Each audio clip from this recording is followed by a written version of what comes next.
And here it is. We go again. Roll up, ladies and gentlemen. One man went to mow. Here it is. We go again. Here I am again. The second installment of today. So this 2-day session now seems to be something that is somewhat regular. We hardly miss a day. We hardly miss an installment, I should say. But sometimes we do. But we're keeping somewhat faithful to that 2 sessions a day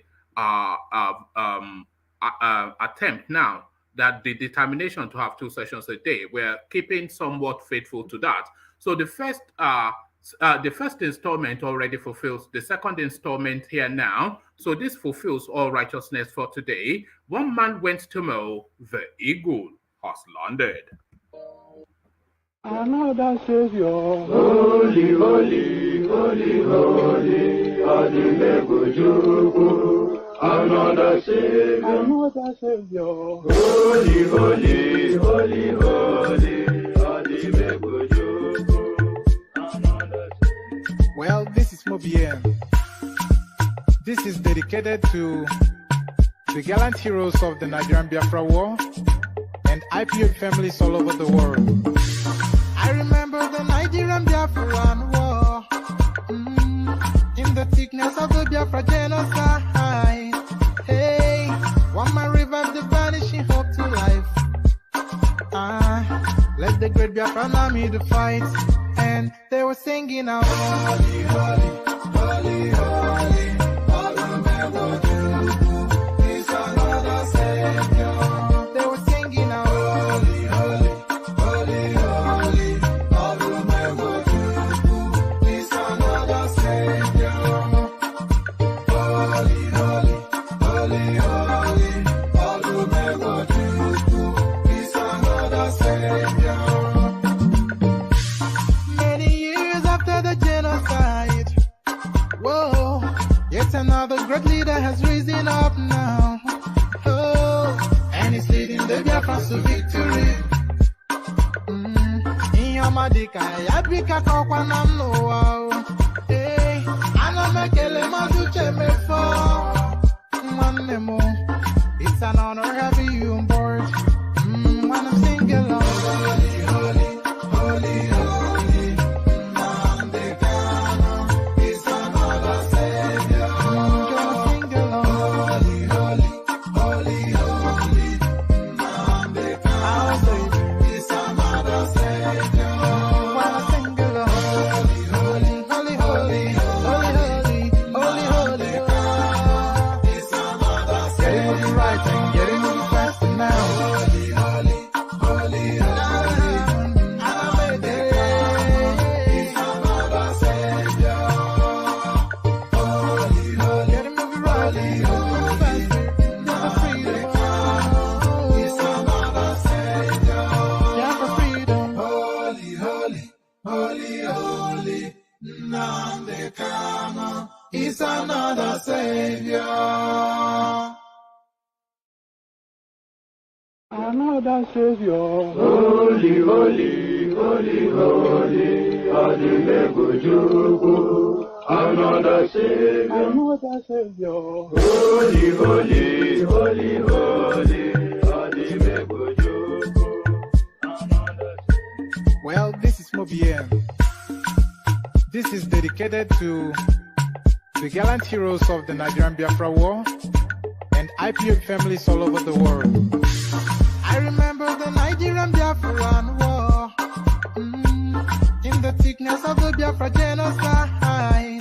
Hey, one man revived the vanishing hope to life. Let the great Biafran army to fight, and they were singing out, holy, holy, holy, holy, is another Savior. They were singing out, holy, holy, holy, holy, is another Savior. Holy, holy, holy, holy, is another Savior. Many years after the genocide, whoa, yet another great leader has risen up now. Oh, and he's leading the Biafrans to victory. ọma dịka ya bika kọkwana m n'ụwa. Ana m ekele Maazị Uche Mefo.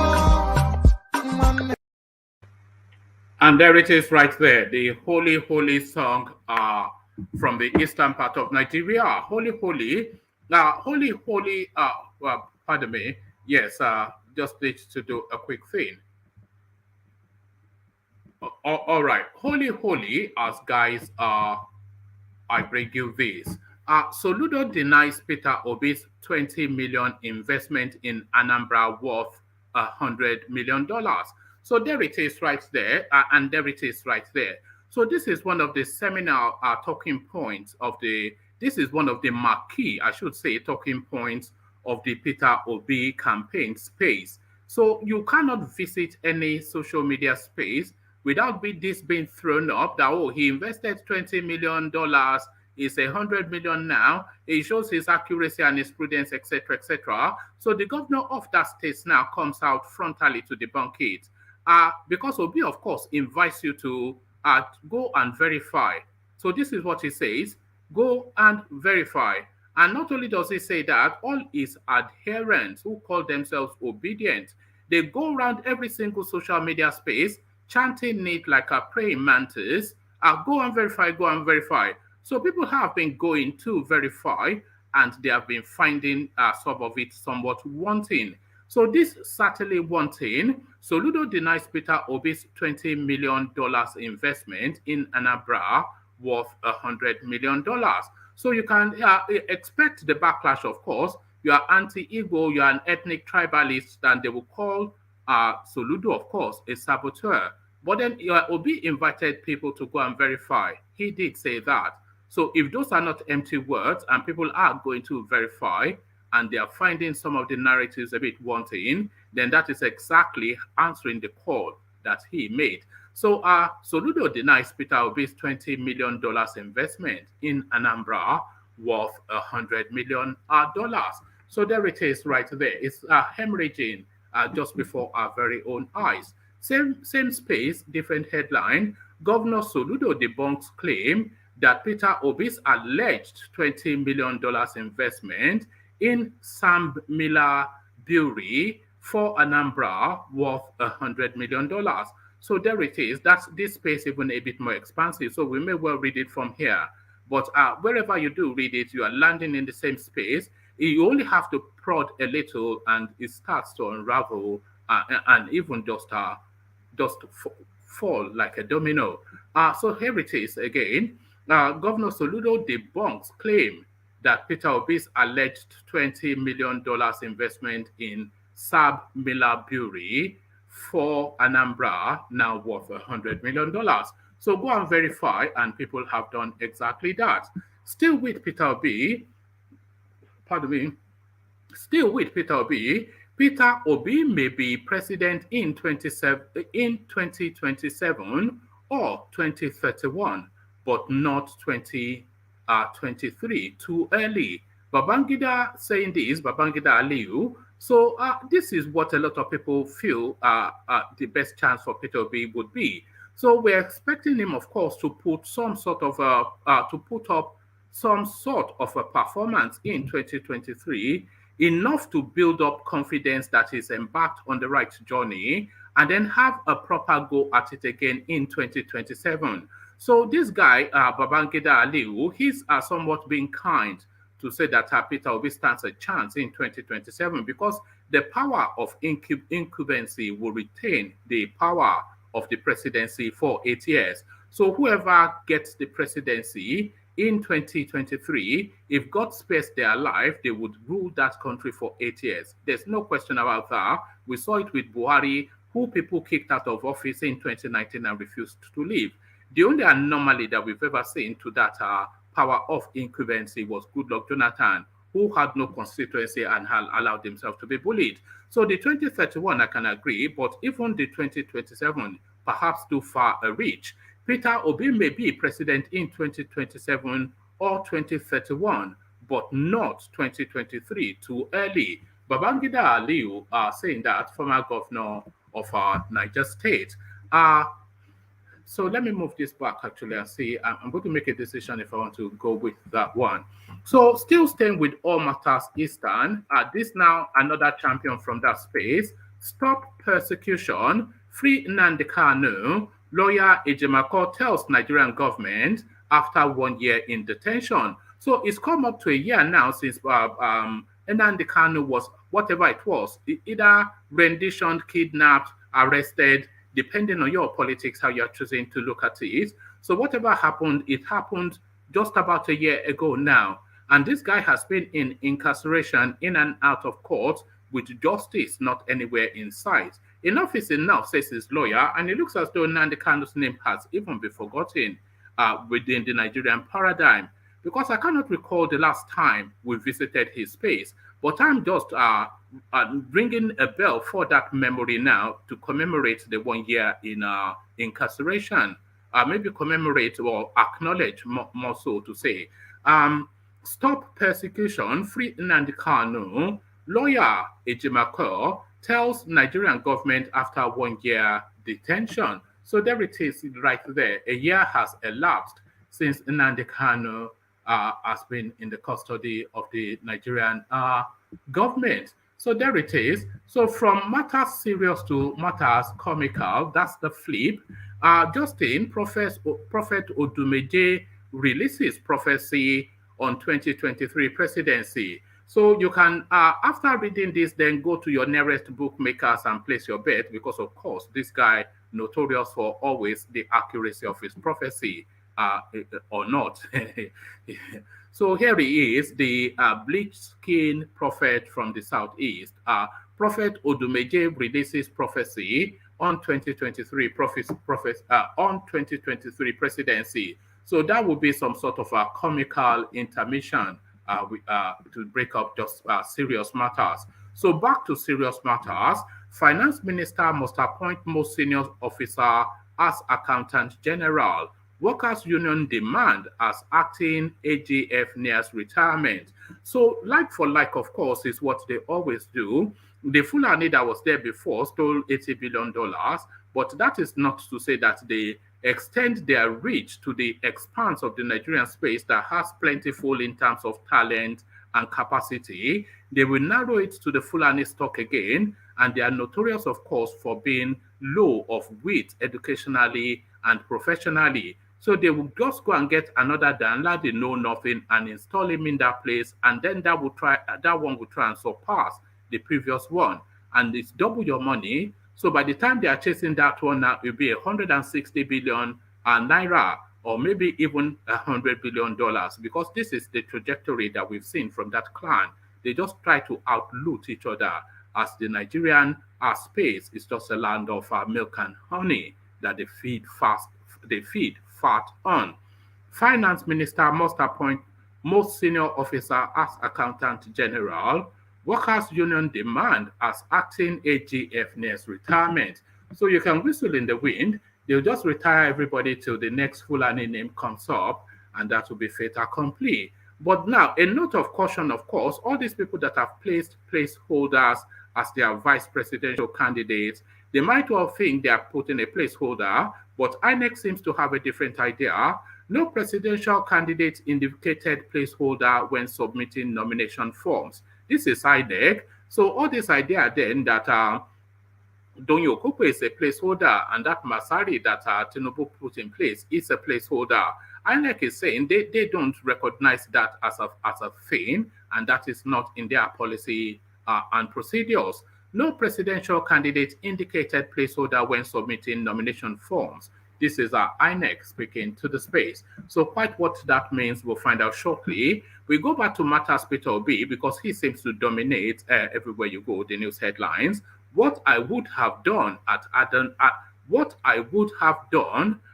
Adoration ground when Father Mbaka declared me stingy, Peter Obis. So a lot of people thought that he should not at all dignify that space with a response, but he has felt the need to respond, and he responds, what I would have done at Adoration ground when Father Mbaka declared me stingy, Peter Obis speaking to the space. So that is the menu for today's session, rich and diverse. So lean back, kick back, take it easy, relax into it. The usual protocol. Make sure you are clicked on the like button, and make sure that you are subscribed as well if you haven't done that already. Then if you want to come and join me on the screen, the hyperlink in the comment section that says StreamYard, click on that as well. So that is at your discretion. You can click on the hyperlink if you feel like or not, but you must click on the like button and the subscribe button. Those are mandatory buttons that you must click on.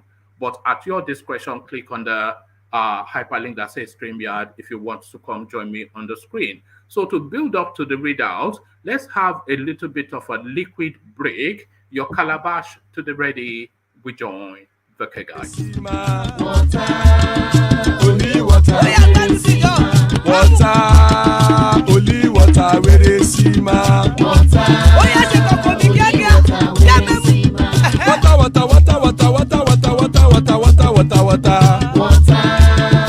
only water, where they see ma. Hapa o naido.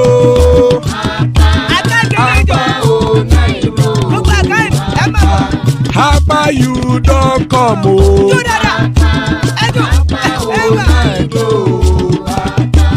Hapa o naido.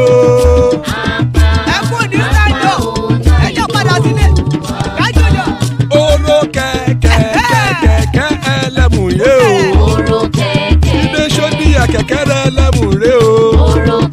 Bobby master kẹ̀kẹ́ rẹ̀ ẹlẹ́mù rẹ̀ o. Chief Wáìlà tí kẹ̀kẹ́ rẹ̀ ẹlẹ́mù rẹ̀ o. Eruku lẹ̀lẹ̀ ẹlẹ́mù dé. Eruku lẹ̀lẹ̀ ẹgbẹ́ ẹlẹ́mù dòde ojàre o. Eruku lẹ̀lẹ̀ Ghana ti dé ẹgbẹ́ bọ́dì o. Ọmọ ẹlẹ́yẹ ẹyẹ o ó dìlé o. Odúyẹ̀lá ẹyẹ o ó dìlé o. Petro Sọ́nàmẹ̀ ẹyẹ o ó dìlé o. Petro Sọ́dúnkẹ́ ẹyẹ rẹ̀ ó dìlé o. Ẹlẹ́kọ̀ ọ̀run mú ìní o.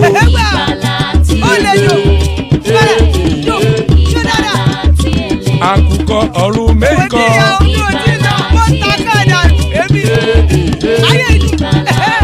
Ikú kò ní ríwà gbéṣe o.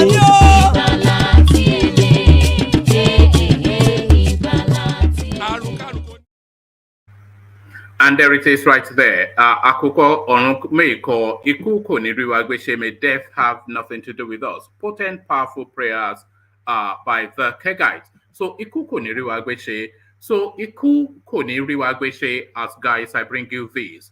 Go and verify. Go and verify. So we have gone and verified, and we found this. Governor Soludo debunks claim that Peter Obis alleged $20 million investment in Sab Miller Brewery for Anambra, now worth $100 million. The Anambra State Governor Chukwuma Soludo has debunked reports making the rounds that a $20 million investment made by a former governor of the state, Peter Obis, is now worth $100 million. Obi is the presidential candidate of the Labour Party in the 2023 general elections. The investment was allegedly made in Sab Miller Group. A Facebook user had credited a statement to Soludo alleging that the $20 million, which Obi allegedly invested on behalf of the state in the company, is now worth $100 million. Mr. Peter Obis' $20 million investment in Anambra, worth $100 million today, Charles Chukwuma Soludo, the Facebook user, had said. Reacting to the claim on his verified Facebook page, Soludo said, "Where did you read or hear me make such false statements? This fake news has been roundly debunked by my team. We can carry on with campaigning for our preferred candidates without consciously misleading the reading public.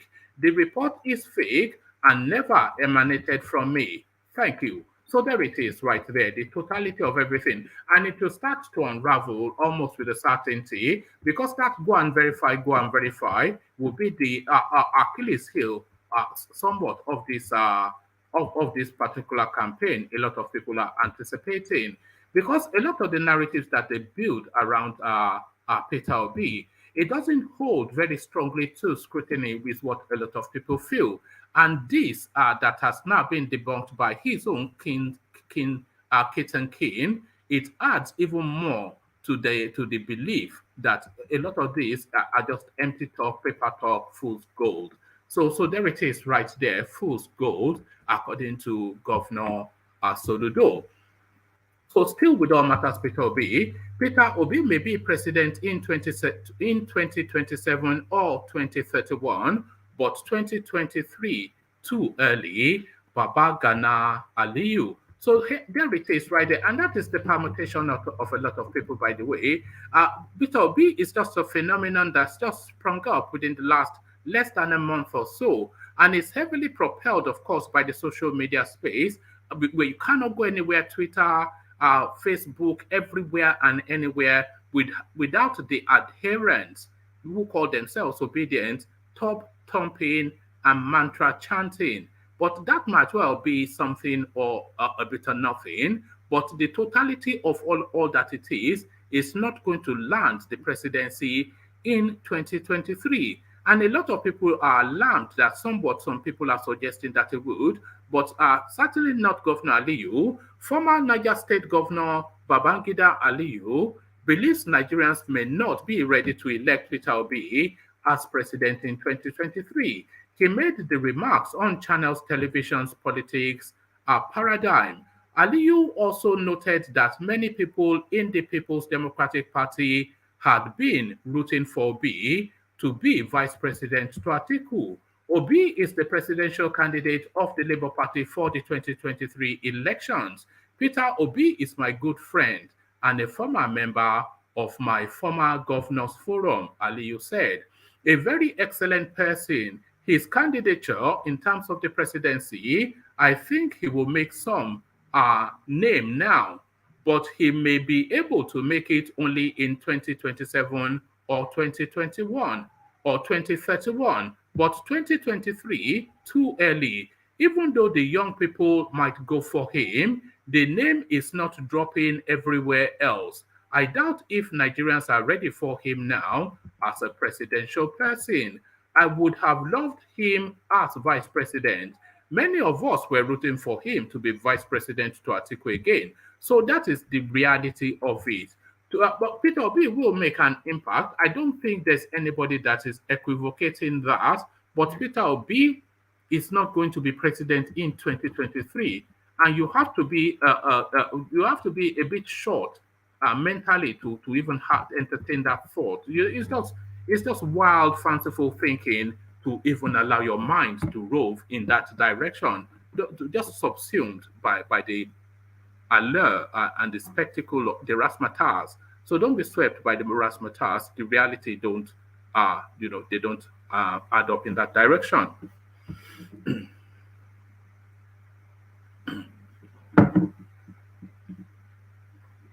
Stop persecution, free Nnamdi Kanu. Lawyer AJ Mccoy tells Nigerian government after 1 year detention. Special counsel to Nnamdi Kanu, the detained leader of the indigenous people of Biafra.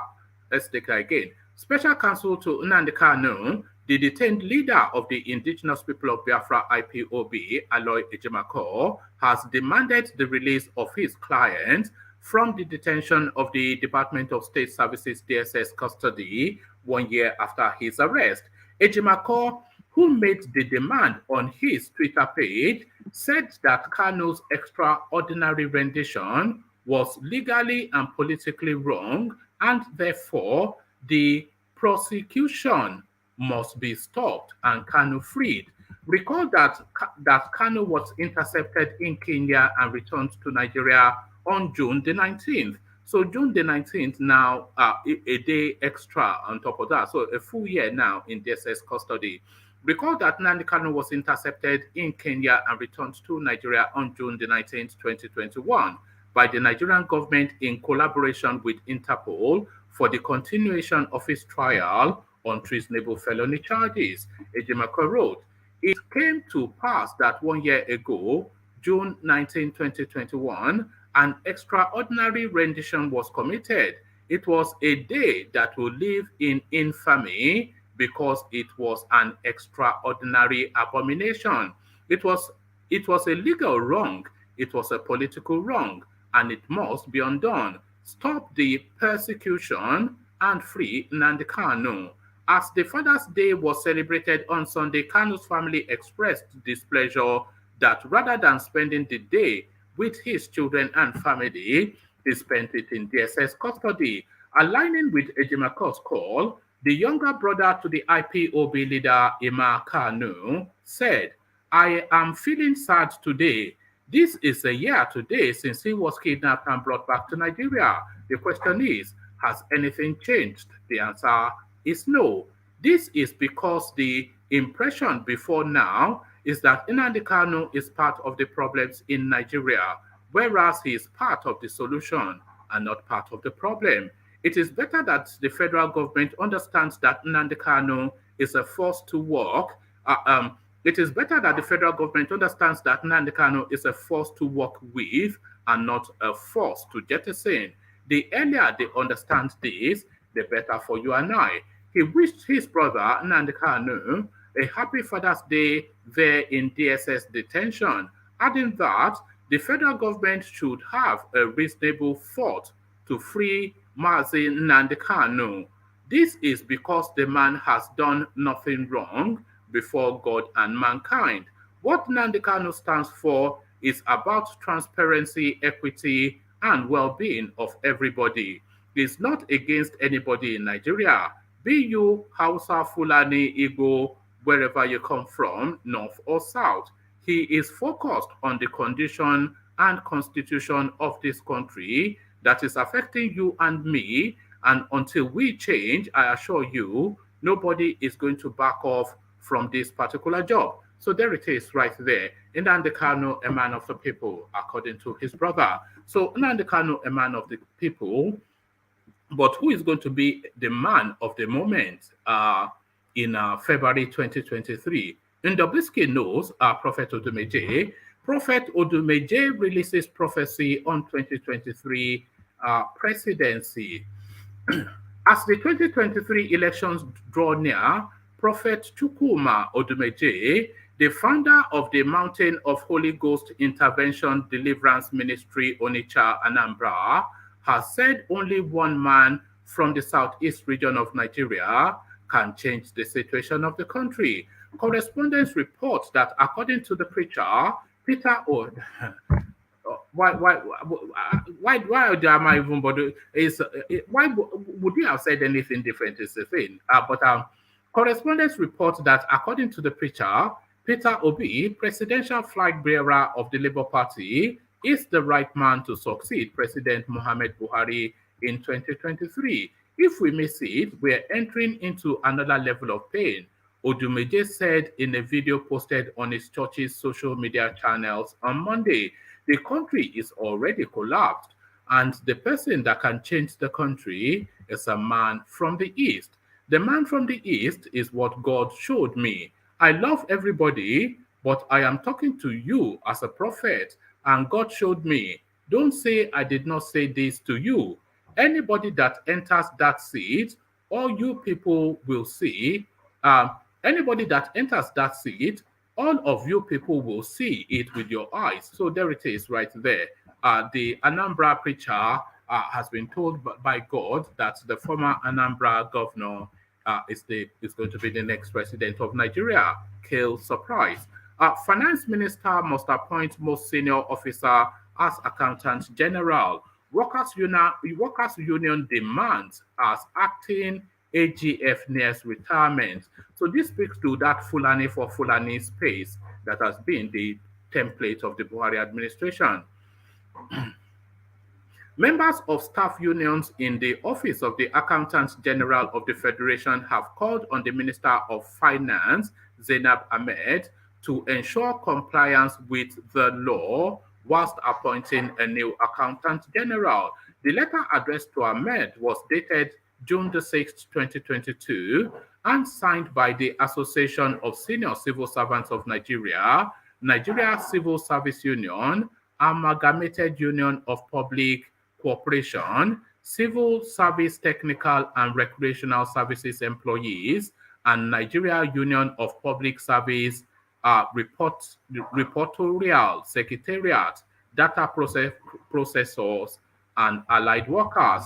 Members of the union noted that in the next few months, the acting AGF would be exiting from the service, urging Ahmed to ensure the appointment of a new and substantive Accountant General of the Federation in line with the provision of the Federal Establishment Circular 2011 to 2022, 2011 to 2020. Let me have a sip of water.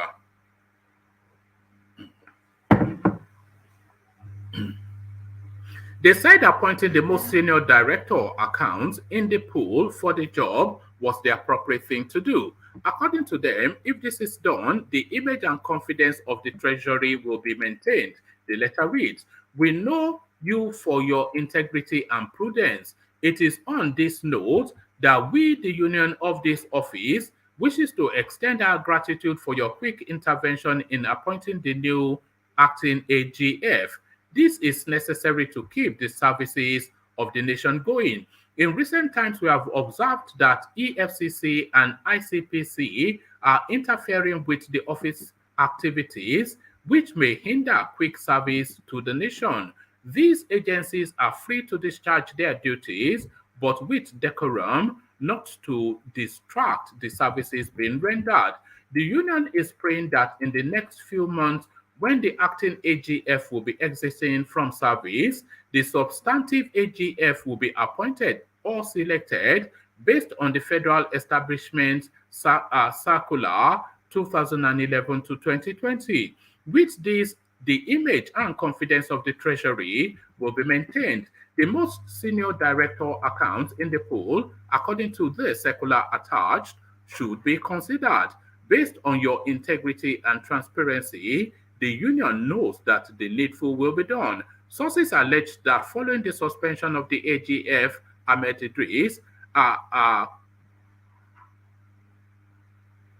sources, I don't think Ahmed Idris, this doesn't read well, is why I paused. Sources allege that following the suspension of the AGF, Ahmed Idris was suspended over an allegation of 80 billion naira fraud. The minister had bypassed the most senior officer who could have replaced Idris and appointed AJ Mccoy to oversee the office of the Accountant General of the Federation. However, Mccoy is due for retirement in a few months, and there are allegations of misconduct, hence the need for the letter by the union. Meanwhile, correspondents had obtained a copy of the Federal Establishment Circular 2011-2020, which the workers mentioned. The document, which was signed by Boss Mustafa, as Secretary to the Government of the Federation and addressed to all head of extra-ministerial departments, explicitly stated that they must keep to date of expiration of their tenure in office. It reads, "It is important to note that chief executives whose duration of term in office are explicitly stated in the ending acts of the establishment of their respective organization and or are specified in the instrument of such respective appointments are under no circumstances allowed to exceed the expiration of their tenure in office. Furthermore, pending the appointment of a substantive head of extra-ministerial department, the outgoing chief executive must hand over to the next most senior officer of the establishment, as long as the officer does not have any pending disciplinary term. Outgoing heads of extraordinary ministerial departments, parastatal agencies, commissions, and government-owned. That's where it tails off. but essentially a warning not to replace with another Fulani. So two more readouts and then we see who is available. No presidential candidate indicated placeholder when submitting nomination forms. INEC. The Independent National Electoral Commission, INEC, has said that political parties' resolutions to settle for placeholder vice presidential candidates has no place in our constitutional and legal framework. Speaking on Arise Television on Monday, June the 20th, Festus Okoye, the Commissioner for Information and Voters Education of INEC, said the placeholder is a unique Nigerian invention for which the Commission's law has no provision. Okoye, however, noted that the Commission can only replace a candidate if the person writes a sworn affidavit that he is withdrawing from the race within the time frame provided by the law. He said, the Constitution makes it very clear that you cannot run alone as a presidential candidate and must nominate an associate to run with you for that position. And as far as INEC is concerned, the presidential candidates have submitted their associates to run with them in the presidential election. As far as we are concerned, there is no form submitted by the presidential candidate where they said we are submitting this person's name as a placeholder or spaceholder. The issue of space or placeholder is a unique Nigerian invention that has no place in our constitutional or legal framework. let me just have a you see, reading all these things endlessly, it dries you up quite a bit. The issue of placeholder, the issue of space or placeholder is a unique Nigerian invention that has no place in our constitutional or legal framework. Political party candidates have submitted names of associates to run with them, and that is the position of the law as at today, and nothing has changed. For there to be a substitution of a candidate, the vice presidential candidate must write to INEC with a sworn affidavit stating that he is withdrawing from the race within the time frame provided by the law. That is the only way there can be a substitution of candidates. So that loophole, of course, still obtains, but I just labor the thought, if the ambition suddenly seizes hold of Donyo Okukwe or this Masari that Tinubu has placed there, and they refuse to swear an affidavit, then that is just the end of that. So that's the end of that. We finish off the reading out with another Peter Obis narrative again. So he claps back at Father Mbaka. What I would have done at Adoration ground when Father Mbaka declared me stingy, Peter Obis. Peter Obis, Labour presidential candidate, has finally reacted to the statement by Spiritual Director of Adoration Ministry Enugu, Nigeria, Reverend Father Ejike Mbaka, that he is stingy and will never be Nigeria's president. Correspondents have reported that worshippers on Sunday protested at the Adoration Ministry over sanction on Father Mbaka by the Catholic Church. Mbaka was sanctioned and services at the Adoration Ministry were suspended till further notice over his political statement. Following the outrage, Mbaka apologized to Obi and the Catholic Church for his outburst. Speaking in a viral video on Monday, Peter Obis said that Mbaka remains his priest and father in faith, and he respects the cleric. The former governor noted that if he attended the service where Mbaka made the declaration, he would have told him to pray for him to overcome the vision that he saw. For me, Father Mbaka is an ordained priest of God, and as a priest, he remains my priest. I will always respect and show my allegiance to the church. Whatever he says, I will take it because he is my father in faith. I respect him and he is my brother. Whenever he says something wrong, I pray over it. If he says something right, I pray over it. Mine is prayers. Whatever he does, I love him. I don't have any problems with him. If he says I am not going to be voted for because I don't have money, I will pray that God will make those collecting money to vote to see reasons they should not do that. In fact, if I were there, I would have told him to pray for me to overcome it. I have met pastors who tell me things, and I say, since you have seen it, let us pray that it doesn't happen. So it doesn't exactly tell us what he would have done. Well, I suppose that he has told us what he would have done.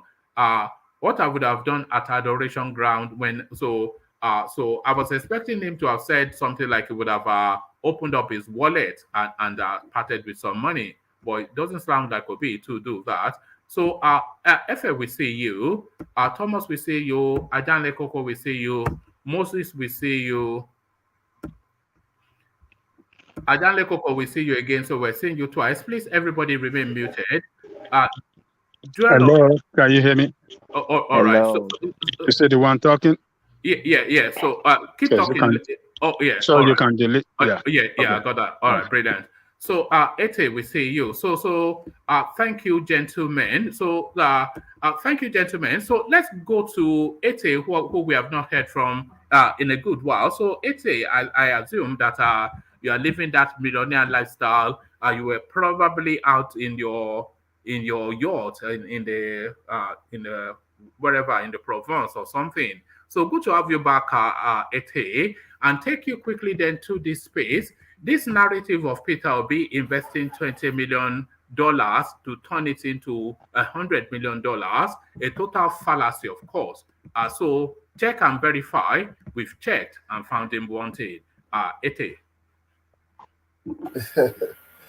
You checked where I found him wanted. It was fact. Now it was published. It was published out. All right, Ete, let me give you a moment. I'll come back to you. Let me come back to you, Ete, because I think you have some childcare, which we appreciate. So I don't know if this is Ajanle Koko again, or one of his fans using his name, but let's go to Joel of Nashville then. So Joel of Nashville, that position that I put to Ete, this chap now telling us to check and verify. One of the marquee talking points of the selling points of Peter Obi is this $20 million that he abracadabraed into $100 million, completely made up, according to Soludo. Joel of Nashville, what says you? All right. If anybody is there to take it on, because I don't know what's going on, let's try Ajanle Koko. Ajanle Koko, are you there? I'm here. All right, you take it on, because I don't think we have Joel of Nashville. So you take it on. Soludo now being debunked, this fanciful storyline that is being made up by the Southeast. Soludo, let me come back one man. I'm at the middle of something. All right. Let's try. Who do I'm we try? available now. All right. So do you want to take it on then, the Soludo space, Ete? Yes, it's fine. Good. You know, it was published. Probably the past governors squandered the money. It was published. It's not even now during the campaign. This story came out. It came out a while ago. So all these things are just tricks by the. So why is Soludo telling lies then? Why is Soludo telling lies against? Because Soludo debunked it on his verified social Facebook page. So why is Soludo telling lies? Soludo is not after Peter. There was a governor that did 8 years before Soludo. So obviously, Soludo did not know what the governor meant there when he was doing his term. So probably Soludo didn't know anything about it. Probably that's why he came out to say those things. But the person that replaced Peter Obi met it for sure because it was published way before now. So Soludo doesn't know what he's talking about. So He it was doesn't know published. he doesn't know what he's talking about, obviously. Very good, very good. That's excellent. So let's go on from there to another talking point then. This person, of course, I suspect he doesn't know what he's talking about as well. This is Babangida Aliyu. Peter Obis may be president in 2027 or 31, but 2023 too early. This is Babangida Aliyu, former governor of Niger State. He's just saying this wave that we're hearing about Peter Obis is all very well and good, and it's all very interesting, but that wave would not impact on the 2023 space because the politics of it already in motion. But the momentum, if it carries, may carry through to 27 or probably even 31. But certainly 2023 out of the question categorically, really, which is what a lot of sound minds believe as well. But are you with those sound minds then, or do you think differently? There's nothing like that. Mm-hmm. Election is won by momentum. Right. An election is won by numbers, obviously. Okay. Mm-hmm. So if the numbers, which are the youth, is behind Peter Obis, why will he not win? What is this Atiku boys that are saying he win 2027? The Atiku boys, they are sent to poison the mind and discourage the mind of the youth. That, oh, you can't win, or oh, you're wasting your vote, or oh, you're doing this. And before they were saying that, oh, Peter Obis is just an online noisemaker. Oh, now they are seeing that, oh, the online noisemaker is no more an online noisemaker. He's having people on ground. So the narrative will keep on changing. This is the same person that 2 months ago nobody rated. Nobody rated him 2 months ago. But look at where he is now. So that is it. See, politics is about popularity. Are you saying people rate him now? Is he rated now? He's rated now. Well, the numbers he can pull now. Aliyu doesn't rate him. Yeah, those ones are elites. They don't know anything. They're in their glass house. They don't know what is happening in the streets. They don't know. And obviously, they are going to say things to favor their various parties. That is how politicians are. They will say things to favor their various parties. The amount of followers that Peter Obis can pull now, I'm sure if you said this 3 months ago, people were going to laugh.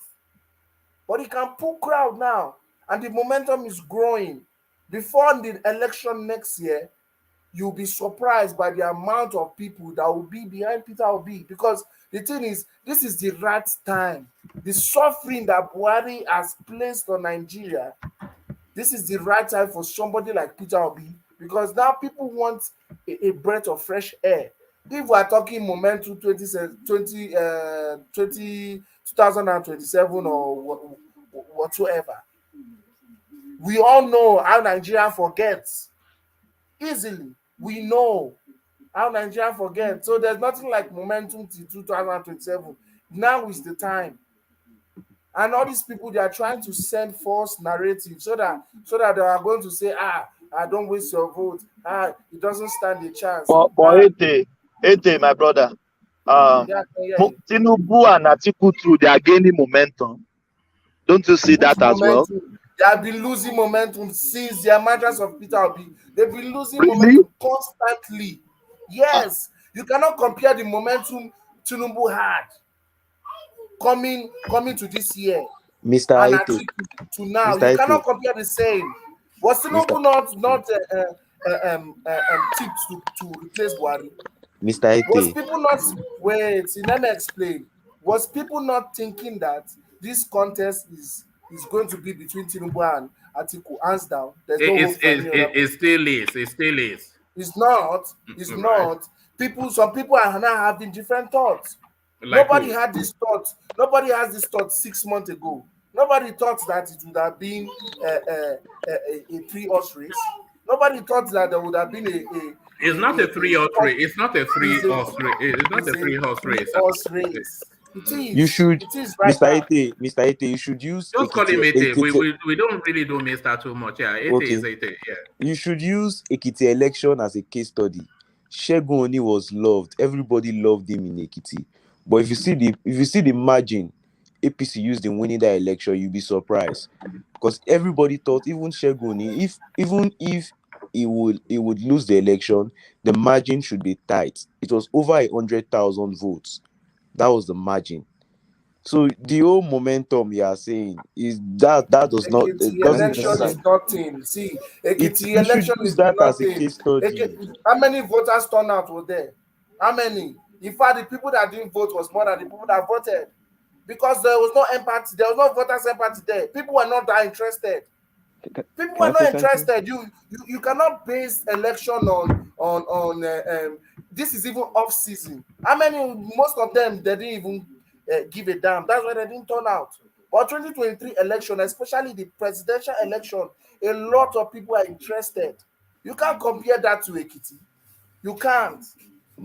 But AJ, do you know they're not allowed the PDP, allow the APC of jumping to PDP? So Atiku is gonna win.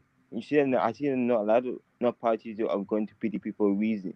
You see, so Atiku might win the election. One man is right. Atiku might win. Anybody can win. Anybody can say any permutation, but it's not written in stone. It's not. So people should stop saying it like it's written in stone when it's not. Peter Obis might win, Tinubu might win, or Atiku might win. All right, thank you, Ete. So, Ete, let me take you to a man that does know what he's talking about. Odumeje, of course, he never really gets it wrong.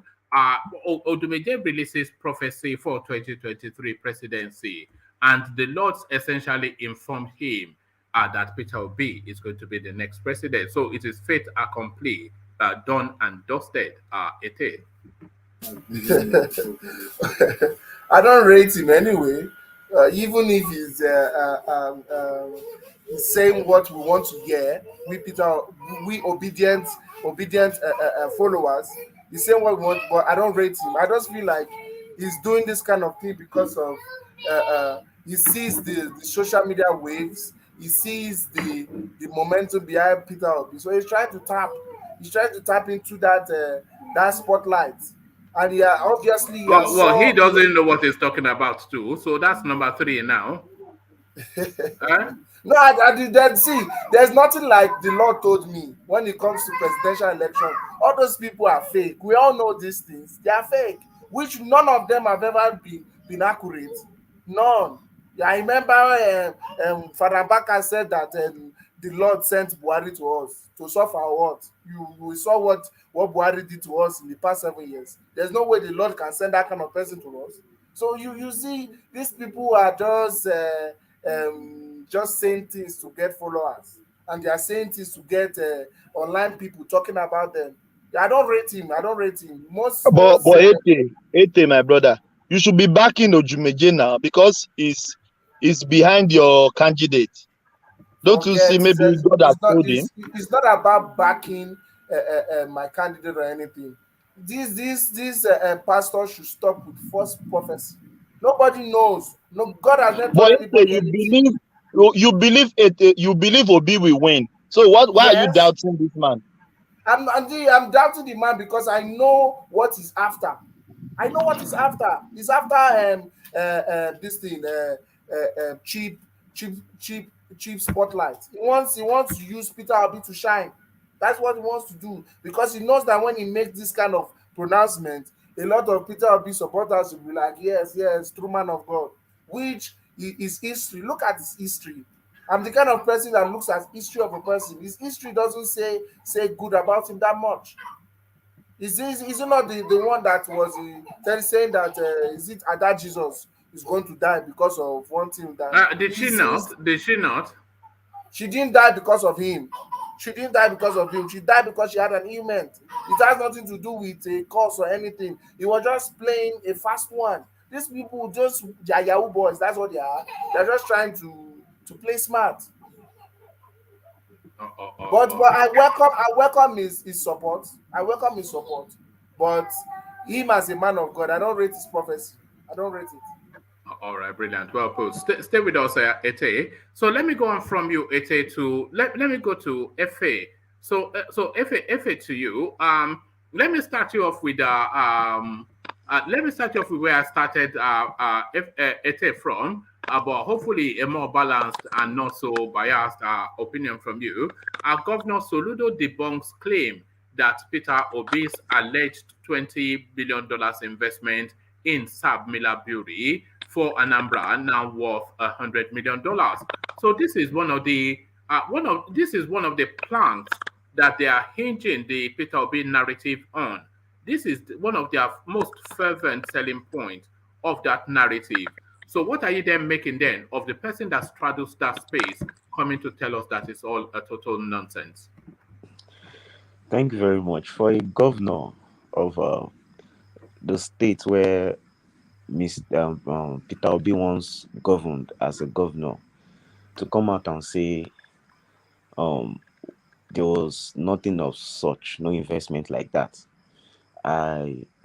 If he's not saying the truth, there is still an atom of truth in what he's saying. All these people are politicians. They would sweet talk. The last time I was on this piece, I said the only thing Peter Obi will come out and say is, I saved this, I saved that, I left this, I left that. In the process of saying I left this, I left that, he might try to make it, put some spices to make the jollof more sweeter than Ghana jollof. So for Soludo to come out and say something like this, I'm not saying what he's saying is a sole truth, but there is still an atom of truth in what he's saying. That's just my stand.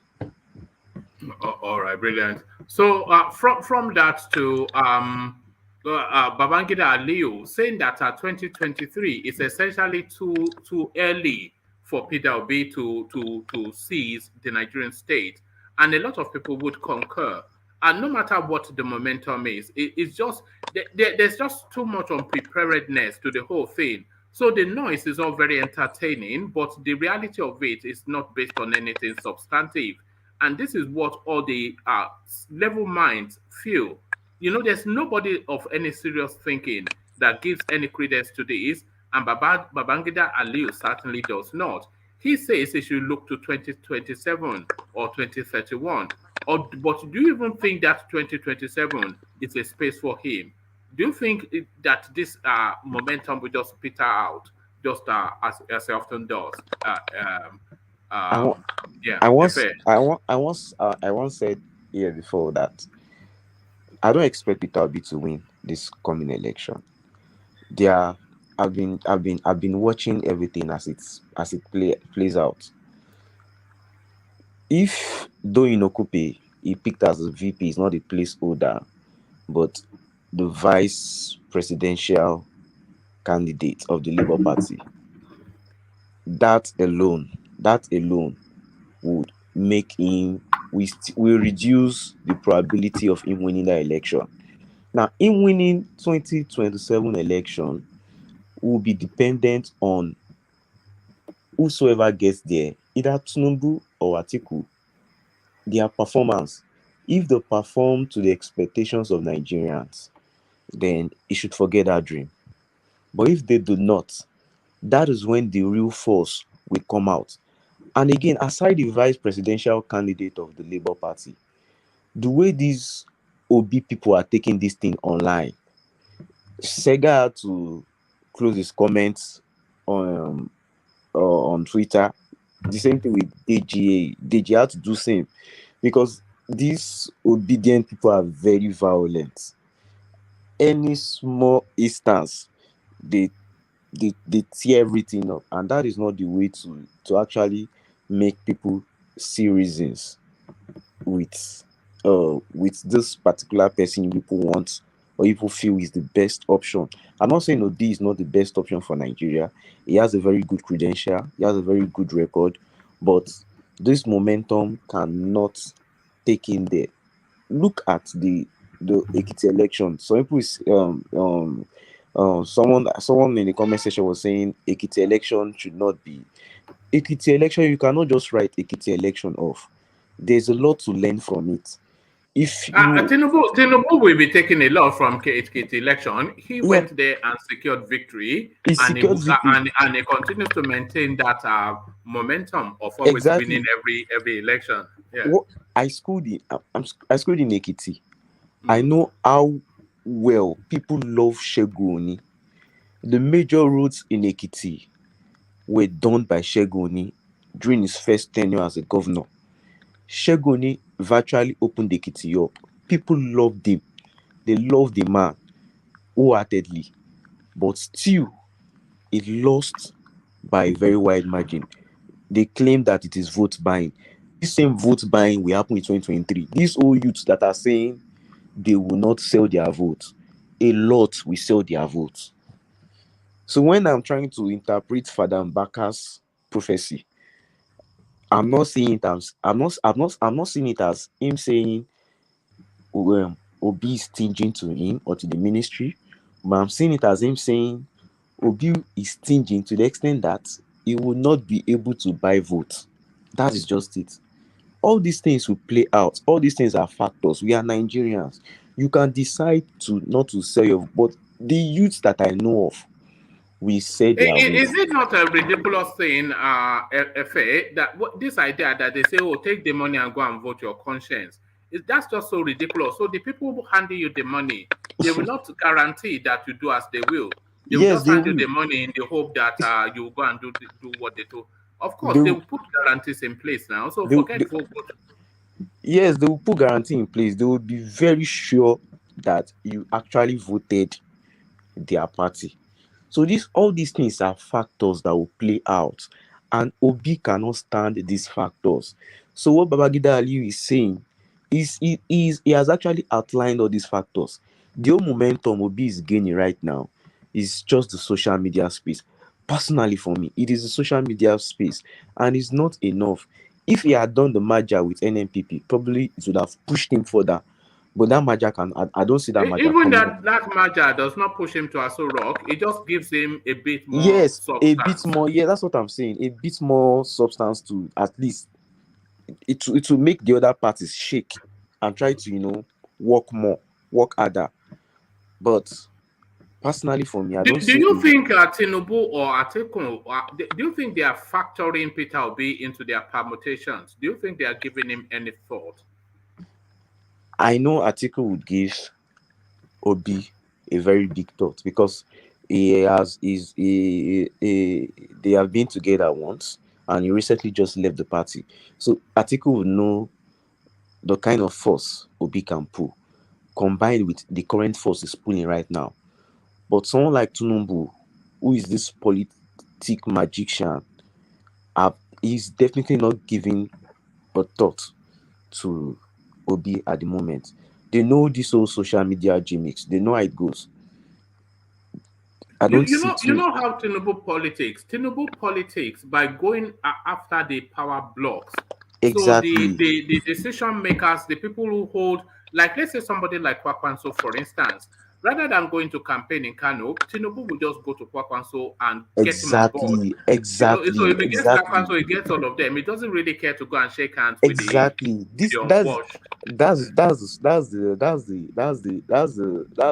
is what beats social media. I saw something online, a picture of an old man, and someone wrote a statement attached to that picture. He said, "This old man right here can actually make his whole community vote for a particular person because of the respect they accord him." So these are the things. These are the way these other parties play the whole politics, not this whole social. 50% of these people ranting on social media don't have the PVC yet. 90% of them don't even live in Nigeria. And the funniest part is that most of them won't come out to vote. The real voters. It's 70% of the real voters don't have access to, or probably does not follow up this social media. Should I show you the real voters? Let me show you the real voters. Watch this. These are the real voters in Ekiti State.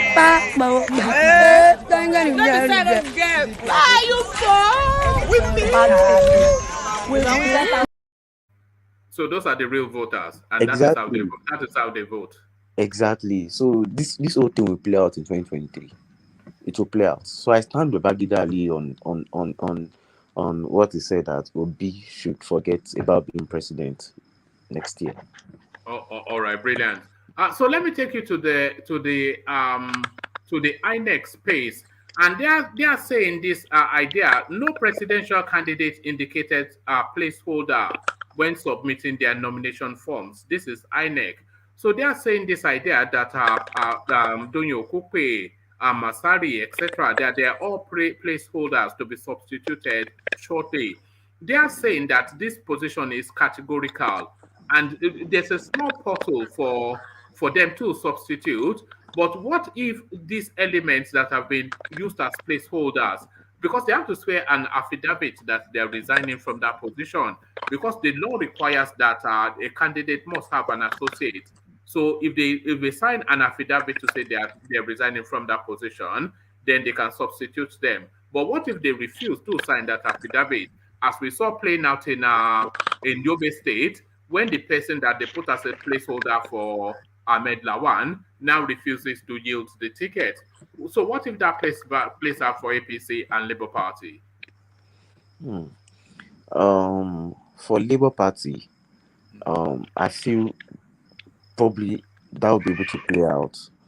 But for the APC, if they have someone they are actually looking at, because what I see playing out right now in APC is probably they're trying to give the president the privilege of picking up someone of which he has not yet reached a decision. But with the way Doyin Okupe has spoke online, the way he's speaking currently, or the way he's talking currently, I think is if they will bring someone else to replace him, it's going to turn out like the Ahmed Lawan saga. But for the APC, I know they run the government, they run INEC. They will be able to play their way out, just the way they played Ahmed Lawan story out. All right. And to the space, Peter Obis speaking on yes, speaking on the Father Mbaka narrative, saying that Father Mbaka is his father in the Lord, and he continues to respect him. So, do you think he should have made any commentaries at all on that space, or just let sleeping dogs lie? I just feel Peter Obi applied wisdom there. He applied wisdom. He definitely does not want to offend Father Mbaka. He knows the force that man would be able to pull in the southeast. So he definitely does not want to offend him. So I just feel he applied wisdom there. And that was a very good thing he did with the way he spoke. What are you making of the whole Father Mbaka saga? Is there anything to it, or is it just a minor distraction from important matters? I feel there's a lot to it. There's a lot to it more than we outside can see. There's a lot to it. Before someone would come out and say this man is stingy, there is a lot to it. I watched a video of when they were asking Peter Obi to donate and all that, and was telling them, show me a project, then I will finance it, but I cannot drop money. In this space, these Africans, as we are, or let me say Nigerians, it is better you drop the money than to do the project. When it comes to voluntary giving or donations, drop the money. It is better than this project, do it for me. So there's a lot attached to it. Probably there is a past between them. There's something they might have agreed on, or there is something probably when he was governor Mbaka has asked for, or during this whole campaign Mbaka has asked for. So there's a lot to it, more than we can see. So we cannot just, I'm not trying to stay on one side. I'm not trying to stay on Peter Obi's side, neither on Mbaka's side. But I still feel there is a lot to it. But I already said earlier, I already gave my own interpretation to what he said. I already gave my interpretation to what he said. So, but to me personally, there's a lot to it. Both of them know what they've said before or what they've agreed on before. So that's just it. All right, brilliant. I agree with you that there's more depth to it than is known publicly, because the whole of the thing, it just seems a bit somewhat too weak for the sort of controversy that is generating, that they call him stingy, and it's just too weak. So there's an undertone to it that they are not able to make public. Thank you, Faye. You say I struggle is I have a T and then I have a Faye. So what are you guys doing to me, man? You want me to start confusing names? But thank you, Faye. Let's go from you to Thomas and sound his opinions on the clap back from Soludo to say that the whole of the Peter Obi narrative essentially based on a lie. What are you then making of Soludo's stab in the back of his own kit and cane? One man, good evening to everyone. I will urge our listeners to like, share, and subscribe to the platform. Thank you, one man. One man, I believe Soludo 101%. Is a current governor in the state. He know more than everyone here. Even people listening to us now, he know more than them. So if the man said it's everything is nonsense, I will agree with him. And if people that have been saying maybe it's not wrong, if the man is not wrong, they should prove it. Even Peter Obi himself can prove it, can prove the man wrong, that what I said is right, that the investment that I did then has worth $100 million. So they can prove him wrong if they say what he's saying is not wrong. But as a sitting governor of a state, I can't say what he's saying is wrong, or unless people can prove what he's saying is wrong. So I agree with him. Soludo has no reason to debunk Peter Obi, because Soludo is his kit and cane. It serves his interest to have it serves his interest to have Peter Obi as president. So you'd expect that one of the people that will be campaigning the most for Peter Obi will be Soludo. But he doesn't want his name attributed to something that he knows is a total falsehood.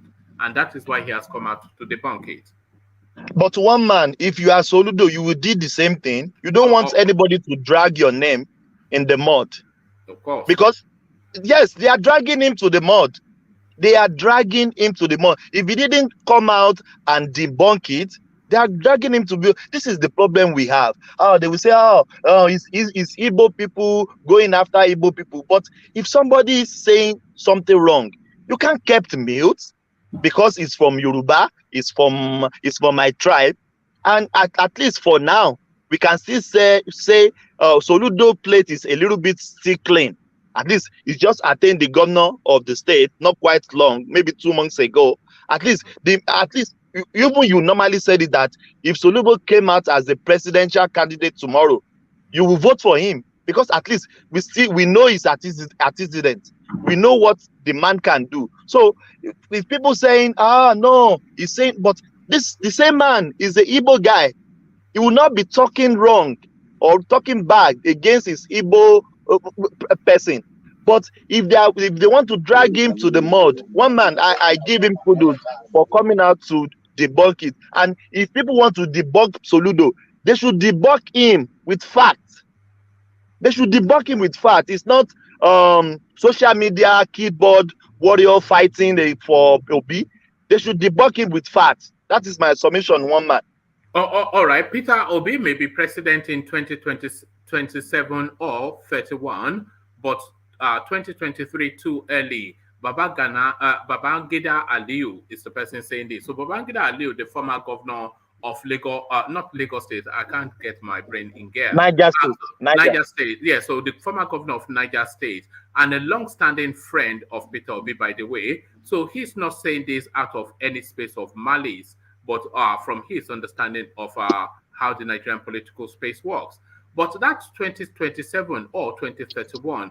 Do you even think those spaces will be Peter Obi's space, or would those spaces, not even 27, because I think the incumbent will hold on to power, or do you think 2031 will actually be Soludo's space not Peter Obis space. So in the way that Peter Obi has stolen Showore's space, Soludo will take that space from him towards 2031, and then he would then feel that ego slot. So what are you making then of Babangida Aliyu's commentaries? One man, let's just analyze this thing in a good way. If Tinubu became president come 2023, Tinubu wants to hold the power for another 8 years. If God spare his life, which and we pray God will spare his life. So that means the Southerner has done it for another 8 years. Lo and behold, after 8 years, it's going to the Northerner. There is no doubt about that. Let's take that away. If Atiku become president come 2023, he will hold the space, same thing, for another 8 years. And people will say the same thing, that the power to shift to the south. And if the power is shifting to the south, that means we can even give him another 8 years. Even that 8 years is not even guaranteed, because the southwest, they will want to wrestle the power again. So we love I love Peter Obi. I love everything about him. So do you think this window is just a one-shot deal for Peter Obi? So this is just his once in a lifetime opportunity to have any impact on the Nigerian space, which is not likely to happen for him, of course. That is it, one man. Don't let us deceive our. This is it, one man. Let me just digress a little bit. Ekiti election, Labour Party got 159 votes. 159 votes. Even NMPP, which is Kwankwaso party, they got 526 votes. You just see now, one man. Is these people, is the governor in the state, local government chairman. Hold on. If that Ekiti election, if it was an election in Abia State, how do you think Labour Party would have done? Yes, they would do better. They would do better. How much better? We don't know maybe the voters there, but they would do better. But I know they can't clinch the ticket as well. Right. They can't clinch the ticket.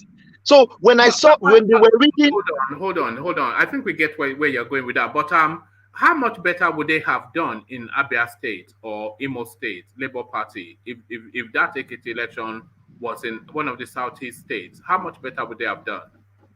Are you talking in the essence of this time that Labour Party Obi is in Labour, or you are talking before? This time that Obi is in Labour. It's with this, there will not be any changes, one man, because this state that you said, they have dominant party that dominate that space. Right. The dominant party will still take the place. They may get more votes, more than 150 something that I said now, but still they will not attain to anything, one man. Look, let's just call the spade a spade. We know we like Obi. Everybody like this guy. But the party, one man, the mistake that, in my opinion, that this guy made is getting out of PDP. If he stay in PDP, we know Atiku will straddle him down. Atiku will clinch the ticket. But he has the opportunity to be the vice president. And he will push the Southeasterner to a little bit brim of being the president.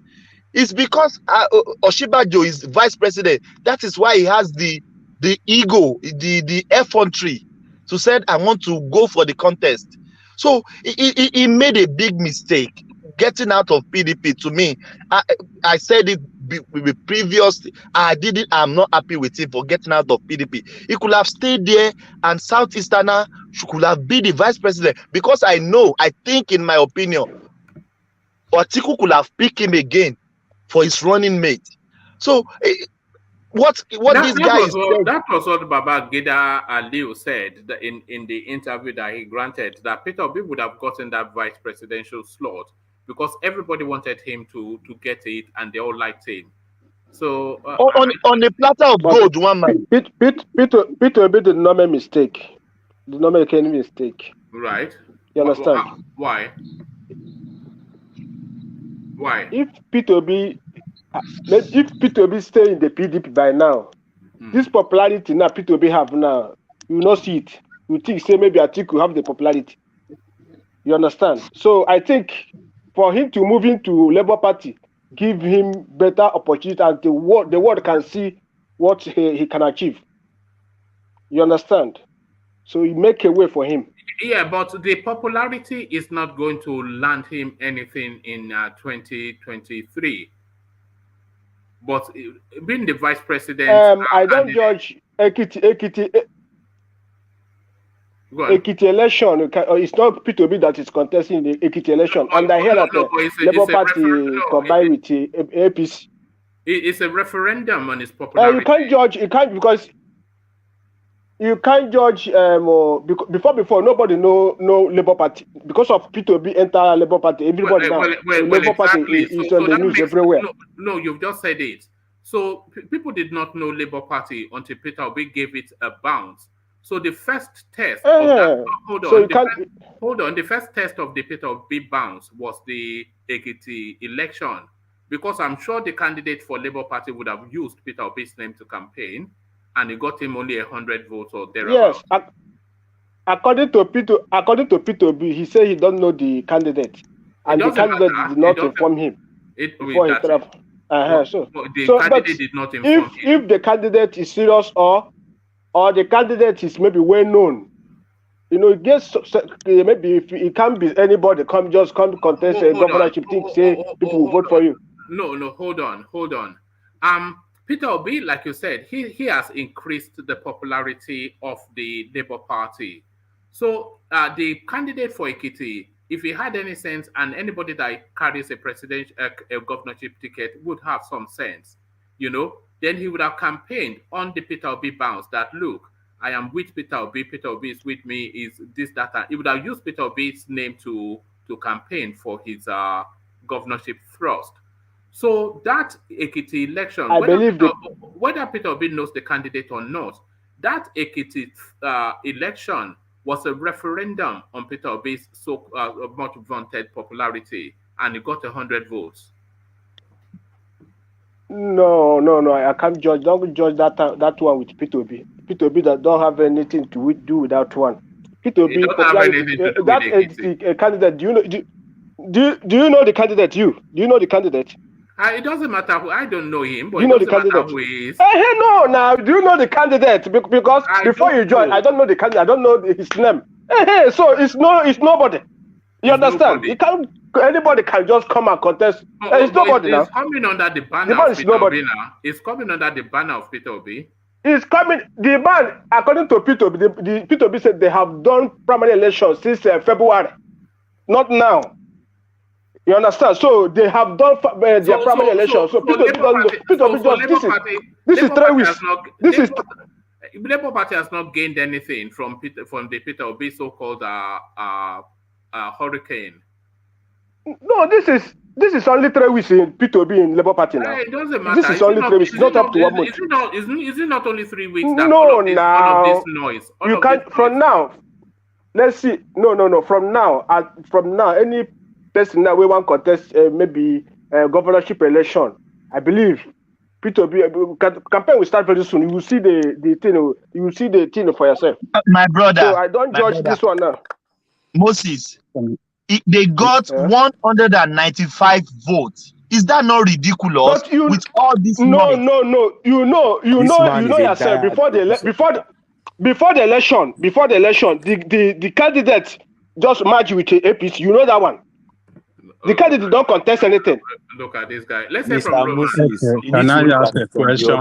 Hold on. Let's hear from Roman first, who wants to insert something. Roman, unmute yourself here. Let's hear from you. Yeah, good evening, everyone. Thank you. Good to have you. One man, I have not. Give me a chance, and I have not.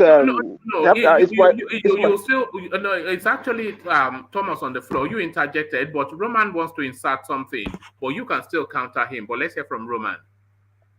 Yeah, sorry, Moses. I won't be long. I won't take much of the time. It's been a while I come in here.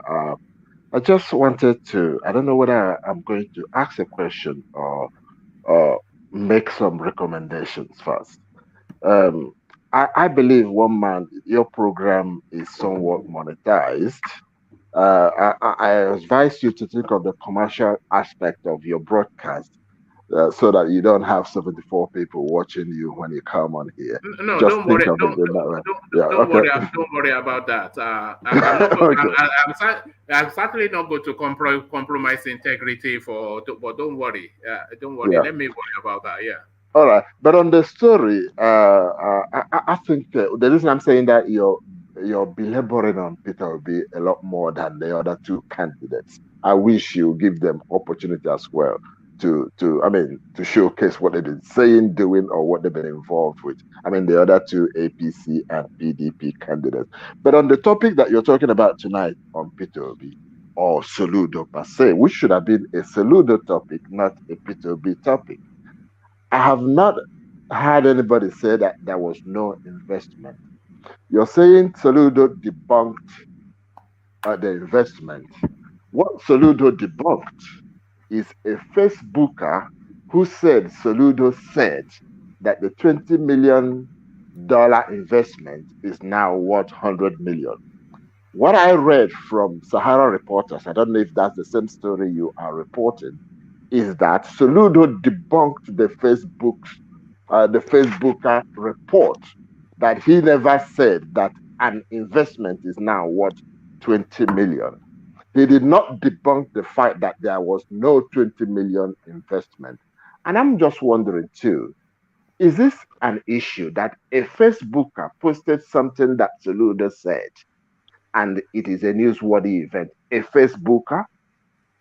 No, Sahara Reporters should at least find something else to report. But that narrative has been leveraged quite heavily by the Peter Obi space to say, look at his financial astuteness and his genius mind that is able to abracadabra 20 million into 100 million. Is that No, they're probably getting it wrong as well. What I'm saying is that I have had Peter Obi say the investments he left. He left in the government when he left. I don't think he has ever said what they are worth today. So to begin to discuss him as a progenitor of the worth of that amount today is slightly unfair. Don't get me wrong. I'm not advocating for Peter Obi. I don't advocate for any of these people. Is that not a narrative that has spread wide and far that Peter Obi invested $20 million and that $20 million now worth 100 million? Is this not a narrative that is just like wildfire all over our social media? Is it because the Facebooker said Soludo said it, or was it before the Facebooker said Soludo said it? It is a narrative that has been traveling for the past 2-3 weeks. Okay, but Peter Obi didn't say that. Someone else said it. Well, it is one of the cardinal points that they are basing the Peter Obi narrative upon. That is financial astuteness, and that is one of the marquee examples that they cite. No, I don't think that's how to measure someone's financial astuteness. He invested some money, left some money in the bank. That's what he has been saying. So if anybody then comes to tell you that that money is worth this amount today, it's not Peter Obis' invention. It's not Peter Obis' prowess that made that money what it is today. It is the people that are handling the investment that should get the credit, not the person that first invested it. So even if Peter Obis' camp have been using it as something to get credit from, they are making a mistake. And probably that's why you people are discussing it. But you're discussing it from the point of view that Soludo debunked the fact that there was an investment. I am saying if it is the narrative, if it is the story that Sahara Reporters carried, that is not what Soludo debunked. It's not just Sahara Reporters. It's reported widely, so it's not just Sahara Reporters. Reported that Soludo debunked what the Facebooker claimed. Right. Get it right. Soludo debunked that was what I did read it out. So it's not even me not getting it right or getting it wrong. But can you read it again? The Soludo has come to debunk Soludo, see what Soludo said. Soludo said, "Where did you read or hear me make such false accusation? False statement. So, what people? It's not. This is exactly what happened. Look, have you not been hearing that narrative all over social media? But I have never seen where Peter Obis said such a thing. Both all interview Peter Obis have heard. What Peter Obis always said that he left 75 billion. I never hear about 20. You know that's going to be as well shortly. Hold on, Moses. Whether Peter Obis said he left 20 million or 75 billion is immaterial in what you're discussing. I'm saying that what Soludo debunked was the Facebooker's claim that Soludo said. Yes. And that's what I'm saying. If you want to discuss discuss what Soludo debunked. Soludo never debunked the 20 million investment. That it was worth 100 billion. You are conveniently averting the profiting that the Obi narrative has made off the back of that storyline, that he invested 20 million and it turned into 100 million. You've heard it separately. I don't know if it has turned into 100 million. I don't know. If that's what you want to discuss, then why don't you discuss that fact, whether that money was really invested or whether that money had now turned to 100 million. That's what it should be investigated. Let me say something and then you respond to it. Go ahead.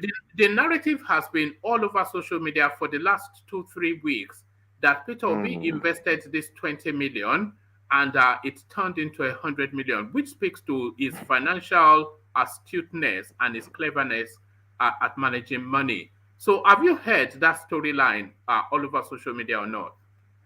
No, I haven't until today. You haven't I heard only of read. You've not. No. Can you hear me? I can hear you. My woman, can I please let me say something, please? Right. Okay, concerning this money and issue, Peter Obi was on Rufai Hussaini's show yesterday morning. If you go back to that interview, Peter Obi said it.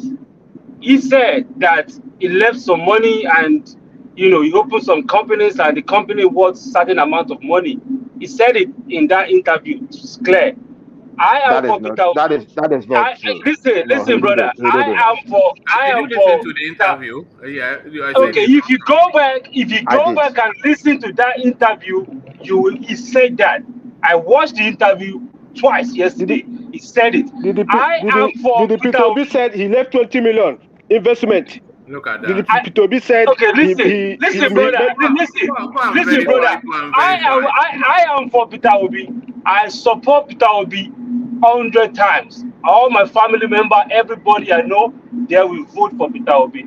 I have been listening to one man say for the past 20 minutes now, and somebody came in and the person was saying, trying to blame Peter Obi for the outcome of Labour Party in Ekiti State.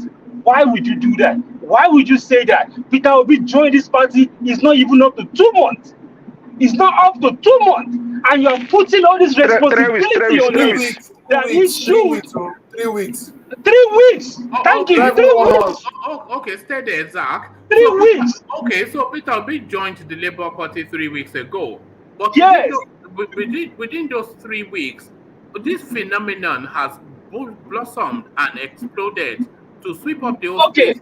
Hold on. Let me land it. This phenomenon has blossomed to take off the whole space and to take us to the belief that Peter Obi is going to be president. This all happened within the last 3 weeks when he joined the Labour Party. So this phenomenon happened within the last 3 weeks. So that is sufficient enough time for it to impact. And the first referendum on the Peter Obi phenomenon was the Ekiti election, which is called just under 200 votes. Okay, can I talk now, Luboma? Thank you. You said this phenomenon. Zach, you would have left. Let me finish, and then I'll leave the space for you guys. Okay, please. Okay. Yeah. All right. Let me just say before I go, one man. What I would have If I am here regularly, any contribution I make, I will stay on the side of caution. I will normally say, this is what I think will happen. This is what I project would happen.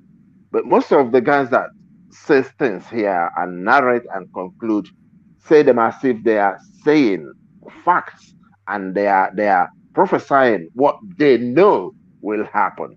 I think in analysis, it must always be a projection. It must always be, I think if this happened, this is what I think will be the outcome. I will tell everyone here, you have your style, I know that very well, but it will be good if you are analyzing everybody, you stay on the side of caution and say, I think this is what will happen. I think this is what I think will happen if this happens. That is what is happening. People are speculating. Yeah, so it's a political discussion. So you do your calculation and arrive at a conclusion. I know. Anyway, I thought I should try and correct the Soludo debunking. Try and read that out again. You've not corrected anything. Well, can you read it? Can you read that Sahara report or any other one? I read it. That's what Let's see what he debunked. I want to know what he debunked. Can you read that, please? He debunked. I just did. I'm not sure if you came laterly, but what I usually do is I read out word for word the story that is going to be discussed, so everybody is fully informed. What has been said? It was a very short story wherever it was reported. If you can read it and see what he debunked. He wasn't debunking the investment. He was debunking what the Facebooker, told him for her page. No, I think that's what you should be talking about. I think you are not on board with the narrative. So I am. I have it here. If you wouldn't want to read, I'll read it for you. I can read it, but it's immaterial because what is being debunked is the narrative rather than the substance of. Nobody is saying you can be debunking that. You can be debunking that, and members of the panel can be debunking that. But don't say Soludo debunked it. He did it. All right. You are accusing Soludo of what he didn't debunk. Let me give it to you again. All right, let me give it to you again. Governor Soludo debunks claim that Peter Obis alleged $20 million investment in Sab Miller Brewery for Anambra, now worth $100 million. The Anambra governor, Chukwuma Soludo, has debunked reports making the rounds that a $20 million. Do you want me to read it or not? Go ahead. No, I was answering someone. Sorry. All right. The Anambra State Governor, Chukwuma Soludo, has debunked reports making the rounds that a $20 million investment made by a former governor of the state, Peter Obis, is now worth $100 million. Obis is the presidential candidate of the Labour Party in the 2023 general elections. The investment was allegedly made in Sab Miller Group.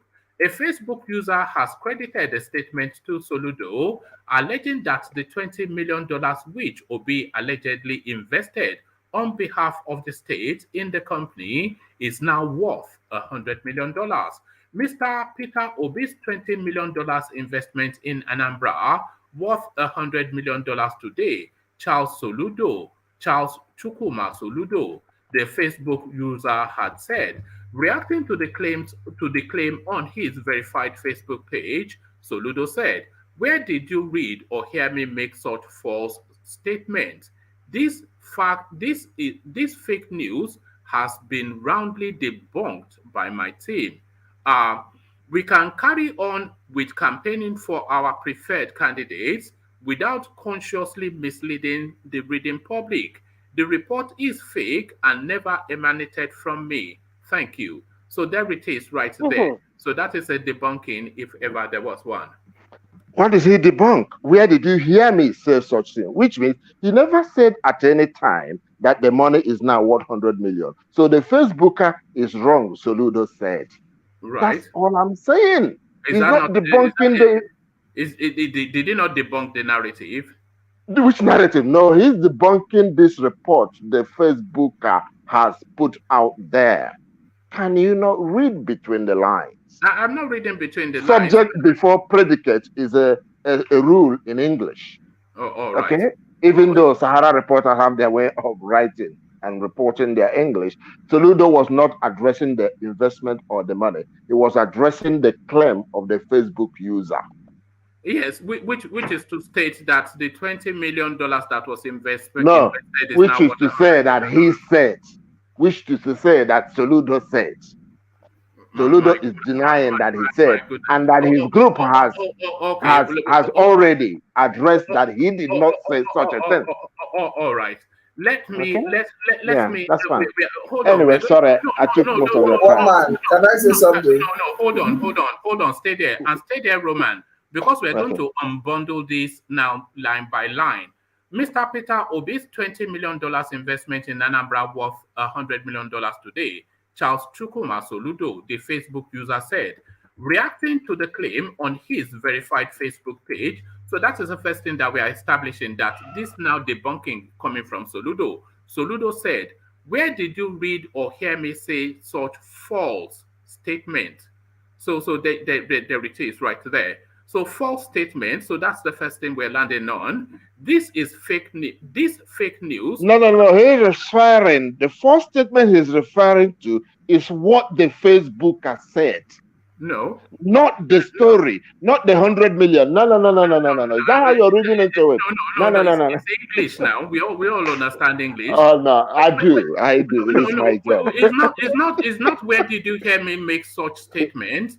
That's what he said. Where did you hear me say? No. Listen, I can read it again. Let me share it on the screen, so just so we're clear on what's going on here. I mean, Roman, come on, man. What's going on here? What's going on? Oh man, you're interpreting it the way you want to see it. It's English. You're interpreting it the way you want to see it. Okay, so there it is. So I'll highlight it so everybody can see. Reacting to the claim on his verified Facebook page. So that's the first establishment. We've established that. That is Soludo saying it. So Soludo said, where did you read or hear me make such false statement? So let's can I stop there?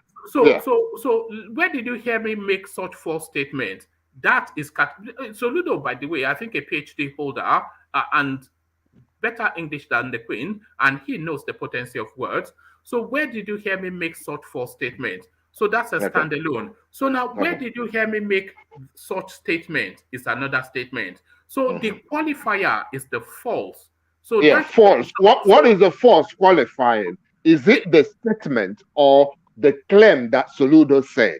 Soludo is saying that the fact that the Facebook has said that he said is a false statement. No. What is claiming is a false statement is this. Mr. Peter Obis, what's going on? No.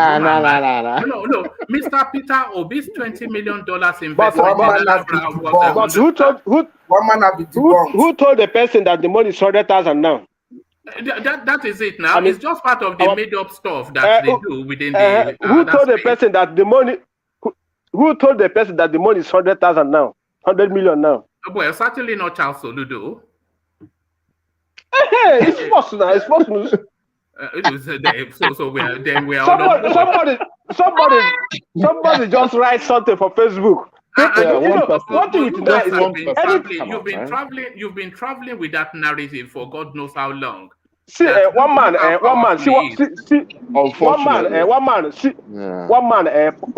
Anything you write about Peter Obis now, we go viral. Anything, if you write something now in the morning, before even everything we go everywhere. So Peter Obis now is everywhere. It's NTN everywhere you go. Right. So then you are then building him on a falsehood. I mean, what's going on? There's no falsehood. Any person can write anything now. This is politics. You know what's going on. One man, there is nothing. One man is the way you are reading it. Is the way you are reading it. You know. I'm only reading it the way it is written now. I put it on the screen. Yeah, but Soludo is saying that he didn't say that. That's all he's saying. He said false statement. He didn't say I didn't say that. He said he debunked the statement that the Facebook user. No, it is not of Obi. No. It's not of Obi, but the statement itself is false. If we're trying to bring Peter Obi down, it will not serve us any Did Obi not say go and verify? Did Obi not it say go and verify? It will not do us any good. Zach, hold on. Did Obi say go and verify? Did Obi say go and verify or not? Did he say that? Oh yeah. Yeah, he said that. So why are we bringing him down when we are going to verify? What I'm just woman, I want to ask you one question. Verify what anything what Peter Obis said, not anything what anybody said. No, all the narratives associated with Peter Obi will be verified. Because until this was verified, it was one of the talking points that they were highlighting, that invested 20 million and turned it into 100 million. We hear that 10 times a day on this platform. But it's a lie. You are just trying to use Peter Obi to trend. No major news network carried this thing. No major news network did. It's only Why is Soludo debunking it? If nobody carried it, why is Soludo debunking it? Okay, why am I debunking? How is this helping us? Not this thing. Huh?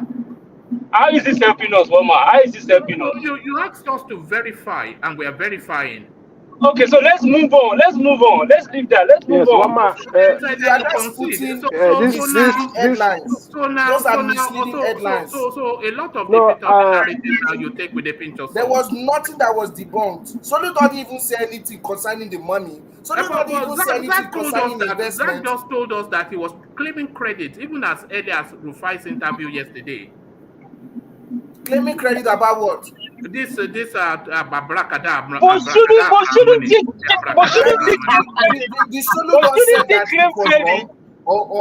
he claim credit? For abracadabra money. Professor. Come on, woman, don't say that. Don't say that. Woman is trying everything he can to nail Peter Obi. You can't nail him. Me nail him. He's already nailed now. It's a busted plot. You can't nail him. Woman, what do you want? What do you want? From what? From what? I mean, this movement, this Nigeria election movement that is going on, what do you want? What do you want? I want honesty and probity. So who's going to give you that? Is it Tinubu and Atiku? Who's giving you that? Tinubu and Atiku, but certainly not Peter Obi as well. It's none of them. So who will give you? Okay, who will give you? One man, I would appreciate before you verify anything from Peter. Just hear it from Peter Obis' mouth before you verify. I don't have somebody his phone number, unfortunately. Oh man, who is the person? Oh man, who is the person? We've gone to verify, and the whole thing is cascading. We did Pandora papers earlier. You will verify what you hear from him, not on another person. Yeah, but he was trending it even on the final, claiming credit. Oh man, there is no saying that you can write anything now. This is internet. You can write anything on internet now. It doesn't mean anything. Is it me that there's no saint anywhere in the world? Peter Obi is not a saint, but he's still better than all these people. You yourself, you know, woman. You know. No, how is it better? It was the running mate for Atiku last round. He was the running mate. He wasn't the president guy. He wasn't the candidate, the president guy now. He's just behind Atiku. What do you want him to do? One man, excuse me. But just today now, he called Atiku a lunatic. He didn't say how. He said 70% of Nigerian politicians are lunatics. He said that. So I didn't know lunatic. I didn't know lunatic. When they are did you call Atiku name? Did you call Atiku? Flip flop. It's unbelievable. One man. This round you are going. this route you are going is not going to help us. No, you want me to be doing holy with Obi'S? Yeah, No. I just asked you. I just asked you, who is your man? Who are you supporting? A plague on all their houses. They should. One man. Atiku. One man. Let them. They can all rot. They are all the same. One man. I want to ask you a question. One man, you should stop saying false statement. That is a one false man. statement. Can we move on? That is a false statement. No, it's not a false statement. Because Obi was championing Atiku. The Atiku become a bad person from 2019 till date. Obi was convincing the whole country that the Atiku was the best answer to Nigeria. No, hold on. Obi went to his declaring. Obi congratulated him. Take this question. Was Obi or was Obi not going around the vast expanse of Nigeria in 2019 telling us that Atiku Abubakar is the best solution to Nigeria's problem? Was it that is politics? That is politics. Oh, right. And there it is. There you go. That is politics right there. One man, you know. One man, you know better. One man, you know better. One man, you know. That Atiku is a lunatic. When did he say one man, you know better. You know better. He said 70%. Okay, hold on. Did he or did he not say 70% of Nigerian politicians? I can bring the headline. 70% of Nigerian politicians don't lunatics. Is that not a fact? Is that not a fact? Is Atiku not a Nigerian politician? So what? We are playing politics here. So what? Are you now assuming that Atiku is the 70%? Is there not another 30%? So Atiku is part of this. And Obi is one of them too. It's quite a thing. That was why I said. Obi is one of the politicians too, isn't it? One man. Do you know that in 2015, Showoru APC give him 700 million, and APC is asking him for the money now. No, APC is asking him for that money now. Do you know that? They came with another propaganda now. Lie. Of verifiable lie. Just lie. No. They took money from this thing. They took money from APC. Do you know? Do you know? Are you guys just stop this? Do you know this man? Do you know this man? Do you know this man? Do you know this man? Do you know this man? This Facebook, this people freedom movement. This man that is in US that said it. Which you know the man? The woman in US talking about APC in Nigeria. In US, we're speaking for APC in Nigeria. You just look at it yourself. Ajale Koko. It said distraction from serious, and it will end in 2-3 weeks time anyway. One man has a question. The person will need money to cast the good luck. My brother, calm down. One man has a question, and somebody answer. It's politics. So let's just move on. He has covered everything. The answer has been answered. One man, let's move on. Let's me continue. Don't worry, Thomas. But this Peter Obis narrative, we must and Roman is trying to be fast and loose with language. When the guy is saying something and you are trying to reword it, he said it's a false statement. You know, a false statement. One man. You're the one not understanding the English. One man. You're the one that's not understanding one man. Englishman. And it's Englishman does not understand. I wonder how you read. Can I say something, one man? I wonder how you read English and you spin things around. Oh, all right. The contention. I'll read it as it's written. Hold on. I've read it. I've read it so many times. The contention was this guy tweeted that.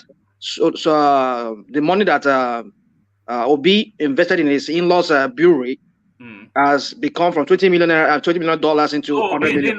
In whose brewery? That is his in-laws. Some people say his in-laws. Oh my goodness me! Hold on. This guy is a criminal.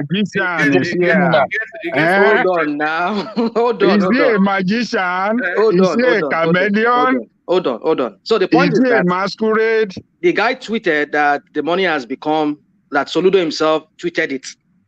Soludo is debunking that he did not tweet that the $20 million has become 100 million. He did not tweet. The contention was that he tweeted or not tweeted. That was the contention. Yes. And so the claim that Soludo tweeted is a falsehood. Okay, if you want me to teach you English, which is my job, I will tell you what predicates, what predicate and subjects are in a sentence. Teach me English. Okay?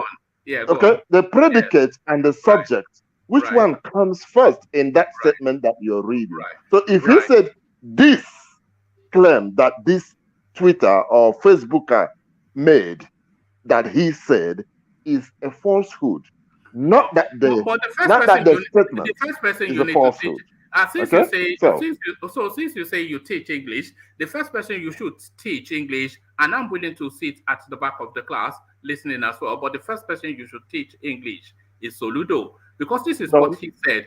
He said maybe I should teach Sahara Reporters, because Sahara Reporters line of reportage is just nonsense. No, forget all that. This is in quotation marks. So these are verbatim. It says, where did you read or hear me make not such statement, but such false statement? So the statement itself is the falsehood. The statement itself is the falsehood. The statement that he said that Soludo tweeted is what he's talking about. Soludo didn't tweet. All right. He's addressing what the guy claimed, not the statement about the money. He said such a false statement. I think I get one man now. I get what you're saying. It's all in the words now. Yeah, I think one man, you're making sense. Unless Soludo needs that English lesson, that Roman. Okay, guys. I'm gonna give another person chance to come in, please. It's been nice talking to you guys. Okay. One man, for example, thank you, guys. Bye-bye.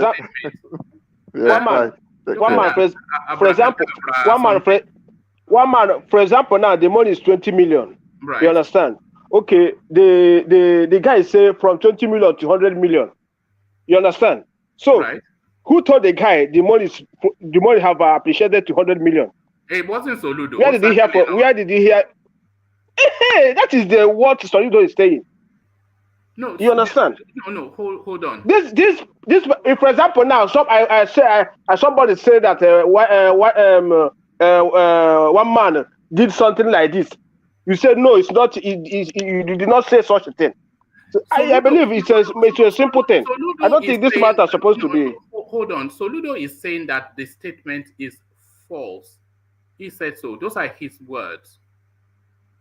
Not the tweet is false, not the Facebook comment is false, but the statement that the Facebook commentator is making is false. I get your point, one man. One man, have you heard Peter? But have you heard this? Have you heard this statement from Peter Obis? But Peter Obis was trying to leverage it on Rufai's platform. But did he say hold on. Did Obis said during the interview, did he say that the $20 million has become $100 million? Well, Zach, you can tell us what he said. Zach, you were giving us what Rufai said. So tell us Peter Obis did not say such a thing. So there you have it. So Soludo was right when he said that it was. Hold on, Zach. What did he say? Well, I watched the interview. I can't really remember if you mentioned figure, but he said that the money he put down for investment in Anambra has yield profit. I have to go back and watch it again and be sure if you mention figure or not. All right, thank you. So he's leveraging. He did not mention any figure. He's leveraging that narrative, which is a false narrative. You see, one man, we see this with iPhone people. Go and verify is what he said. So that's we see this narrative of overblowing things with our people. I mean, you see, if we want to sell our candidate, let us sell our candidates. No, let us not use propaganda like the other people use propaganda. You know, when we start using this kind of, like that guy now that tweeted that from 20 million to 100 million, you know, it puts Obi in a bad light. So let us always not. He was also trying to use my brother.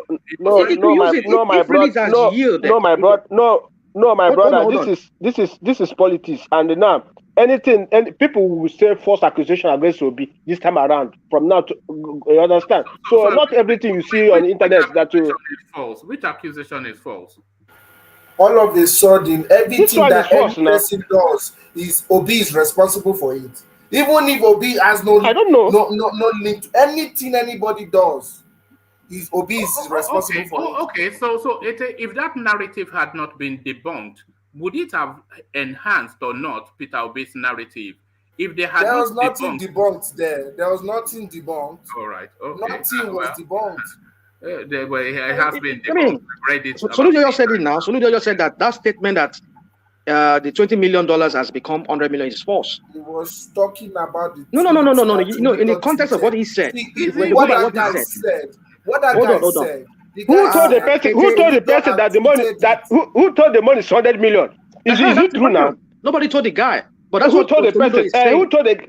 Yeah, the Soludo said. Did you hear this from me? It's false accusation. It's false accusation, but we know that. But even he said the statement is even false itself. The statement that the $20 million has become 100 million is even false in itself. I didn't even read that line. Where did you hear? Where did you hear such a thing now? Who said such a thing? Where did you hear such a thing? It's false accusation now. Where did you hear the statement? Where did you hear? Did you hear it from Peter Obis? False accusation. Peter Obis did not say it. We agree. We agree. They don't say it. Yeah. So I agree with you. Peter Obis, anything you hear Peter Obis said, so go and verify. Sorry, but Rational Mind, if you have that article on your screen, it goes on to hammer it down because the follow-on sentence is, this fake news has been roundly debunked by my team.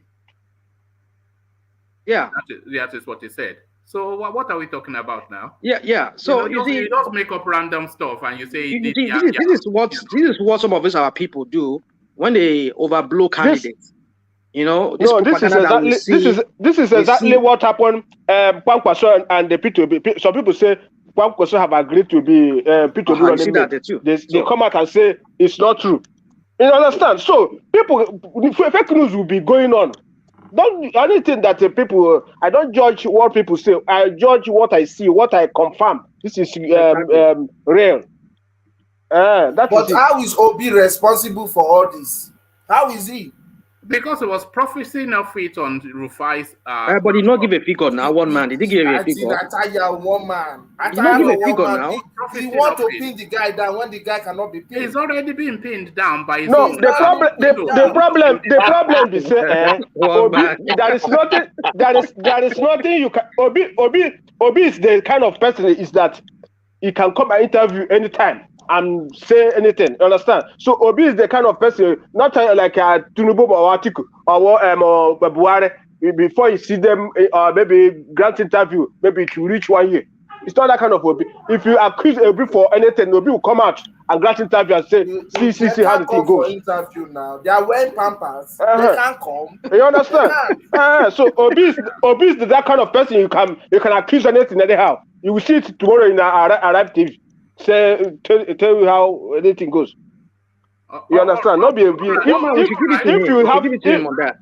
Our other political who are vying for this office, like a person like Atiku and TENURE, we've never seen them grant one interview. Yeah, but Obi is playing catch up. He's playing catch up, but that tells us much that we need to know. That is the kind of knowledge we need. For the past 4 years. Rational mind. It's because they are serious. That's why they are not jumping around. They are serious candidates. Somebody that came from let me tell you something. A man can give you a president. A president can give you good presidents, give you good governance. You will see it vibrant everywhere. Not this one will stay. Buhari self. You will have short. And by the way, serious. There's another thing we are missing out. Moses. That investment was invested state money in his family business. Moses. I think Peter Obis cleared the air on that interview. Peter Obis cleared the air on that interview. Peter Obis cleared the air. Watch the interview. Peter Obis cleared the air. this guy asked Peter Obis about that. Peter Obis cleared the air. You understand? So Peter Obis said this is a man that Peter Obis. Don't do this is a man. What does that mean? He cleared the air. What does that mean? No, you said that he invested the money in his family business or what? Yes, I said nothing like that. What does that mean? Nothing like that. No, it was confirmed that it was nothing like that. You know, what do you mean nothing like that? It was his in-laws business or something like that. His brother or something like that. His brother-in-law, whatever. For example, as a governor, you a white man, you're a governor. You are any salary. You cannot give your brother money to invest. Is it a button? From government money. That's no, you are any salary. As a governor, you cannot give your brother money to invest. President of Nigeria. You believe in investing in Nigeria's money? You understand? I didn't say that you did it, but I'm asking you. Maybe you are a governor. Your brother is having business, maybe problem on his business. You cannot give him money to invest in to put in That's illegal. That's illegal. That's fraud. It was a viable business. No, you did not understand me. You did not understand me. Moses, what is the meaning of nepotism? And if you don't know, then I'll Google it. Then we'll read it out. What's the meaning of nepotism? White man. You want to attribute nepotism to Peter Obi? You want to attribute I don't know where you are going. I want to let me say something here. Let me say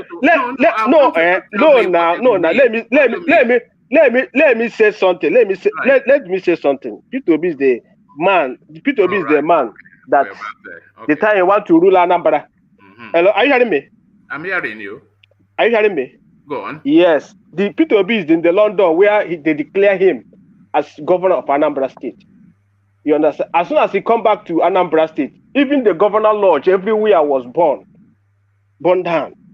Right. Peter Obis, even like this former governor did not hand over as normal. Maybe see the money that government have. Peter Obis did not have anything. Now that's a storyline. Now 30 billion. Forget all that. That's a storyline. That's everything. Go to Anambra ask now. Have you verified? Peter Obis met 30 billion debt in Anambra. Peter Obis met 30 billion. Peter Obis before every governor meets debt. I'm coming now. Peter Obis clear the debts. Peter Obis does not owe salary. Anybody go and ask. Both teachers, both pensioners. No, now I'm asking you, a governor that Peter Obis did not borrow 1 naira. You understand? So keep 75 billion. It did not borrow 1 naira. What else? Yes. What else do you want from him? Did he sign checks from his own personal account? Check for the governor's account. I make I don't understand. You said the government was indebted for $40 billion naira. This is Peter Obis. Peter Obis after Moses, hold on. You look at that. You want to do campaign speech again? Stay there. You said Peter Obis did not borrow money. But you also said he met the government coffers in deficit. So did he sign a personal check then to run his government? I don't understand what you mean. So how did he run his government? He did not. The government was in deficit. You said that he met a debt of $40 billion naira, and you said he did not borrow money. 30 billion naira.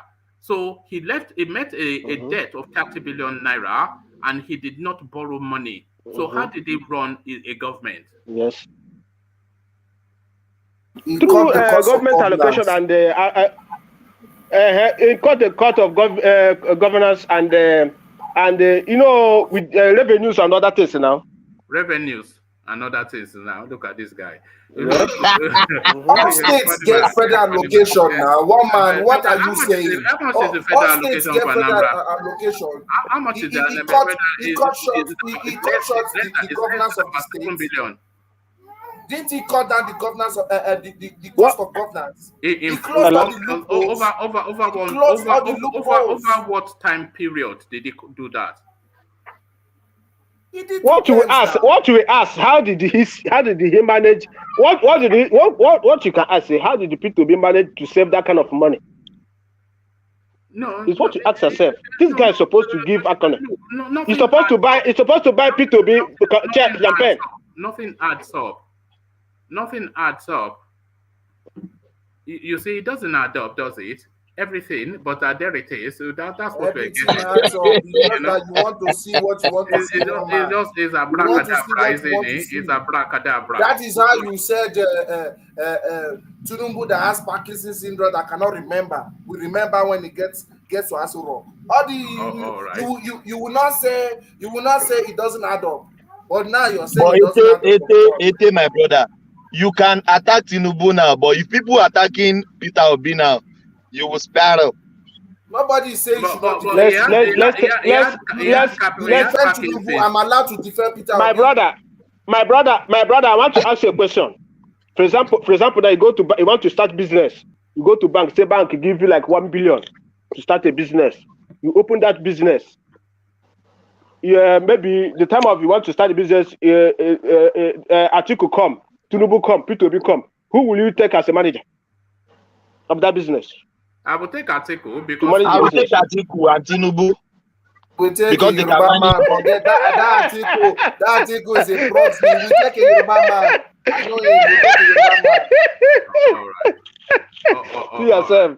See yourself now. You see? All right. Let's press on and go on to.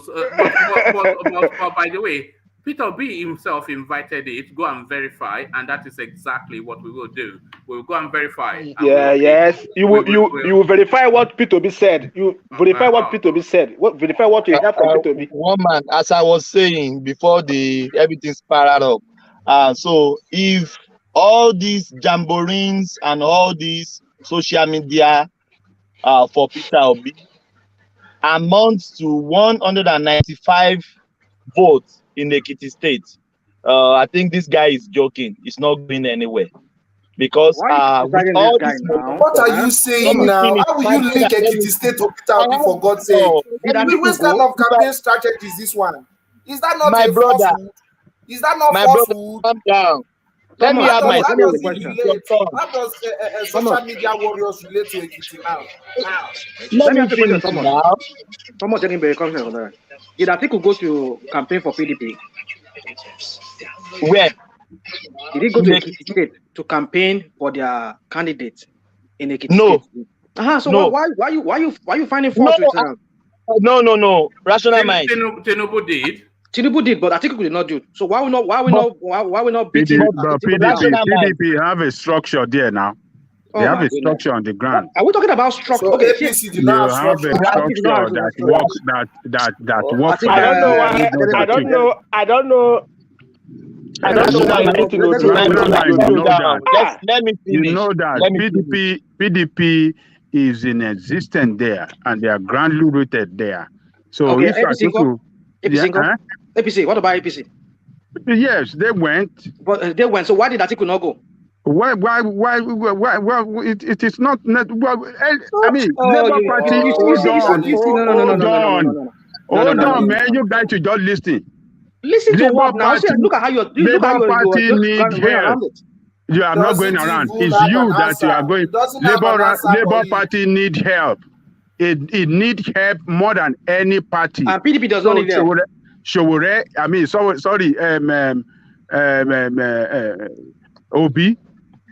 Obi should be the person to help that person. Obi did not need any help. Let me tell you. Okay, let me tell you. Let me ask a question. As I'm talking to you now, a sitting senate from Imo State have the campaign to Labour Party. How many? Many people. How many? No, let me tell you something. If may God may have it, Obi win this election. If may God may have it, Obi win this. Wait, if God may have it, Obi win this election. You will see many people that will decamp for. My brother, I ask you a question. How many people decamped? Many people. How many? Hold on, even my also had two senators. You people were celebrating it. He has a structure. No, now I told you that. Calm down. Don't judge Obi now. No, you will see something that you will see from now. Yes, don't judge Obi now. You understand? Obi is a big deal now. I'm saying that Obi is changing the tides. They are watching the tides being changed. Yes, Obi, but they are always looking for something to pin on him. If Kwankwaso did half of what Obi is doing now, I'm sure he will say the structure, the northern vote, they will start hyping him anyhow. But because of the hate that they have secretly, that is why they don't want this man to climb. They are envious. Pankwaso followers.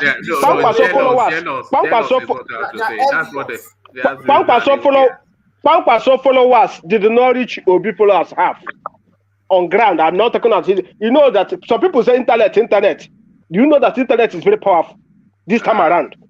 Internet is very powerful. Let me debunk that. Yes. Ekiti State, Kwankwaso party got 526 votes. Obi got 195 votes.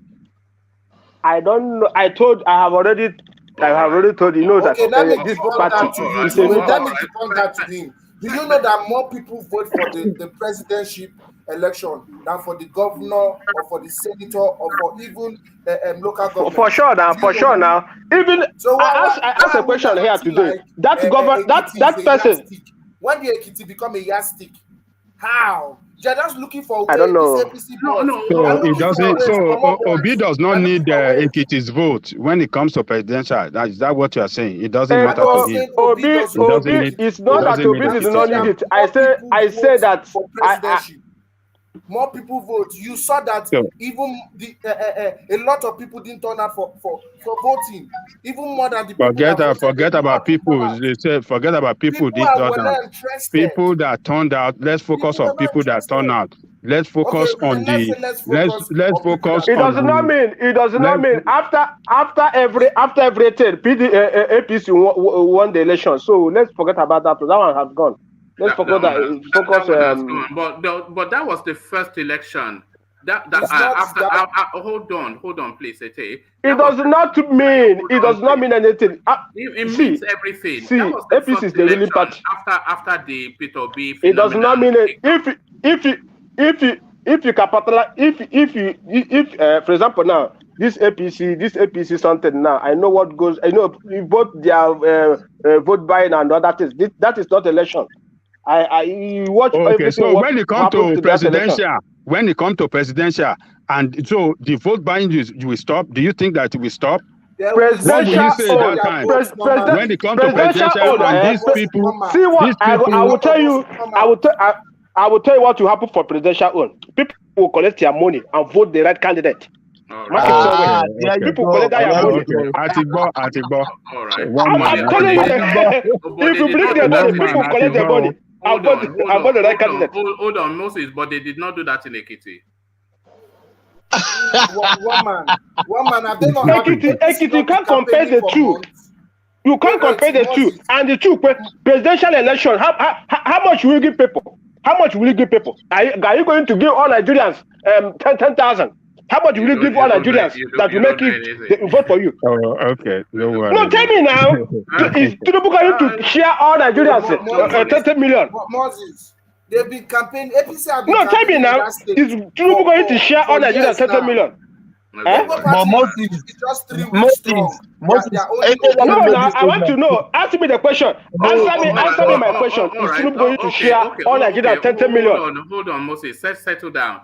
I want to progress the conversation. I'm going to go to Solomon because I think we're just looping around in circles. But it's pretty clear. But Obi invited us to verify, and that is what we will do. But let's go to Solomon, who joins us from Abuja. So Solomon, we're still with the Peter Obi narrative somewhat. And it's not looking good outside of his adherents, because the people of serious mind who take politics seriously, they don't buy into just this. Okay, I am saying that if you reread what Babangida Aliyu is saying, it's essentially just calling Peter Obi as nothing more than just some Instagram babe, some online something. So Peter Obi may be president in 2027 or 31, but 2023 too early. Babangida Aliyu is the person saying this. So you will say he's from PDP, but you will also say he's a senior politician. He certainly has a personal relationship with Peter Obi, and he's speaking truth as he understands it. But what are you making then of Babangida Aliyu's words that 2023 out of the question for the Obi space? Yeah. Good evening, everybody. Good to have you. What that former Niger State governor, what he said is very right, especially after seeing this Ekiti state election.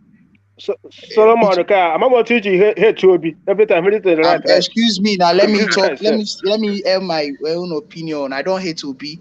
It's just we need to learn to do things. Okay. He doesn't hate Obi. He's a beneficiary. He's in Abuja. He has this Solomon.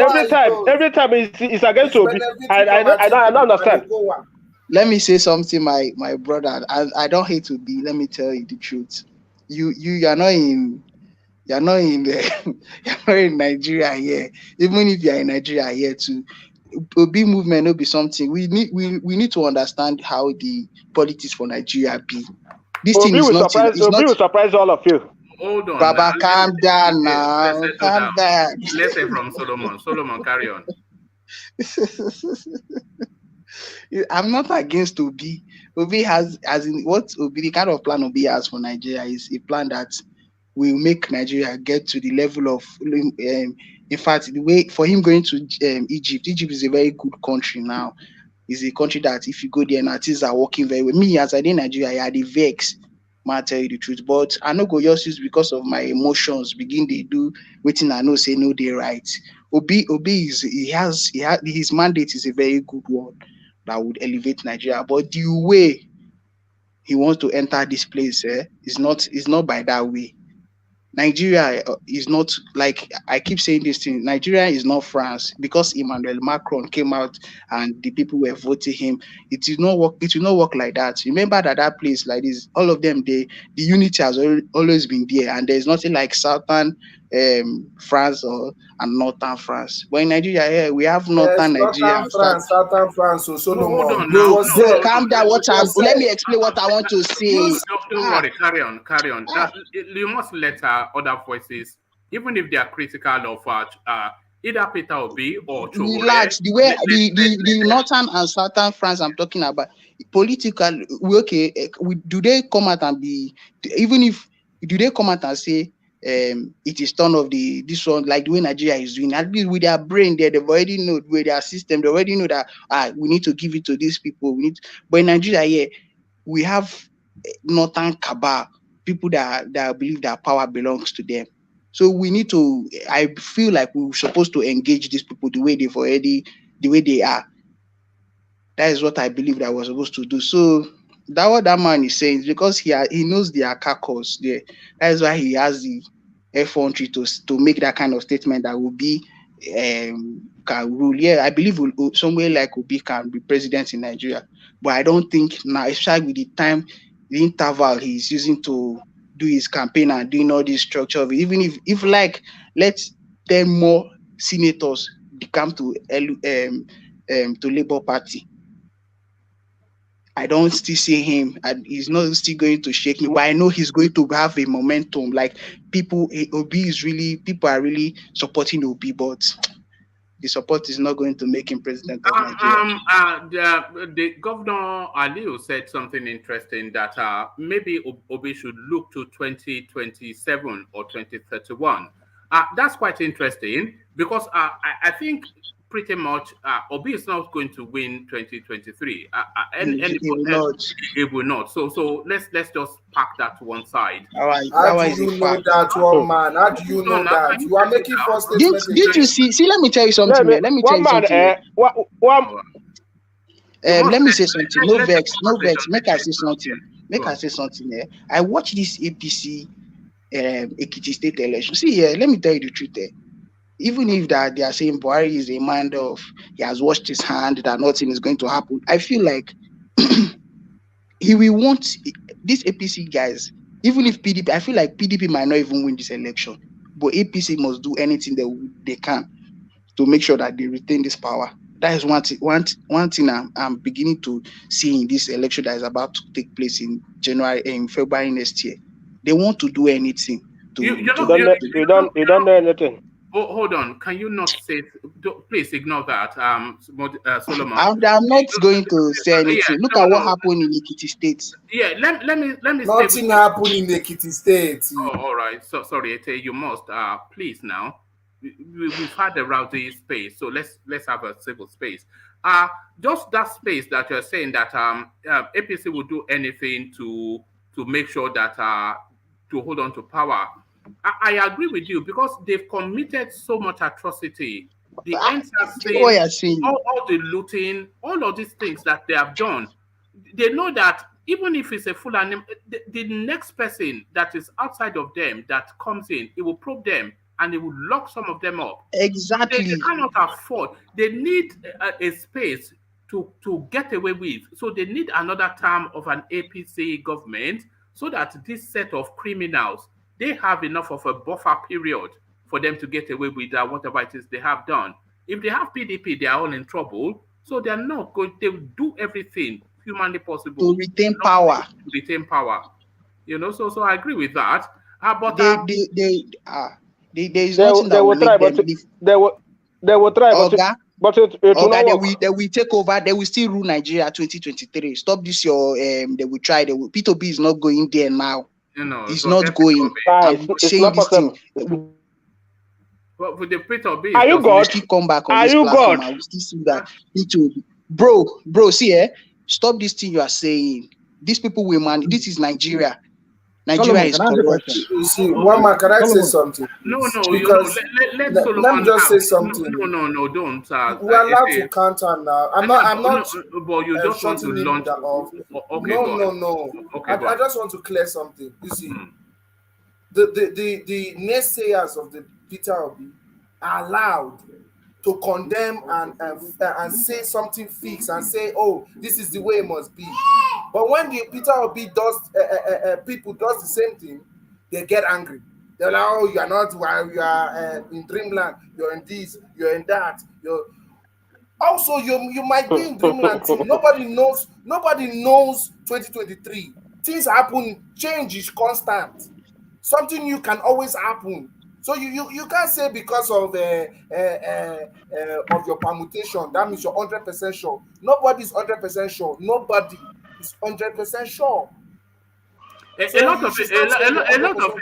lot of people will insist that they are 100% sure that Peter Obi is not going to be president, and they will only be saying that because the Peter Obi thing is just really this hypobian sort of noise that we heard. There's nothing hypob about it. Yeah. See, one man, do you believe that if Peter Obi win tomorrow, if Peter Obi win tomorrow, I will be happy.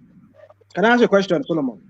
I will be happy if he wins tomorrow. But let me tell you, the one thing people just fail to understand is the kind of country we are in, like this country called Nigeria. In fact, I feel sometimes I will feel like, can't we the South just have an alliance and confront these northern people? It's not about one region doing this. This fight is not about one region doing it. Forget that maybe people from other regions that is from the southwest and south they are all saying they want P2B, but you remember there are still people who still have say in those places. They still have political godfathers in those places. Solomon, take a question from Rational Mind. Okay. The question I want to ask you is this: from the way you've spoken so far, I Did you say it's like you have your mind made up? Now, what is your basis for wanting to vote either APC or PDP? I think that's what I deduced from what you said. That the people you want to vote for, I'm sure you have PDC, and you want to vote for either APC or PDP, right? I'm not voting APC, PDP. Oh, PDP, okay. So now, why do you want to vote PDP? Knowing that we have 8 years of a Northern president. Hold on, please, hold on. Yes. 8 years of a Fulani man there. God bless you. And you're having another Fulani man who's going to obviously no doubt rule for another 8 years. And you are just a few minutes ago, you were lamenting that this country tire you. No, you know even people in this country. And I'm sure you must have had articles antecedents. Know of what people are, the allegation are dangling on this neck about corruption and everything. And you see another option of a Saturn, and you just said about the Saturn, can we not come together? Why can't we start from somewhere? So with somebody like Obi, but you know Obi's antecedents too now. So how is it different from Atiku's antecedents? He's the lesser of the two evils. I mean, of the three of the evils. I wasn't the two evils. The lesser of the two evils is still. Of the three major evils. I mean, three major candidates. But it's still evil. Is the point? Well, it's evil, but my point is this: this is a guy. I mean, I'll allow you to answer that question, Solomon. This is a guy that was impeached twice during his governorship, all because he did not go with the flow of allowing them have unbridled access to the state coffers. No, that's his narrative, though. That's his narrative. What was the reason why they impeached him then? It's a power tussle. A power tussle, okay. Yes. Well, that's what they said, but then he said because he would not allow them. But that's his narrative. That's his embellishment. Well, that is what he said. That's I want to go by what he said. Yeah, but why would you? If there's any other contrary one, bring it up. That was why I said, hold on. I think we lost Solomon. Oh, we lost him. Oh, yeah, I was there twiggling my brows, and I think it's coming back. Yeah. So I wanted to ask him, what was his basis? Considering all these indices we just mentioned, I just give him. But I don't know. I hope he comes back and answer that question. No, but I've lost. We've lost him again. But there it is. So Solomon come back. Is coming in from Abuja, so I think maybe like a networker issue. But no. That narrative of Peter Obi being a lesser evil is still evil.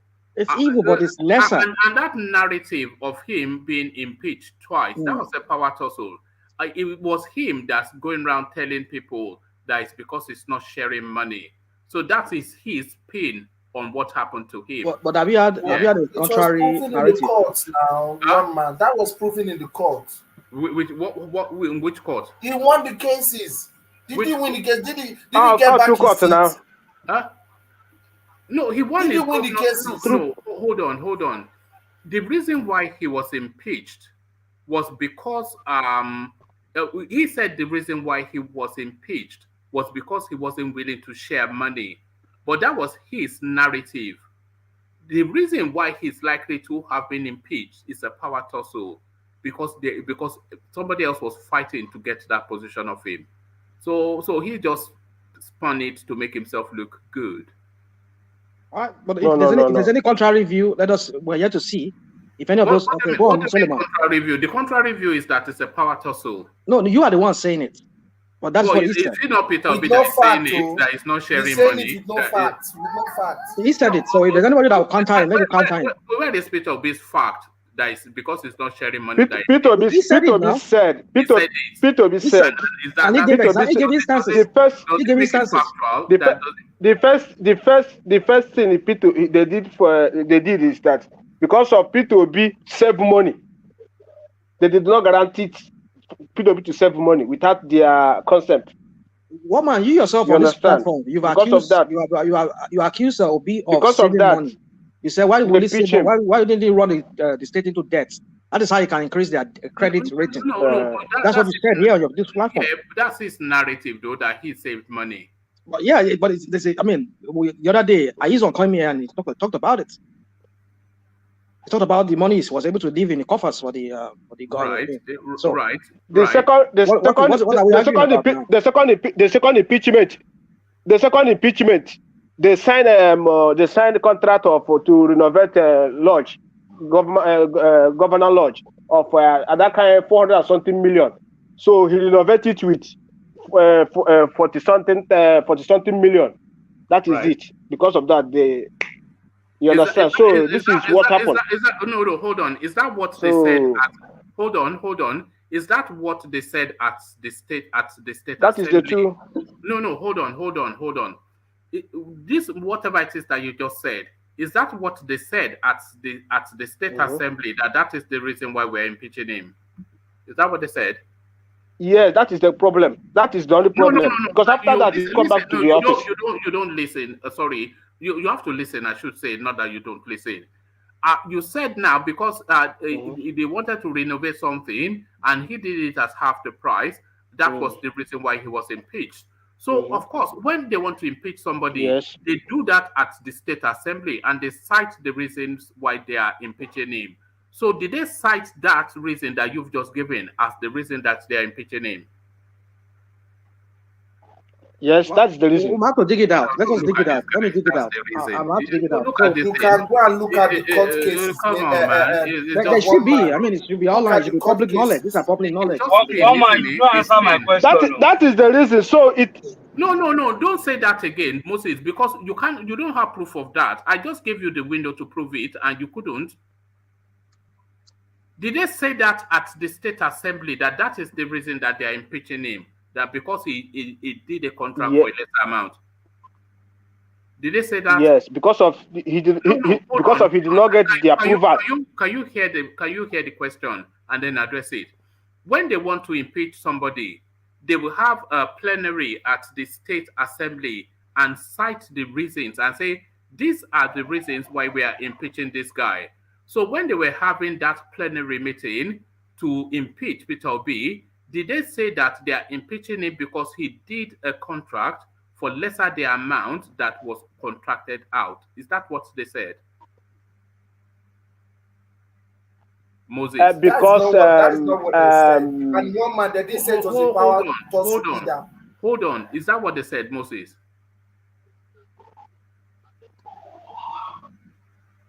One man, I'm looking it up here. Don't pretend like you can't hear me or your system is down, Moses. I'm waiting to hear from you. Are you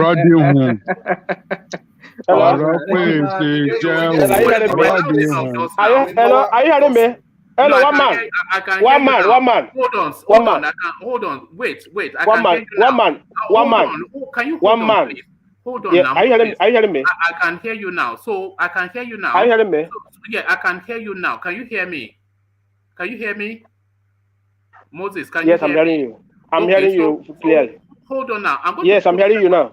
I'm going to put the question to you again, and I don't expect your system to have a fault when you're about to answer. So I'm putting the question to you again. But can I say something? Can I say something before then? You say a lot of things, but when I want to say something down, because to avoid like maybe we are putting false information. I want to send you the video where Peter Obis said it. You can hear it from his mouth. No. You understand? So it's better. I send you the video. It's better. I send you the video so you can. He said it in Arias TV. Arise, yes. If you hold on, Moses, and we have a conversation, we can clear it up, without you sending anything. But we have to have a conversation. So I'll put a question to you. I can't say all that happens. I can't say that I'm not Peter Obis. I can't say all that happens. But the thing is in the Arias television news. You can go there and watch it. It's in YouTube. It's on YouTube. Forget Arias. It's on YouTube now. You can go there and watch it now to avoid. If you just listen, then we can clear things up. When they want to impeach a governor, a president, etc., they hold a meeting at the plenary and they say, these are the reasons why we are impeaching him. That is what they do. So that is what they do. And then it's documented in the state archives that because he did this and the other, that is why we're impeaching him. So is Peter Obis saying that they held a meeting at plenary and said because he did a contract for a lesser amount, which is what you said, that is why they're impeaching him. Is that what he said? That's to you, Moses. So I'm not expecting. Yes. Yeah, that's what he said. Yeah. Look at that. This is it. Oh, go and verify. Go and verify. You should go and verify. One man, can I say something to you? I'm reading an article here. Right. From I think 2018. Right. It says why Peter Obi was impeached. Right. It says for not inflating. Sorry, read the name of the author. Read who's the author? That's it's called News Rangers, online News Rangers. Well, that's another one I'm hearing. So oh God. The other ones here. No, the other ones here. Ripple's Nigeria. I might put them. I might paste them. Yeah. It says. But this thing is on YouTube now. Hold on now. If you can verify, let Rational Mind verify now. Let Rational Mind go on. It says Lagos, May 29th. 11 years after his impeachment, the presidency has confirmed that former governor of Anambra State, Mr. Peter Obi, did not commit any crime deserving removal from office, but that his offense was his refusal to inflate the budget of the state. Who said that? Commenting on the incident, Senior Special Assistant to President Muhammad Buhari on Media and Publicity, Garba Shehu, in an article released on Sunday to commemorate the third anniversary of the Buhari presidency, listed Obi as one of those who suffered injustice while they. Let me paste it here because I have somebody knocking on my door here. So yeah, paste it. Let me paste it so that you can go through it because I have somebody knocking on my door. All right. So that you can read it. Forget Peter Obi said. Peter Obi said, Peter Obi will say. Garba Shehu is talking about it here. I mean, Garba Shehu can say anything. Oh my goodness, one man. One man. Okay, but you like to fact check now. Why don't you do fact check there now, one man, please? Yes, but Rational Mind, the question that I asked is quite simple, and I think if you listen to the question, you say it's fair enough. When they want to impeach somebody, they give the reasons why they are impeaching him. Yeah. So all I'm simply asking is, what reasons were adduced at the plenary, at the state plenary? That should be in the state archive now. Yeah, so there it is. But it's not Peter Obi said now. That's not how it works. You said it was a power tussle, which was false. Is that not false? How can it be false? Was that what was stated in the courts? That was not. It was. But that stands. They can't go to impeach him based on power tussle. That stands more to logic than what you're saying. No, it doesn't stand to any logic. No court will listen to that. It doesn't stand to any logic. It's just because of it suits your narrative, and you see what you want to see about Peter Obi. All right, but Peter Obi made the invitation to go and verify, and that is exactly what we have to do. You didn't verify anything. There's no fact in what you said. There's no fact. What is no fact in what I said? Okay, what is factual about what you said right now? Did somebody not replace him in the governorship? Was a vacuum left there? Did he not get back his seat? No. What I'm saying is a power tussle. Did somebody not win out? Is that the reason he was to impeach? The man told you the reason. You didn't believe his reason. Then you invented your own reason. No. I gave a more plausible possibility. You didn't give any plausible possibility. You just assumed because you are not in the government house. You did not have any close contact with anybody in Anambra. You did not even know about the situation there. But the person that the situation happened to is saying it. Even Almighty Garba Shehu, that is king of some kind of thing. So Garba Shehu now is the arbiter of justice and truth. No, he's an opposition. He's an opposition. For an opposition to say something.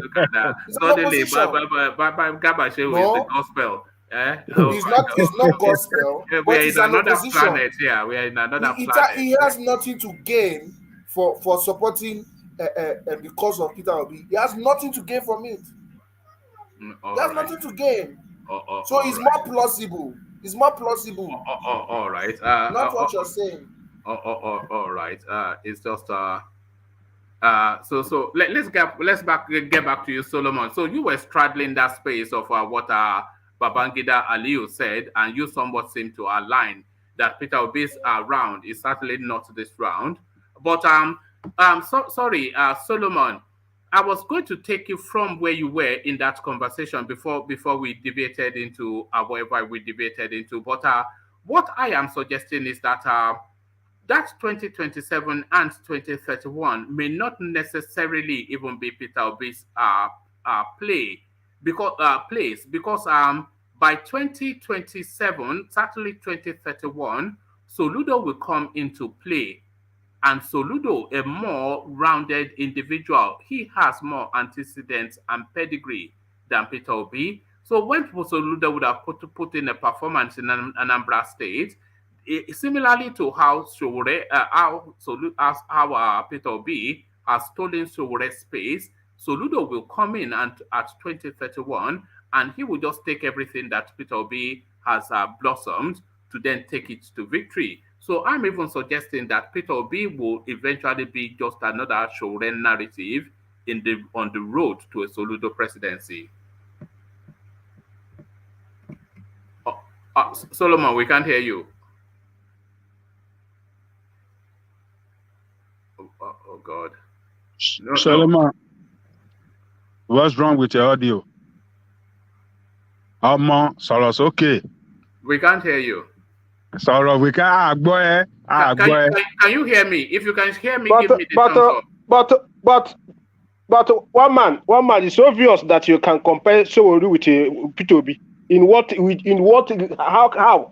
How will you compare Sowore with Peter Obi? Where? Peter Obi did not reach Sowore. Sowore was a very good SUG president. That is what they are comparing him with.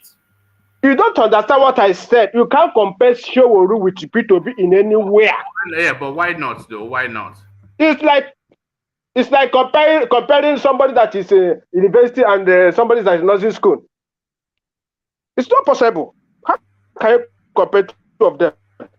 No, there's no way you can compare two of them. You know that the space that they occupy the same space. Because Sowore's politics is to the new generation is a different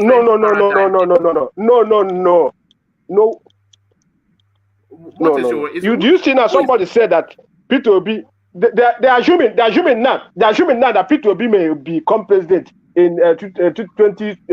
So see now this person now is assuming to show that the Peter Obi is becoming bigger. APC and PDP is afraid of Peter Obi right now. Let me tell you the gospel truth. They are afraid of him. No. Well, I don't see any signs that they are. You know, because they are afraid of Peter Obi. Peter Obi is coming. Okay, Peter Obi is coming bigger and bigger every day. You can say that. Moses, just listen for a moment. I don't think that APC or PDP are afraid of Peter Obi. No. And the reason why I don't think that they are afraid of Peter Obi. No, let me give you the reason now, and then you can disagree. The reason why I don't see that is because they are not really politicking. Anytime you hear APC or PDP politicking, they are politicking against each other, not to Peter Obi. But the only person that is politicking to Peter Obi is Sowore. So not the main parties is Sowore.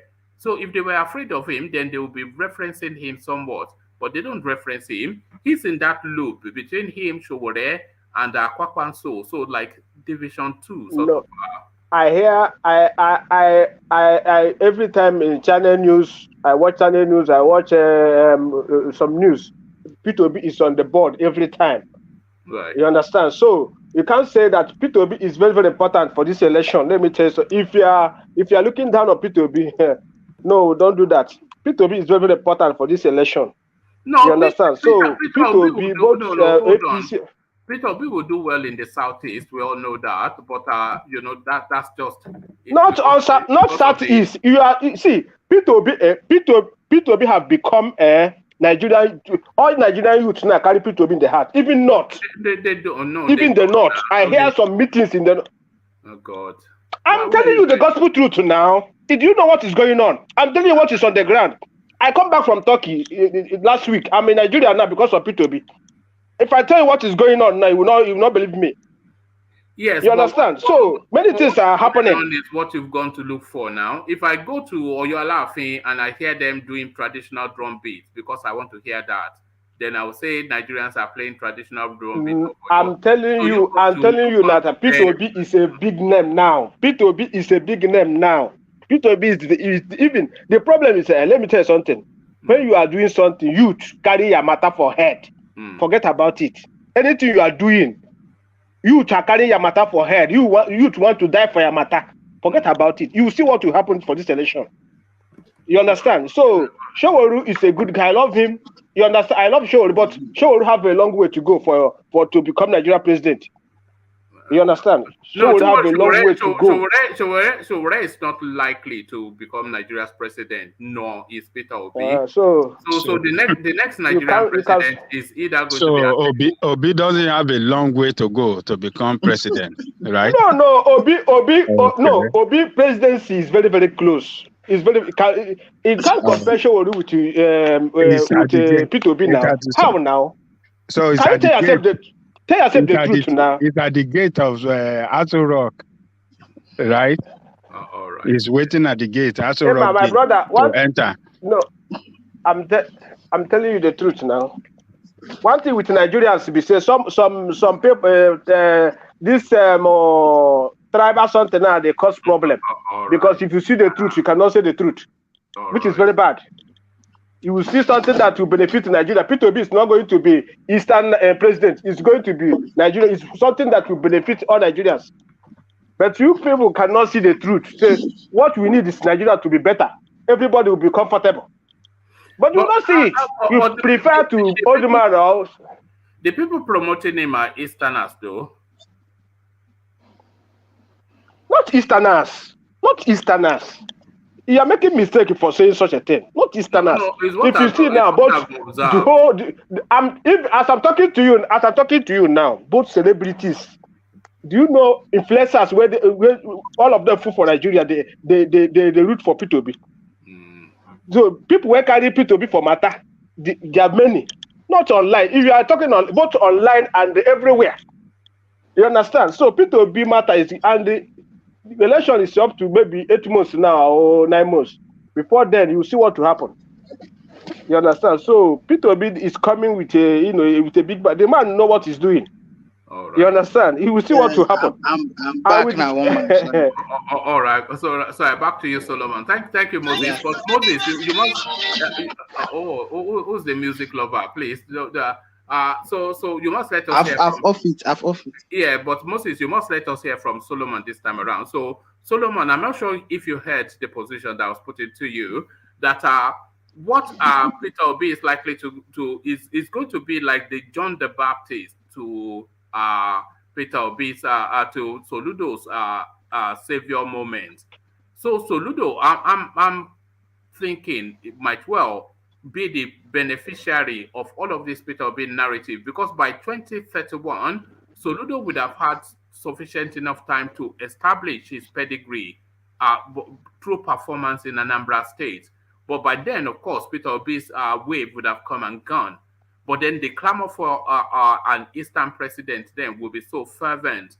So if Atiku wins the 2023 election, then that serves as a precursor for the Soludo presidency in 2031.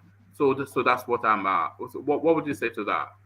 Yeah, Peter Obis has said that. I don't know if it's true. How true it is that if he contests now, he won this thing Sanusi wrote about their these three major persons are major candidates. So he said something like, sorry, I've forgotten in the article I saw Peter. I think I saw him said if he contests now and he loses the election now, he's not going to contest again.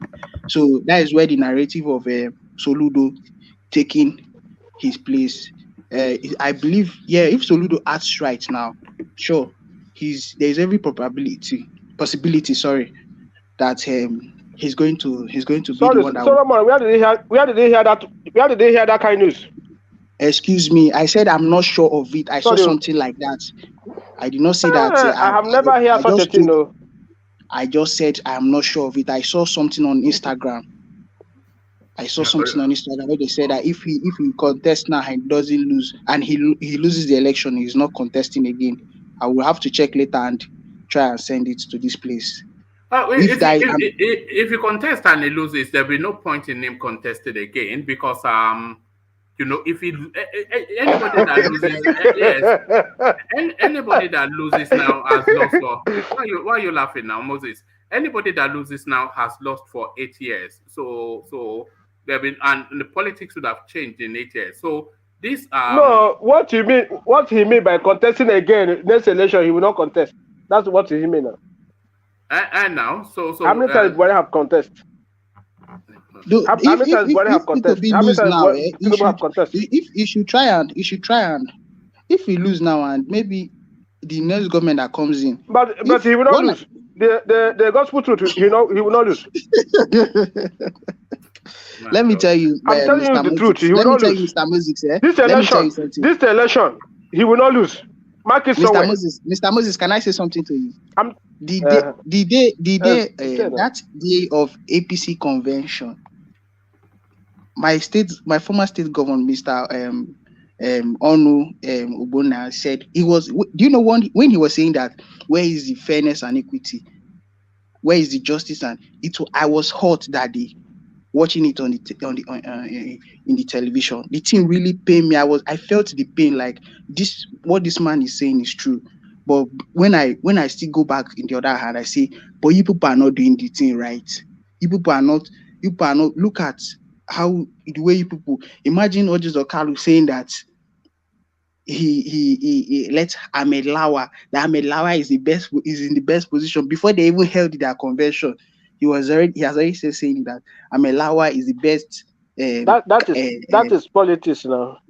Excuse me. You see, that is politics. Why don't we use that same way and start selling our own self, like bringing out our person, supporting ourselves politically? That is when you don't have candidates. It's not by candidates. When you don't have.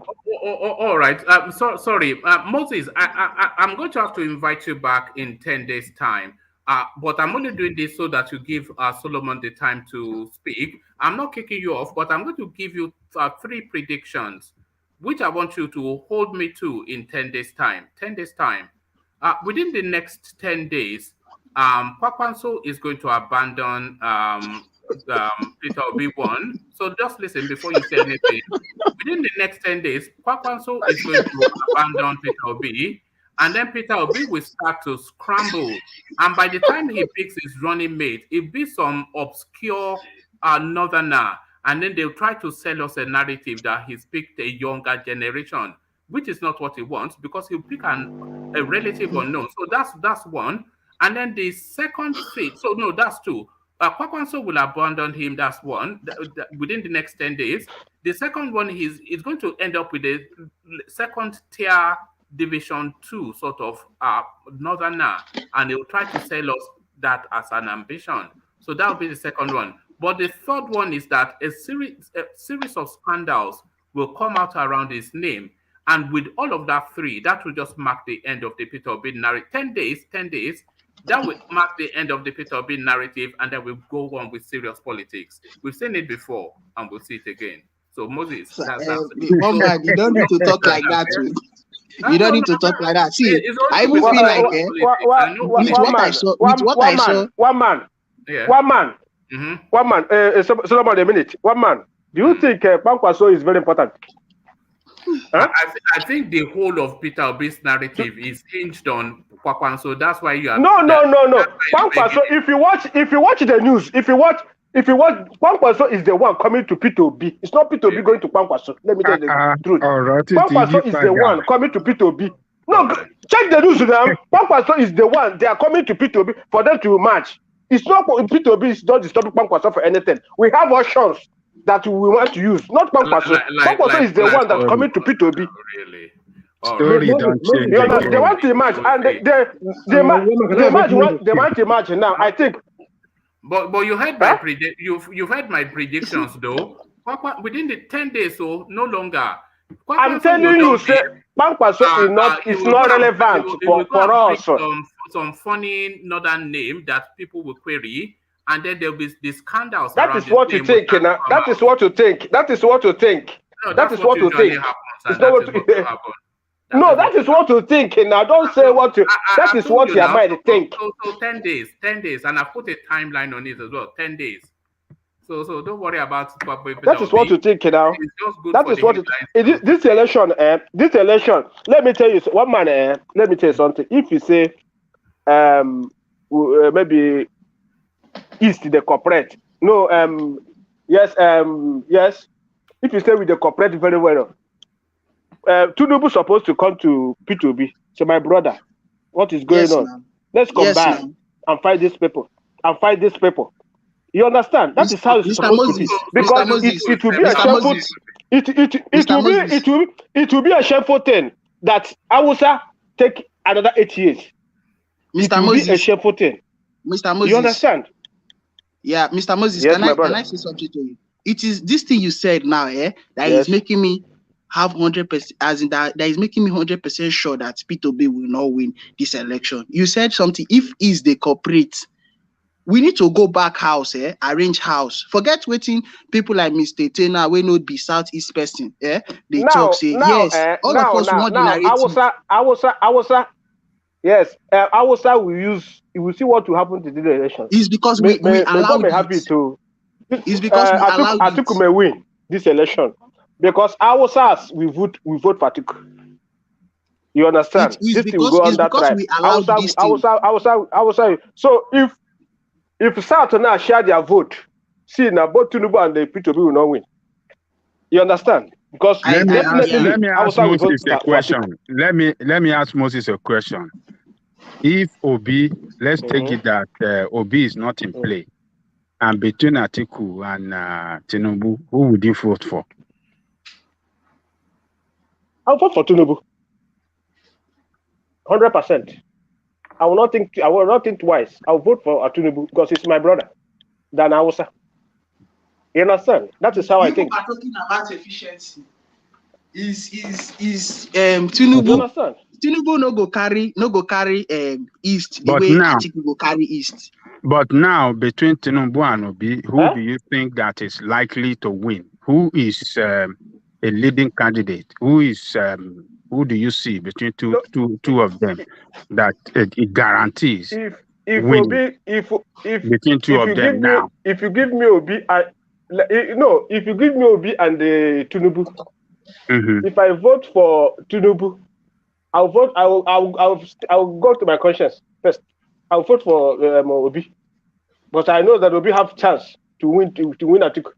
Who do you think has the better chance between Obi and Tinubu of becoming president? That's the question. Not who do you want to be the president, but who do you think has the better chance? Do you think it will be difficult? I will give Tinubu presidency, mark it somewhere. Even if Tinubu win that election, they will rig it. Do you think Hausa will give Tinubu that so if Obi wins, Hausa will give Obi. So Hausa will give Obi. If Obi wins, Hausa will give Obi. You see. But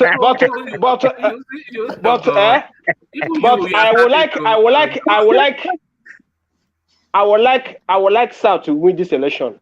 I would like South to win this election. Mr. I would not like this thing go to back to North. Oh yes, Mr. I understand. If this thing go back to North, I will not be happy.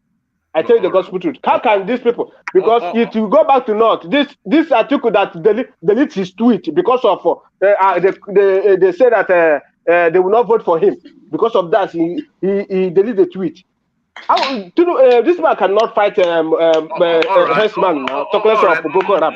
Moses, hold on, Moses. Let Solomon reclaim the floor because he was the one in play. So back to you, Solomon. I want to tell Mr. Moses something. Why I will not support Tinubu.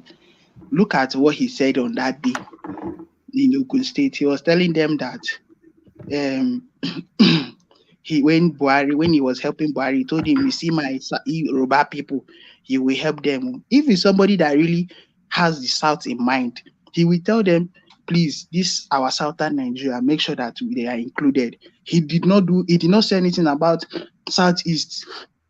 He was just emphasizing on his Yoruba people. How are we going to, we Igbo people now come and be voting for him? And if we're talking about who is not being tribalistic now, is it Tinubu is somebody that is, he's tribalistic. Let me ask you a question just off the back of what you're saying. I want you to rate them in order of 1 to 3. So who do you think is more of a tribal person? Atiku, Tinubu, and Peter Obi? So who would you say is the most tribal and the least tribal? So give us a 1 to 3. Peter Obi is a Nigerian. He's coming in there as a Nigerian because he's not going to be tribalistic at all. Peter Obi won't be tribalistic. But you see, Tinubu, he's very tribalistic. Forget the fact they say that there are people in Lagos State, that are Igbo people that are in Lagos State government. It's because of how, there are some persons that may just, how will I put it now, like, it's based on their loyalty. That one is their own personal interest, how the kind of level of loyalty has built, they've built with him, like they've had with him. That is why he's bringing them into the game. But still yet, it's not about only you as an individual.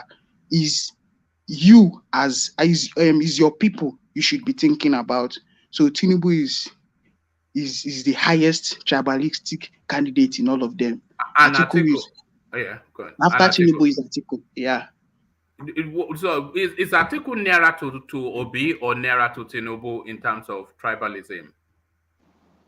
No, in terms of what is it being a nationalist or what? Number one is Peter Obi, then Atiku. All right. Yeah. You see, I don't fully agree with you. I agree with you that Tinubu is the most tribal of that 3 because Tinubu is just a Yoruba man. Peter Obi is not coming there to do tribalism. Yes, but I don't think Peter Obi is tribal leader. But the one Peter Obi is not. No, he's not. I don't see him as that. But the one person that I feel that is really Nigerian is Atiku. I think Atiku is really a Nigerian. He's a Fulani man, but I see him more as a Nigerian than I see either Tinubu or Peter Obi. But Tinubu certainly is a tribal man. Yeah. But I want to disagree with you, one man, that Tinubu is a tribal man. Yoruba Lokon, Emi Lokon. Yeah, he's fighting for his turn. He's fighting for his turn because he has built so much. He has contributed so much to the success of the party. If it's not him as a political leader in Yoruba, from Yoruba land, that joined forces with Buhari wouldn't have won. That's a fact. So he worked with him. The agreement between them then was that, okay, we are going to support you. I will give you support from the West. I will deliver the West for you. And after your turn, it's going to be the turn of Yoruba people. That doesn't make him tribal. He made him tribal. Because if he's not tribal, he will know that the Southeast has never held that position. Hold on, Solomon. It's not tribal. That does not make him tribal. That make him a leader of his people, fighting for the interests of his people. And the party he was representing then have his base only in Yoruba land. It does not have no base in the East. It does not have base across Nigeria. So he said, Buhari have his base in the North. Buhari party does not have base in the East or South. So the agreement between them that, look, if both of us join forces together, we can win the presidency. And if we win, after your turn, it's going to be our own turn. You understand what I'm saying? So that does not make him a tribal. If he's a tribal man, you will not see Fulani people, 14 governors across Nigeria. And most of them, other than the Yoruba governor, are from the North. If it's a tribal man, the Northerner will not support him. Northerners don't support tribal one tribe leader. It's not a tribal man. It's a Nigerian man. Is a Nigerian like others. So I'm not for Tinubu, but when it comes to saying it the way it is, and the historical facts to this to his emergence as leader in this thing is not tribal, but for the interest of his party and his people. That's it.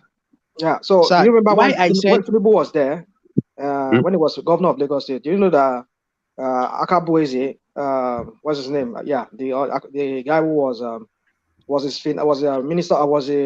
commissioner for planning and economic planning. He's an Igbo man. It's an Igbo guy, yeah.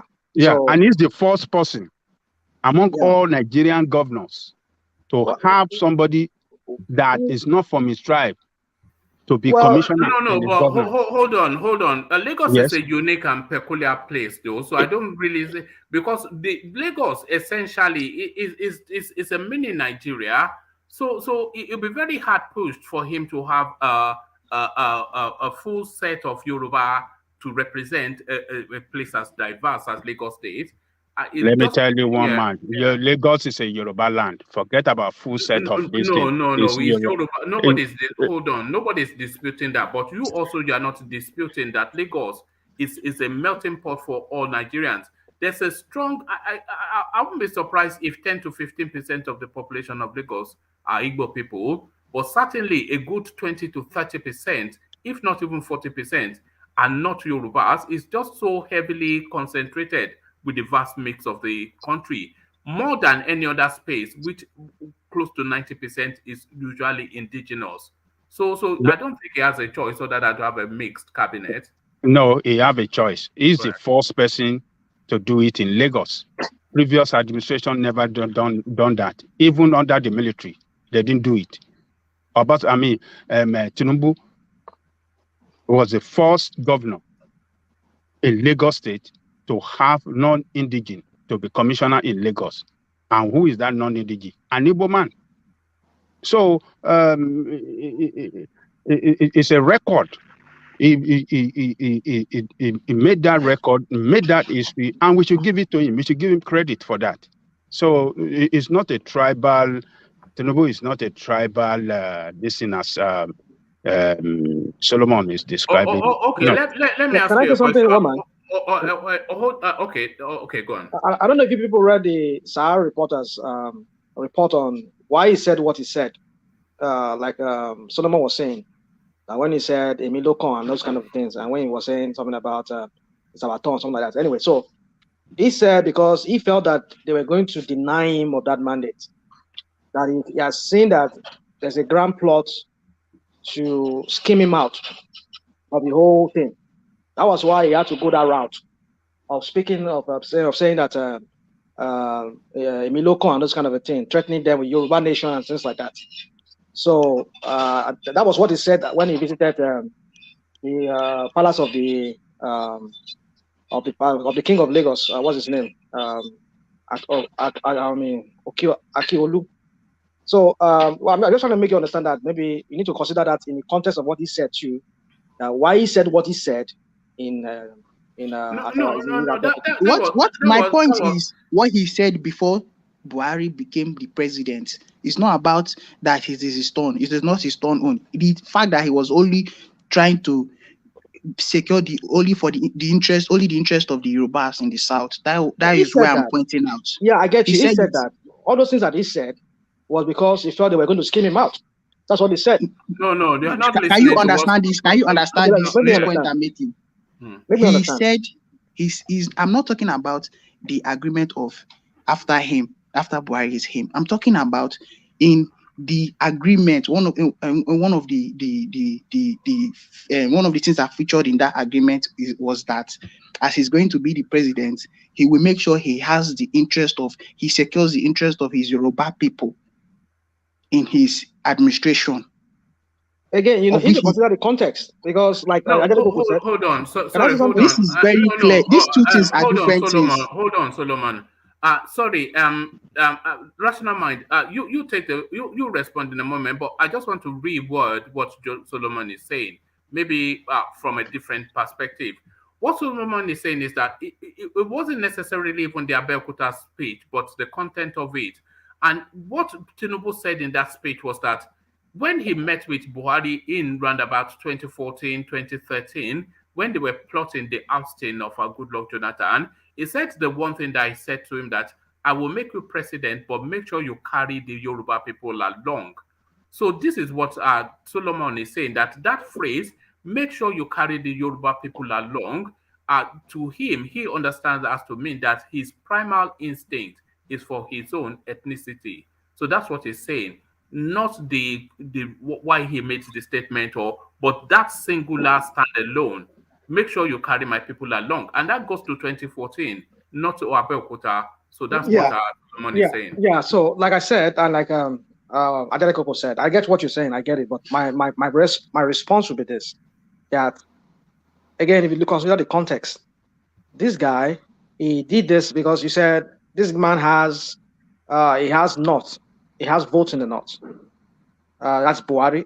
And but Tinubu has votes. He can assure of getting the vote from the West. And then he went into an alliance with Buhari, and he told Buhari, please, when you get there, make sure that my people are equally represented. I get what you're saying. You should have said the Southerners, but he's not getting vote from the South-South. He's not getting vote from the Southeast. If you can look at it that way, and he's talking about his own people, that he is trying to get vote from them for Buhari, that please, you must see that we are contributing to you. And so when Solomon is saying that makes him ethnic. Well, I can understand that. Yeah, I can understand that. No. I can understand that. It makes him look like it's ethnic, but you need to consider that context. He's not just those people. Well, those I don't know how people he brought in. They are for his own personal interest. Those Igbo we people. know. I know. I mean, I'm not a champion of Tinubu. I'm not a. We should try and understand the fact that he is a tribalistic person. One man. The mistake APC made is where Oshibanjo did. You understand? If APC put Oshibanjo for that ticket, Peter Obis for now come close. I tell you the gospel. Close to what? Close to what? I mean, Oshibanjo for even win the presidency with no problem. How? Many people vote for Oshibanjo. How? Peter Obis is not close. Hold on. Peter Obis is not close to anything. No, see what? To come close to what? No, they don't understand me. See, people, Oshibanjo, if you say Oshibanjo get there that ticket, APC ticket, Oshibanjo for win the presidency without any struggle. You understand? I guess you like Oshibanjo. That's why you're talking like that, right? You like him. No, Oshibanjo is more vibrant than Tinubu, and it will be very easy for Oshibanjo to select any person for running mate. Very easy. You understand? So it's where APC made that mistake because of they are doing it's my turn. Now they're supposed to give that ticket for Oshibanjo. It will be very easy, and many Christians for both. Many people love Oshibanjo now. Many people love Oshibanjo all over the world. All over the many people love him.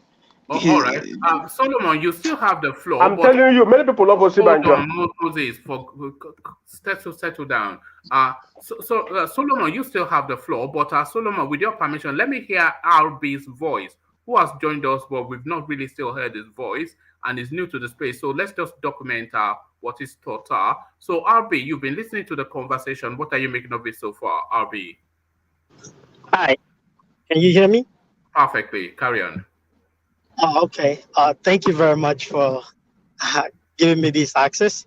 I think people need to understand. I know we are passionate about seeing a change in Nigeria, especially seeing those two forces, APC and PDP, for a very long time. And we are tired of it because it's insane trying to get a better result doing the same thing. We all wanted a third force. Showore came out 2019, people worked with him, right? But the trend didn't gain the momentum of what we see from Peter Obis recently. But we have to ask ourselves some questions. Is Twitter, is the social media the same thing as the ground? Ask yourself that question. You know, when you're on the bandwagon on anything that has a hype, if you're on the bandwagon, you wouldn't really see the reality. You would just be on it. You wouldn't even see yourself of what is on the floor. What is going on the floor in terms of when they talk about structure? We are talking about market women. We are talking about CDA chairman. I mean, these are things they put in for years. I know this because my father is a local politician in Nigeria, and I was there when it comes to share rice, share ororo, and all that stuff. I know how this thing works. Or when it comes to, I'm talking about back in ADC, when TENURE was the governor back then. Okay, so I'm not new to this. I know social media has the tendency to help us, maybe the third force to change the narrative of Nigeria in terms of election, right? Charging into that wall, it doesn't even matter if Peter Obis wins. To me, what I want personally is to create some kind of fear, some kind of recognition from these people, these old dogs, for them to respect us that, oh my God, there's another force, the social media. But to be sincere, the social media is going to take time for this movement. I mean, the momentum right now, all momentum always die. Please, everybody, you need to remember this. Momentums always die. The hype is always good in the beginning. There will come a time. How long? Sorry, Albi, how long are you giving this hype? Do you want to put a time bar on it? Like they started, they started attacking Obi right now. Some of them is good, but we also need some negative publication. Sometimes people would think negative publication is bad, but individual as human are feeling. Sometimes you will start asking questions like, why is everybody against this guy? Then it's sometimes because it happens to Trump in the States. It was the negative publication in the media that the media thought they were doing something against him, but in the long run it started backfiring. I know there was other things that happened, like the whole arc thing that came on Hillary in the 90 minutes and all that stuff. I understand when people are talking about we will see something will change, but in terms of the demographic and the population of what happened, in terms of previous data we have in Nigeria right now, the chances of Obi is low, guys. Please, let us take sentiment out of this. And even if we want to do it, the question is, how can we even utilize social media to reach more people? I'm talking about tweet. I'm talking about a short video of TikTok. What about influencer in the northern part of Nigeria? Are they also on this bandwagon? Because have you seen any notice that the northern space is on this bandwagon? I don't. I start going through Twitter, Instagram. I mean, I'm trying to find myself. I ask myself questions just to be sincere with myself. Like, okay, where do I see this thing going? I mean, TENURE is not in his prime. Like I told you, this is a man, Fashola, I voted for, okay? So there was once upon a time, I'm behind these people, but I saw what they're all about in terms of power trip and how corrupt, and even the fact that a man have a bullion van a day to a presidential election, to me, the level of arrogance and power was just bad for me. It doesn't matter, I'm a Yoruba man, but I knew these people they will not change. But we need a third force. But guys, how can we utilize the internet? This to even, because the internet for me right now does not translate to what is on the ground. RB, it's not utilizing the internet from my point of view, but it's marrying the internet to the real world. Because if it's down to the internet, Peter Obis is the president.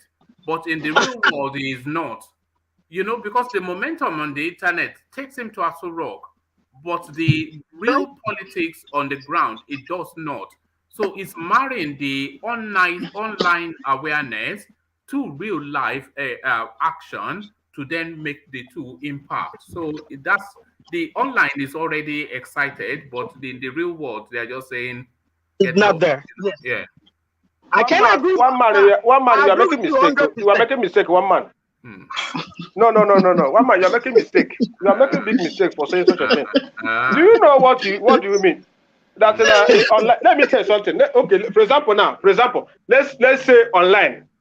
For example, now maybe I feel they talking now. They control all my family. So okay, see who you vote. All of them will believe me. That time I have used my social media, control all of them. You understand? Let's check out. Okay, now I'm coming. You say not. I will send you some videos for not where they are having meeting because of B2B. You understand? So this thing is social media is very powerful. The time of social media last 4 years is not today. That is what I want you to understand. Social media is very, very powerful. Social media can make you something that you can spend like billions. With social media, you can spend like 10 million, 10,000. Social media is very powerful. Do you know what the powerful of social media? Social media is very powerful. Don't social media. Social media is very powerful. How would you monitor your people who they're going to vote for from Turkey? How would you monitor? Let me tell you something. Let me tell you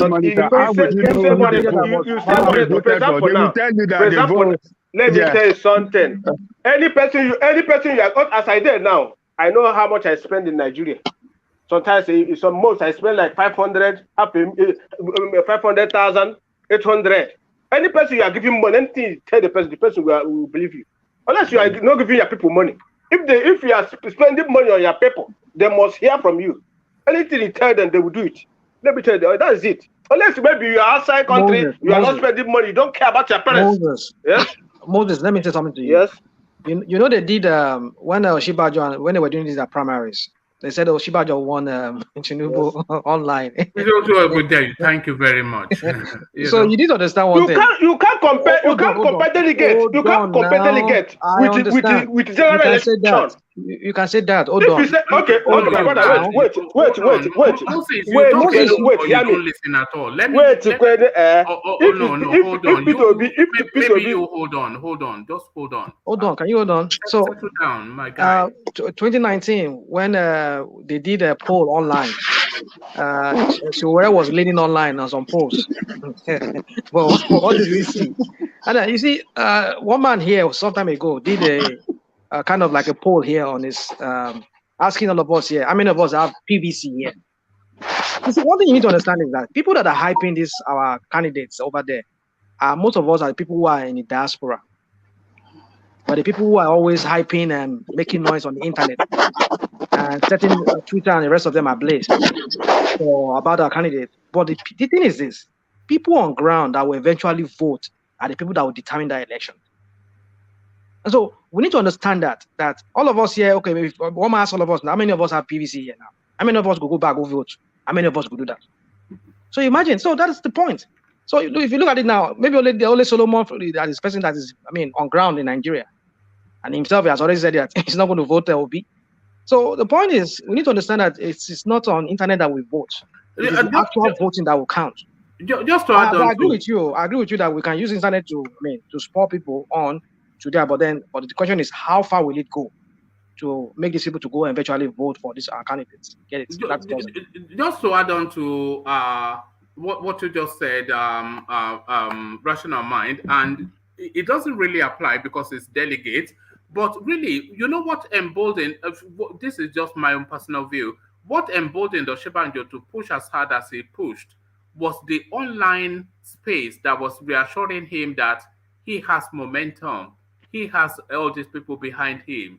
They want him to be president, this, that, and the other. So that was what emboldened him. And where did that land him? Behind Rotimi Amechi. So this is it now. It's just the online hype, It's just a nonsense. But one man. Let's tell ourselves the truth. Do you think if you bring Tinubu and Oshibanjo, normal people will take Oshibanjo now? All right. You don't think so?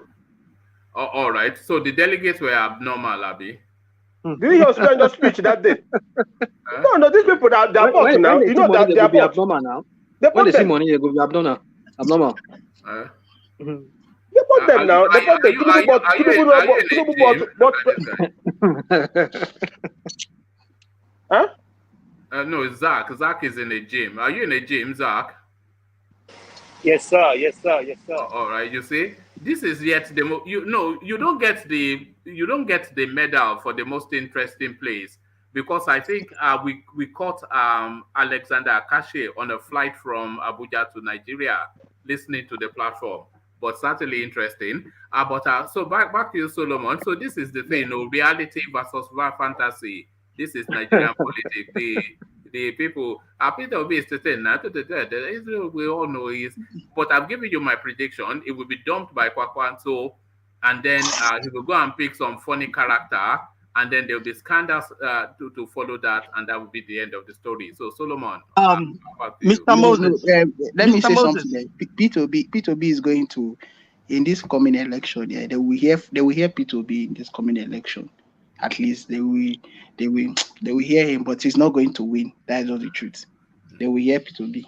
See, Solomon, see what happened. Let me tell you something. Peter Obis has unless you don't hear from Peter Obis, if you watch Peter Obis speak, you know that the man have something. If he speaks, you will love him. That is this. You don't crazy for the man. I want. You understand? I like Peter. You don't crazy. That is the problem. You know, people can keep somebody because of Peter Obis. And they tell you the gospel truth. You don't see what happened to Mbaka. You understand? You don't see what happened to Mbaka. So you don't know what is going on. People love Peter Obis to even they I know what is going kill on. themselves because of Peter Obis. I know what is going on, okay? But let me tell you the fact there. If Peter Obis has everything to if they should elect him tomorrow night, he becomes the president of Nigeria, I will be happy because he will make the country work. But people are not trying to understand the circumstances involved in this Nigerian politics. Stop looking at Nigerian politics like the country you are. This place is very local. Like the politics is, I don't know how I'm going to put it. They're abnormal. That is just the truth. That is just the truth. And you can't compare this 2023 election are different. It will be very, very different than other ones. It will be very, very different than other ones. It is not. It is not. It is not going to be. It is not going to be anything. No. A rational mind. Help me out now. Is it going to be different? It's not going to be different now. The usual. It will be a lot different. It will be a lot of different. You see it now. All right. Because I don't know where Peter Obis' votes are coming from. You know, I don't know. Maybe I don't know. But it'll be interesting. That's for sure. At least the noise will be different. You know. Thank you, Moses. Let's hear from Kalakuta, who's just joined us. Kalakuta, you've been listening to the conversation. What are you then making? Anytime we mention Peter Obis, of course, always divisive. But where are you on in the divide, Kala? Is it Kulata? There's no divide in this. Peter Obis is a flash in the pan. We're talking about 8 months out elections, and you have someone in the Labour Party that barely made up to 200 votes in Ekiti State. I mean, I know Ekiti is not supposed to be his area of strength, but if he has any realistic chances of winning, he should be at least winning Southwest. He should be making impact of inroads in Southwest with Christians in Southwest because he's supposed to carry the South. So at the end of the day, he's only going to make a statement, and that statement is not going to be significant because from now till next year, they're going to pummel his record. They're going to tear him apart because that's just politics. And also, I was a little bit disappointed. He did a radio show He doesn't have any like plans that anybody can read. It just we're struggling to hear you somewhat. Can you hear me now? That's better. Yeah, carry on. Okay, sorry. I watched a radio show that I was speaking. I was frankly disappointed because he really sounded unprepared. He was just talking about wishes, not how it was going to execute. It doesn't have anything written. Everybody knows what is wrong. It's more like, how are you going to fix it? And how are you going to fix it is not just, oh, I have the perfect plan, but how can you fix it in the environment? The people you are supporting, why can't they? Have you heard from them? They don't even grant interview. They don't do anything. Somebody is talking. Can you hear me? I don't. God bless you, my brother. We can hear you, but the people you are supporting are not even granting any interview. Somebody is trying. You are still going against it. I'm not supporting anybody. I don't even think I've mentioned the fact that I'm supporting one person or another. So I'm just giving an this tribal something will not help us. Guys, this tribal something will not help us. Moses will not let you speak. It's not going to help us. Oh my God! Why are you saying that it's not prepared? Can you calm down? Calm down, my guy. Come on, man. Let's support this guy. Zach, let him land that point, and then let me land now. Yeah, so land your point, and then Zach, you counter him. But as Moses, please stay muted. This is my. I mean, since people are so passionate, frankly, I've looked at his candidacy. I've looked at his background. I really don't see anything special about him. Even on record, he's not. I mean, on record, the area where we need the most in Nigeria, which is like creating revenues, he managed to like lift Anambra GDP by 18%. Even the terrible Tinubu made it 1,200%. So even on record, for area that I have interest in, which is revenue, his record is pathetic. He could save, but we don't want penny pinchers. We want someone that can make a significant growth in our economy, and someone that can operate in the unique area nature that we have Nigerians. Nigeria is not just Southwesterners and Southeasterners and some educated people. Nigeria is full of a lot of illiterate people, and people are hungry. So people that will make things work are people that can use the system as bad as the system is, because you can't get someone in and then revolutionize everything. They're going to tear him down. He was a governor in Anambra State where everybody is homogeneous. He managed to kind of like divide the state into Catholics and non-Catholics and got impeached twice. And this is an homogeneous state. You now tell me it's going to make an impact on a heterogeneous Nigeria that is divided along religious and ethnic lines. Please, when we get serious about a candidate, we need to embed those candidates and jack the structure between one of those two big parties. So the only significant thing we can get is if all these other third parties hijack either PDP, then they will form something strong. But for this third first things, it's a pipe dream. That's all I have to say. So how do you see 2023 playing out, Kulata? 2023 is straightforward. Tinubu or Atiku is one of them. If Tinubu picks a Muslim, pick one. Yeah, go on. If Tinubu picks a Muslim, he has better chances of winning. If he doesn't pick a Muslim, it will be difficult. I think we could get a runoff because I don't know what Kwakwanso will do in the Northwest.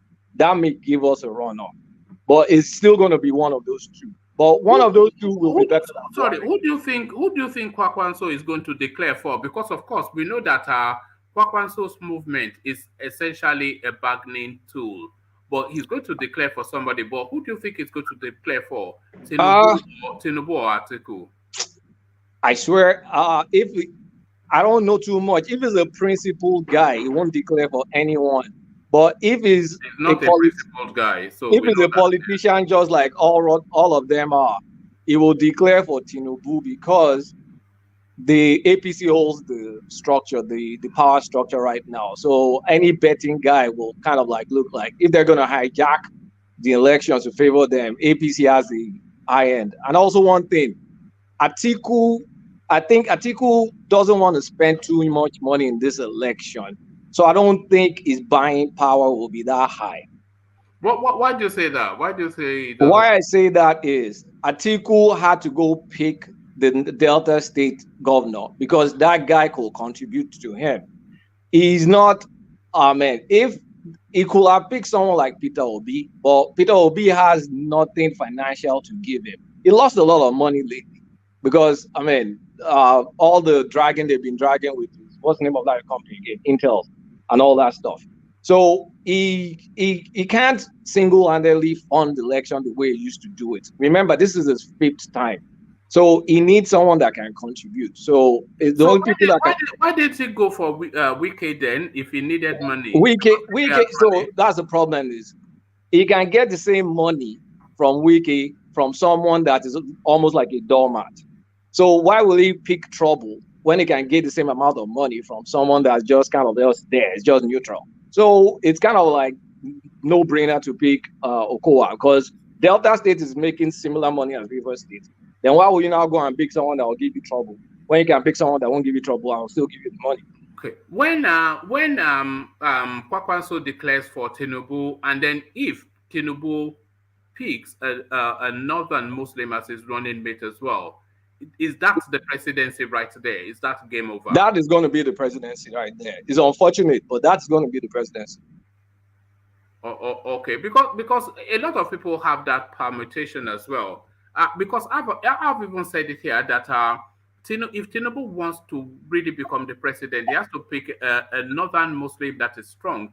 And I see him picking somebody like Ganduje, so I see Ganduje getting that as slot. And they are already, because somebody was coming here to tell us that they are already sending emirs and real heavyweights to Kwakwanso to get, because the fight for Kwakwanso is really between Atiku and Tinubu, so will Kwakwanso go with Atiku for reasons of tribe, or will he go with Tinubu for his future relevance? Because like you said, the power of incumbency, it gives an advantage to Tinubu, and Tinubu is equal weight to Atiku as well. So right. in that play out, what does Atiku want? I mean, what does Kwakwanso want? He wants relevance. So I won't be surprised when he does declare, if he declares for Tinubu, and if Tinubu picks that northern Muslim, as you said, it almost looks unstoppable. True. You see, let's look at, politics is all about the popularity contest, game of numbers, no sentiments attached. All of them want power. Tinubu being a Southern Muslim is a minority in the South. So he has to pick a majority in the North, and the North kind of has the population. So, I mean, if they can get one, so that's the end. That's kind of like in the video game, all those fatalities. That's the end. If they can get one, so but here's the thing. Like, my problem is around themselves. No, you're fading off again. Oh, sorry. Can you hear me? Yeah, better. Yeah. So my problem is, I kind of like resigned to the fact that we're going to have Tinubu or Atiku. So I'm trying to think of, okay, what will be the best case? Like, if Tinubu goes there with smart boys, because he knows how to hire like smart people. But if he surrounds himself, if he kind of like shackles himself with all this, I mean, I don't want to sound like regionalist, but if he surrounds himself with too much northerners, I mean, we know the way they penetrate themselves in power, kind of like making them people. You're fading again. Are you on some hands-free system? Yeah, I'm sorry, I'm busy. I should have. Yeah. Can you hear me now? I think I was covering my speakers. Yeah, go on. Yeah. So my fear is, if Tinubu gets in, will he be able to kind of like replicate the success he had in Lagos? He's going to chop money. That's a fact. But will we get all those young, smart boys that can lay a foundation, grow the economy? But the young, smart boys are not limited to the southern part. They're not. Yeah, so you can still have some northern faces, but younger faces. So he'll have younger northern educated faces to satiate the northern space for what representation. And then, of course, he'll have the trusted southern spaces to push his agenda forward. Yeah, if he can do that, and also if he can push the agenda where we start, I know it's going to be gradual, where we start do you think he will bring up Ambode back under his administration? Well, from a politician, Tinubu is a very forgiving politician. Turubu is not capable. That's the problem. But let's tell ourselves the truth. Turubu is not capable to be Nigerian president. To rule over 200 million people of Nigeria. When you say Tinubu is not capable, Tinubu is not capable. No, let me answer something. I will question that, meaning that Tinubu is not capable. If you can tell ourselves the truth, if you can tell ourselves the truth, Lagos State is a very large state. Which, if you come to South, it's one of the biggest. You can't compare Lagos with other states. You understand? Tinubu have ruled Lagos for many years. You can't take which means other governors that ruling now. You can take their credit to give to them. It's bad. No, all of these people that rule that they are not doing anything. They come to Lagos State to rule for nothing sake. Now, if you take all their credit to give to Tinubu, that is very bad. Stop this. It's not good. Can I? The time Tinubu rule Lagos is not now. That time is very young and vibrant. Yeah, can I? When I make mistake, carry Tinubu put there. Why can't you put Osubanjo there? It's greediness. It's not good. Can I make a point? You and I did not. Call a spade a spade. You and I did not put Tinubu there. The delegates put Tinubu there. We don't have any say in this matter. So just calm down. The next thing is, yes, the guy is 70 years old. But he's not, I mean, which 70 years old? Which is 70 years old? How is it? You see, you know Taleboy that celebrated 22 years, 72 years this Sunday. Very young and vibrant. Can you compare Taleboy with Tinubu? No, you can't. Hold on. Taleboy celebrated 72 years this Sunday. Yeah, that's a matter of genetics, isn't it? That's good genes. Yeah. I know Charlie Boy. Tinubu is sick. Tinubu is very, very sick. We don't know. Yeah. Tinubu is very, very sick. Okay, so I don't know if Tinubu can rule 8 years. I don't know. I can't tell. But if you can, if you know, are you going to go? No, you know what? You guys, you know what we passed through. What makes Nigeria is worse than now because of what Buhari. Buhari is sick. You know, all his memory. If Buhari can't talk. Hold on. So we cannot get back again. Oh, sorry, Moses. When I say hold on, then that means for you to pause for somebody else to come in. So let's address that Buhari space. What led to this just this cruel space that we've passed through in Nigeria? It's not because of Buhari was in and out of hospital. That's not it. It was because of bad decisions. Exactly. So it was bad decisions. It wasn't his ill health. It was bad decisions. Bad people, wrong choices, and that's what led us here. So it wasn't his ill health. But this government now is APC, which Tinubu have a right to tell Buhari what to do because he's the one that puts in there. According to Tinubu, supposed to say, guy, this thing you are doing. You have a right. Tinubu is one of the elite, not at the party. You can say, guy, this thing you are doing is not good. You can do it like this. See what people are saying. Make it right. Wait, let's look at numbers. I don't like all this passionate conversations because it's just passion and emotions. It doesn't get us anywhere. I'm comparing Tinubu's record versus Obi's record, and I'm not even putting dollar. I'm not saying naira for naira. I'm looking at percentage. Percentage means I went somewhere, I grew something. It grew by X percentage. That is all I care about. Yeah, you cannot compare Lagos with Anambra State now. You can't compare two of the states. Lagos is bigger than Anambra now. Calm down now. Everybody, including you, Kulata. Moses, I must say something to you, which I've said to you before. You have to listen to what people are saying because if you had listened to Kulata, he covered that space. So he said that it's not comparing dollar for dollar; it's comparing percentages. So that's a pro rata sort of thing. So in terms of percentage of performance, not amount of money that was made or not. So that's the space.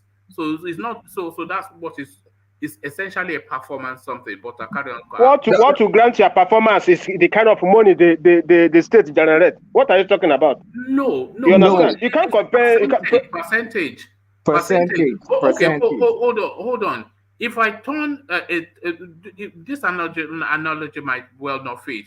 If I turn 1,000 naira to 10,000 naira, but you turn 100 naira to 300 naira, so it's the percentage difference that tells the performance, not the growth of the volume of money. So I think that's essentially what. Okay, now one man. For example, now we are doing business. Excuse me, we are doing. I will excuse you because nobody else will talk unless I do. Please make that point, Kulata. I'll bring you back, but we must hear other voices. You see, here is where I just like said, okay, you know what? Let's just even like remove sentiments, remove the fact that this guy, I mean, it comes, he projects like this clean image and all. I look at the three problems we have.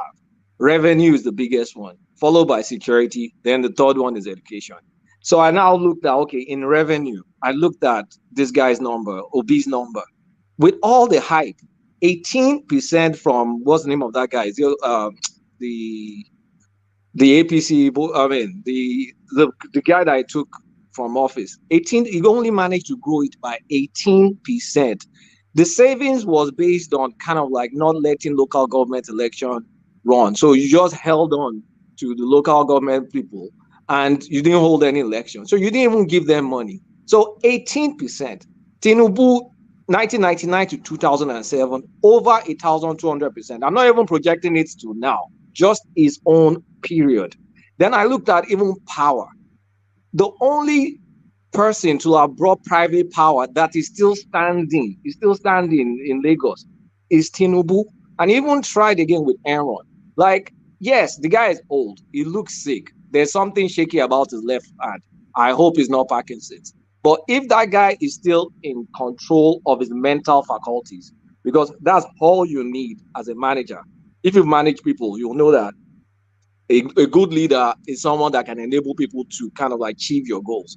If he still has his mental acuity there intact, there's no record that I can see, comparative record between Obi and Tinubu, that Obi beats Tinubu, including security. So tell me why I should be excited about someone that was just in PDP like 2 months ago, is being carpet bagging from one party to the other. I can't be excited with that kind of candidacy.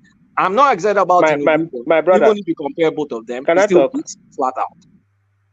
Yes, you can. My brother, let me see now. For example, now if Tinubu, is younger than that time with Tinubu rule Lagos, nobody would talk anymore. If it's this kind of sickness, Tinubu, the thing affects his man self. His man will bend somehow. You know, they see Tinubu. The thing is like he want to do like stroke, but because of it, they might have money. You understand? So you can't Tinubu is sick than that time rule Lagos. You can't compare that time now. Tinubu is a strong man. What Kulata is saying, and correct me if I'm wrong, Kulata, is that if Tinubu had ruled Anambra State and Peter Obi had ruled Lagos State, Tinubu would still outperform Peter Obi. Exactly. Now, lie. From the data. It's lie. It's lie. It's lie. It's like I don't think I told you that Peter Obi came to Anambra without any money. Meet 30 billion debt. I don't know. This guy tried. Can't you see? He tried. Nobody is saying he didn't try, but you know. Can I say something to you? Be able to do many things before. Moses, can I say something to you? Yeah. You see, Peter Obi was able to save. We know maybe he cut down on graft and all of those kind of things. But from what we see, from what I observe about how he performed in Anambra State, he did not get involved in many projects. Agreed. No. Hold on. Agreed. He elevated the educational area in that state. But besides that, I mean, when it comes to hospitals and roads, infrastructure, he didn't really invest much in it. That was why he was able to save. No. Invest much. Invest much in road. Invest much in hospital. Go and ask. Well, I mean, If people say invest into hospital, I mean, where's the hospital? What hospital are you talking about? Okay, I thank God. Even he said it for this recent interview. You can go there and watch and listen to the interview. If you can watch the interview very well, go there and watch the interview. He said everything about both hospital, everything how before he come to office. He said it. You know that Peter Obis is a candidate selling himself, so you cannot take what he's saying verbatim, can you? He's a candidate selling himself, so you no. Now the man is the kind of if Anambra is in Nigeria, go there and check whether those things he say or if he lie or true. You understand? So I want us to be focused. Peter Obis is a nice candidate. I'm telling you the gospel truth. If Tinubu is like Osibanjo, nobody will talk anything. Tinubu is not fit to rule Nigeria. He's a great man. Everybody knows that. Tinubu is a very, very great man. But the problem is, he's not capable now to rule Nigeria. Nigeria if Nigeria want to collapse, Nigeria needs somebody that is very, very strong, like a Ukraine man, as your Ukraine president today. Is what we need. A person that is very, very vibrant. It's what Nigeria needs this time around.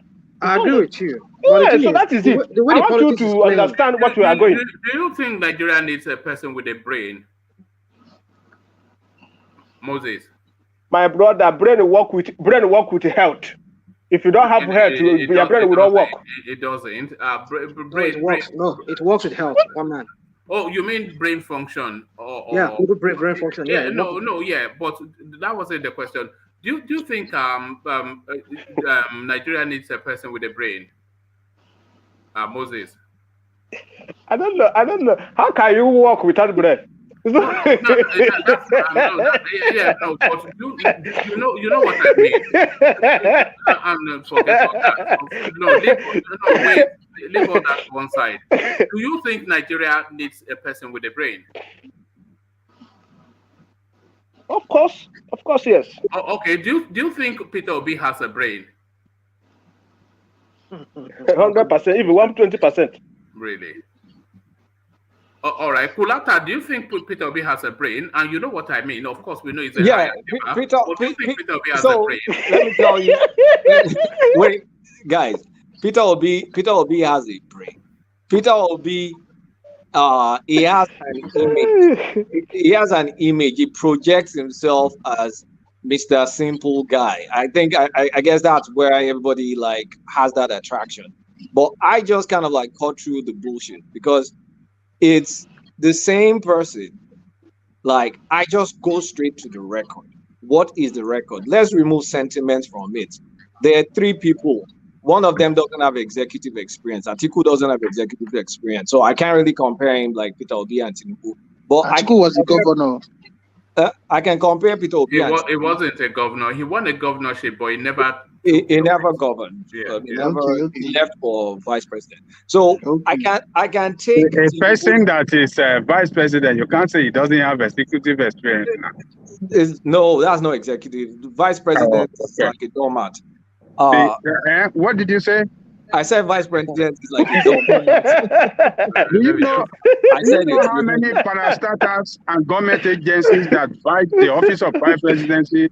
I'm telling you, vice president under the vice president office. Do you know? I'm telling you, vice president don't control power now. They don't control power. They put them in some councils and all this stuff. They don't control power. You guys don't know anything. Fair enough.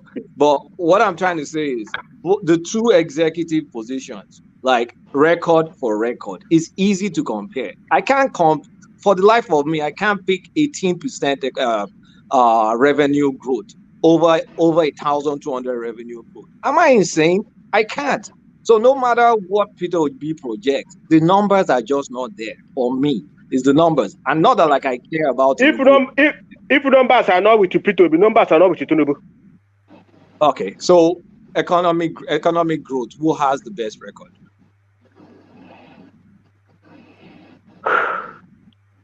You come back there again.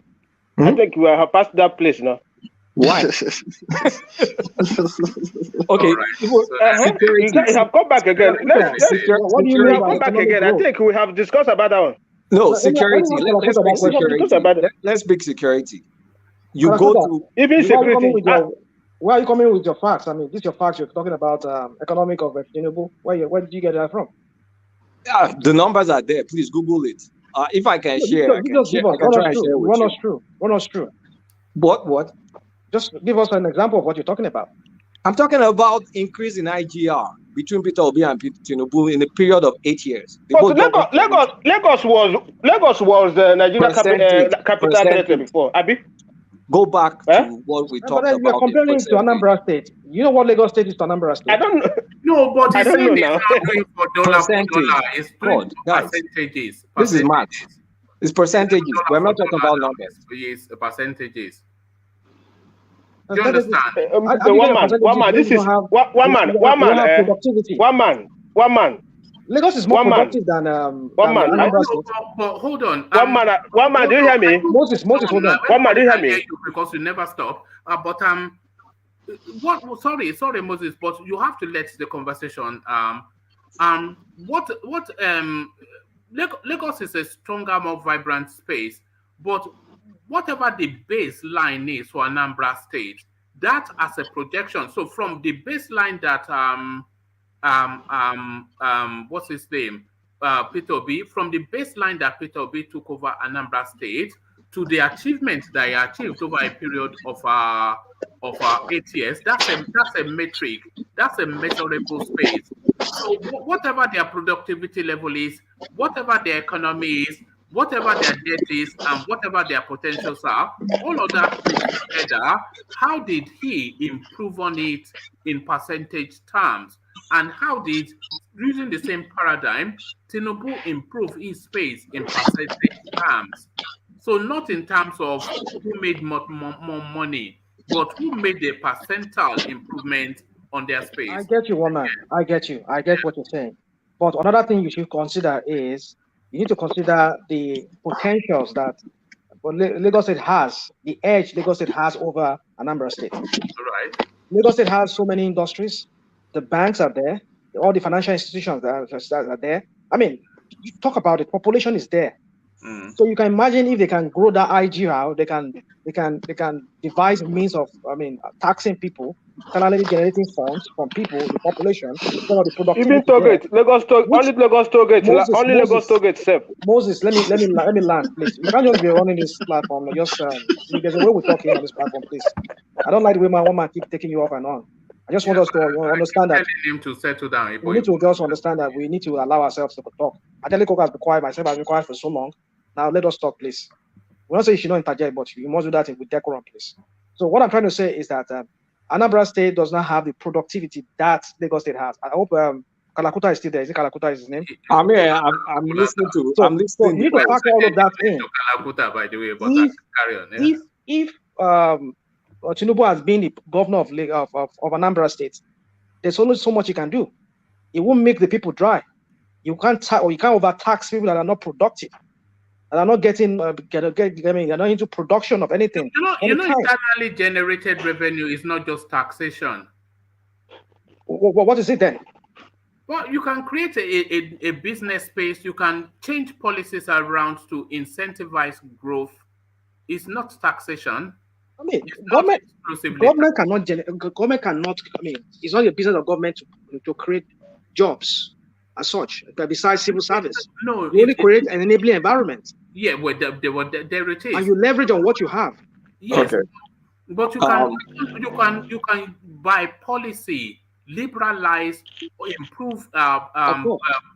So it's not just about taxation. So the internally generated revenue of a state is about how the policy position to leverage whatever it is that is their resource. That's right. So that is it. So it's not taxation, but I agree with you, but it still boils down to one thing, that you cannot tax people that are not productive. No, but you're not saying taxation now, are we? Okay, we're not saying taxation. Okay, hang on. Go on, please. Go on. So, all right, let's say, okay, Tinubu had Lagos. You now look at Kaduna. We've been talking about people are not productive and all. How come in a state like Kaduna, they're making like 300, I think going to 400% increase in IGR? And are you going to tell me the people in the northern states, your question? they're more productive than the people. You want me to answer your question? Yeah. Kaduna has more federal presence than any other state. So, federal presence, yes. Let me take that out. The federal might there alone. Do you know how much hold on. Southeast. Do you know how much is voted for defense? Let's stay in the southeast. Let's pick Ebonyi. Peter Obis' record is not going to beat this guy by the time he leaves. What's it called? The current governor.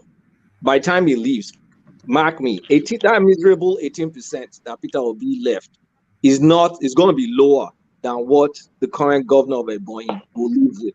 Why are you trying to just measure performance only by revenue? Because that's the most important thing to me. Can you listen to what I said first?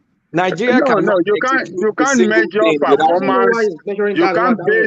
You can't base performance on revenue generation alone. No, it is wrong. You have to look at all aspects of performance. Yes. Go to education. Let me ask you 3 questions. Obi did better than Tinubu. Hold on. Let me ask you one question. Tell me the 3 most important. Hold on now. You've been talking on this revenue. On education, Obi did better than Tinubu. Agreed. Okay. Why are you not talking about that? Why is it only on revenue you're talking about? I said 3 things are important for me. Number one, revenue. Yeah, it's not only revenue generation that really matter most in for me. Listen, revenue is the top thing because Nigeria is going to be flat broke in no time. If you give Obi such an economy of like Lagos, Obi we did better. But possibly even have done better than Tinubu. That's theoretical.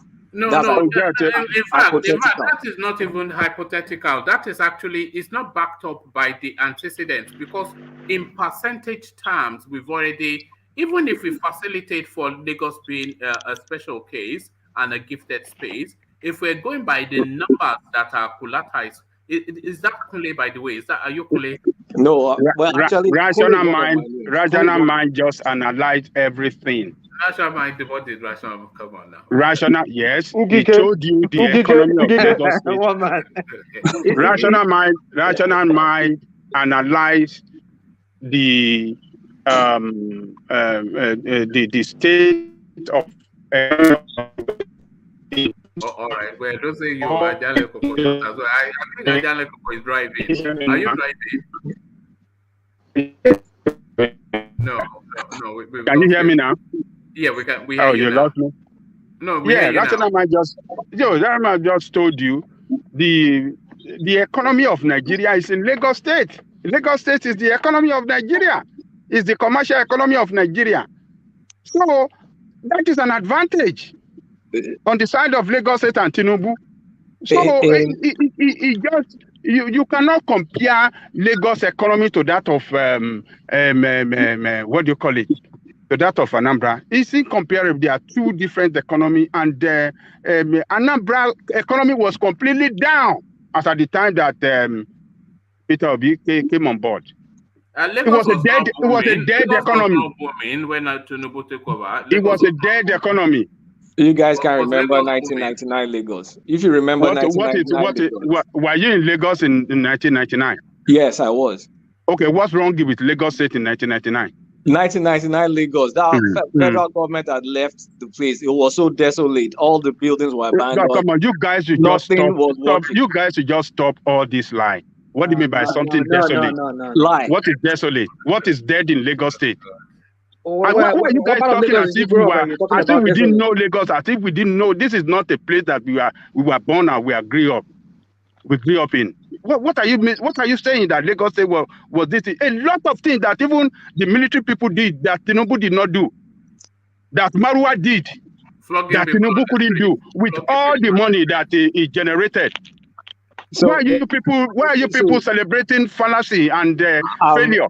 I'm an engineer by background. that there's no way you will sell me. That's fine. There's no way you will sell me 18% over 1,200%. Forget about all this generation 18. You are just been saying 18 and 200%. Let me tell you, when Jakonde was there, Jakonde was making 40 million per month for Lagos State. Another is administration within 4 years. I was able to build 500,000 housing units for common people. How many housing units did Jakonde build? I mean, did Yotinubu build with the billions of dollars that he was raking in for Lagos State through Alphabeta? During Jakonde, with that 40 million, he was able to build Lagos State. He transformed the educational sector of Lagos State. He built Lagos State University. He built Lagos State Polytechnic. He built teacher training for Lagos State.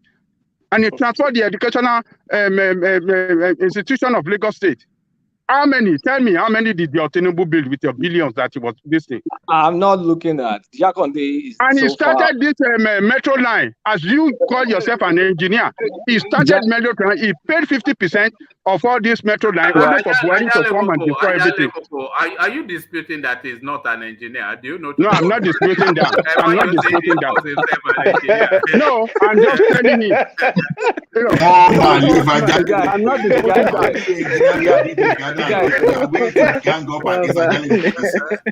I'm not disputing that.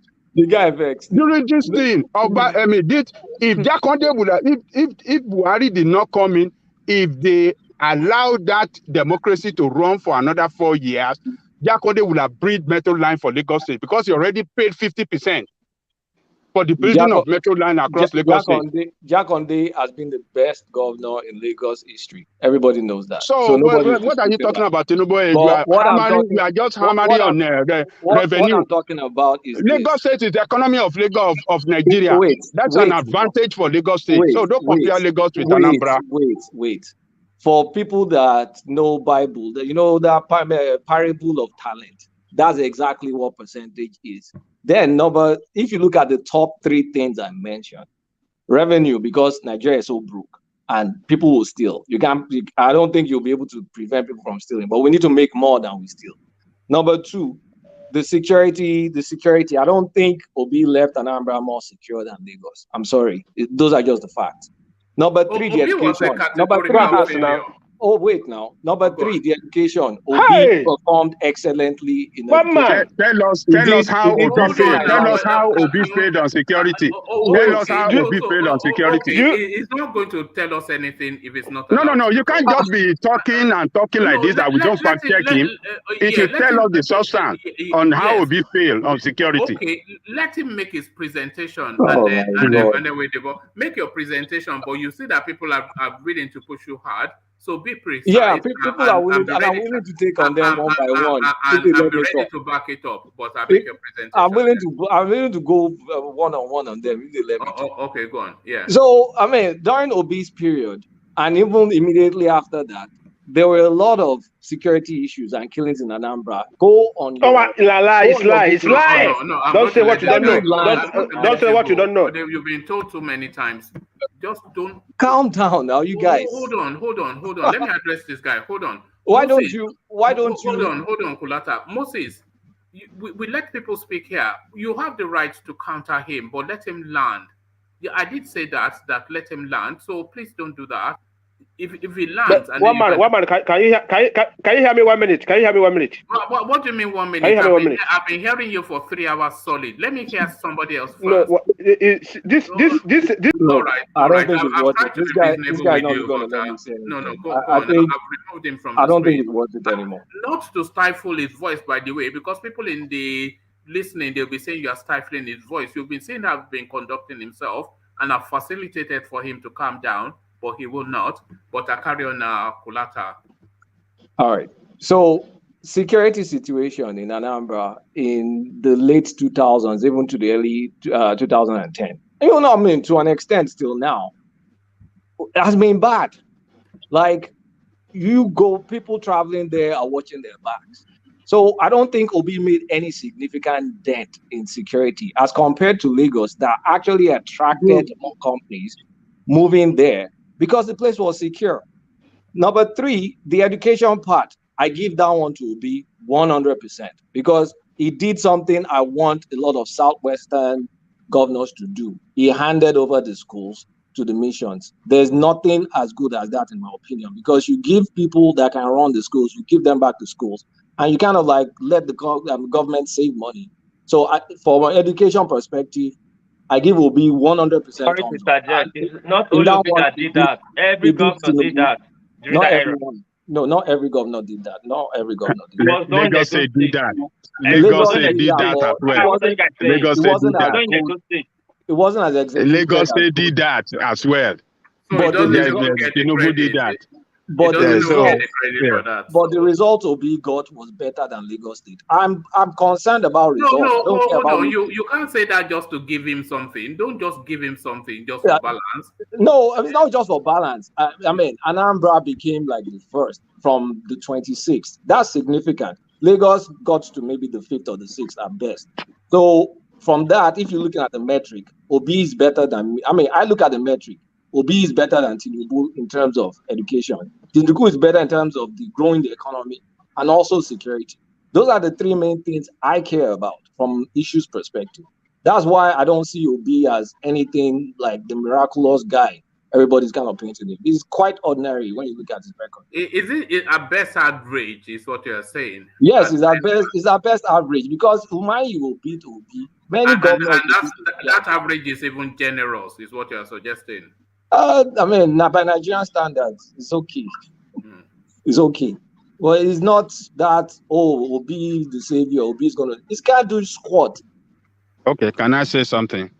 Yes, please. This Obi, they are saying that he didn't do anything in Anambra State. Look, since Obi left Anambra, the template he left behind make Anambra one of the states in Nigeria that can financially sustain itself without federal government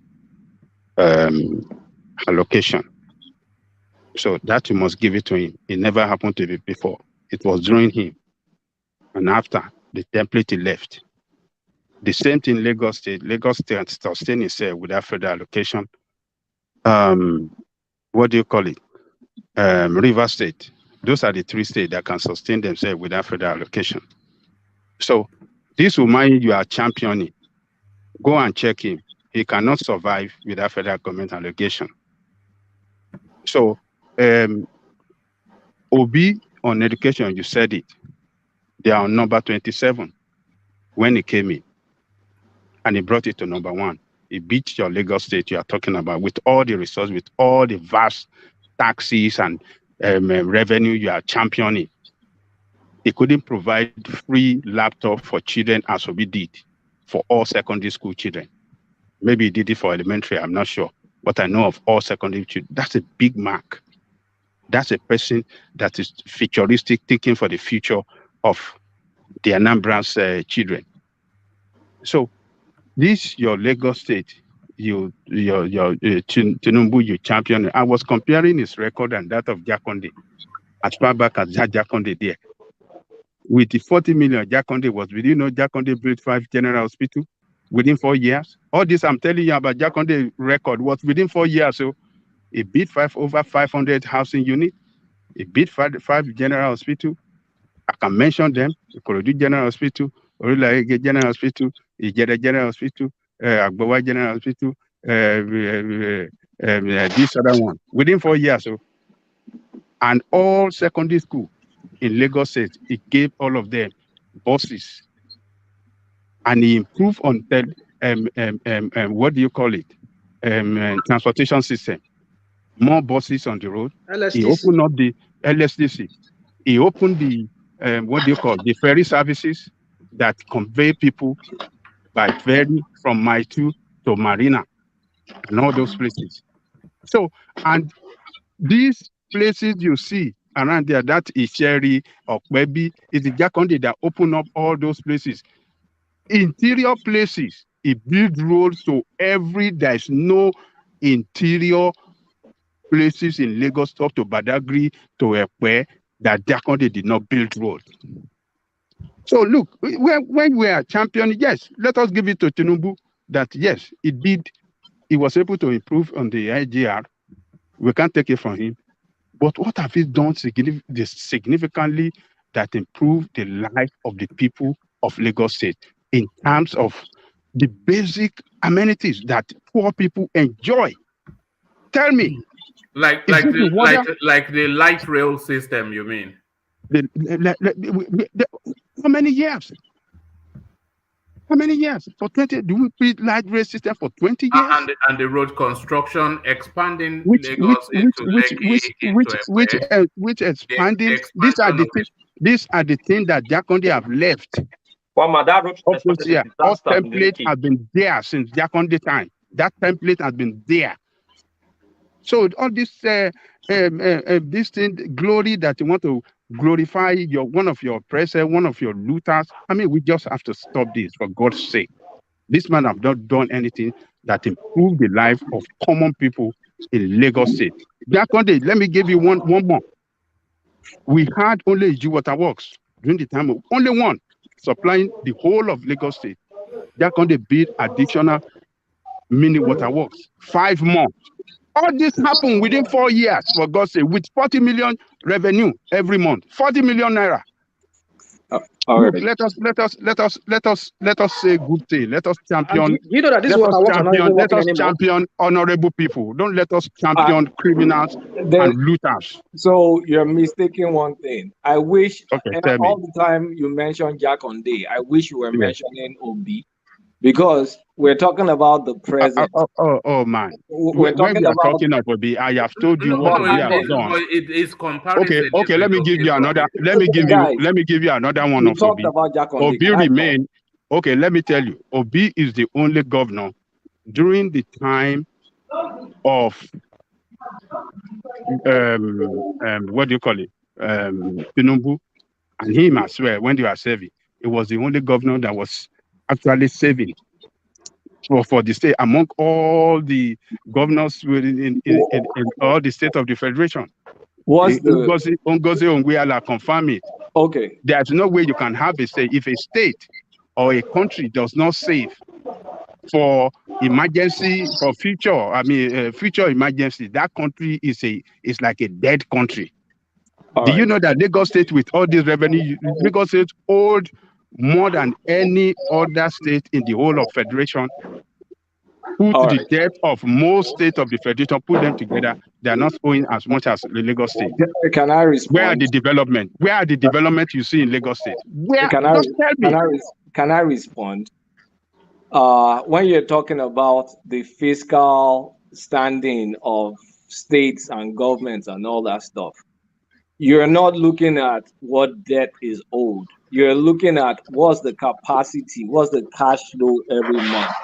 The United States that I am currently based, they have the biggest debt, but the global economy runs down them. Same thing with Japan, same thing with Germany, same thing with every developed economy. I think by now we should all be like not oblivious of the fact of the way countries and governments run is not like our pocketbooks. Is how how can you turn things over? How can you create opportunities? You can save money by stifling elections for local government and not spend their money, but you did not put anything to kind of like get the economic engine running. That's why you got the pitiful 18% in the first place. So if all you're telling me is one guy is misery, he can save, I'm not attracted to that person because it doesn't show me his resources. It doesn't show me he can grow an economy. Can I come in?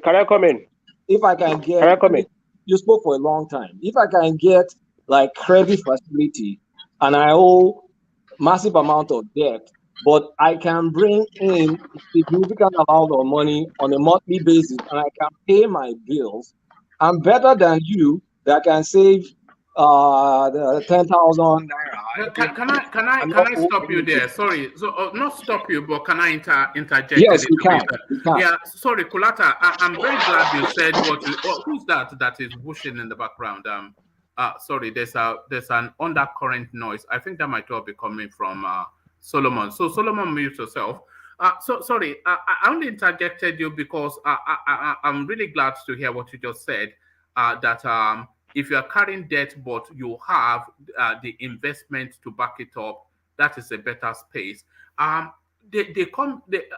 think once upon a time, I said the fact that Peter Obi is claiming that he left X amount of billions in the treasury of Anambra State.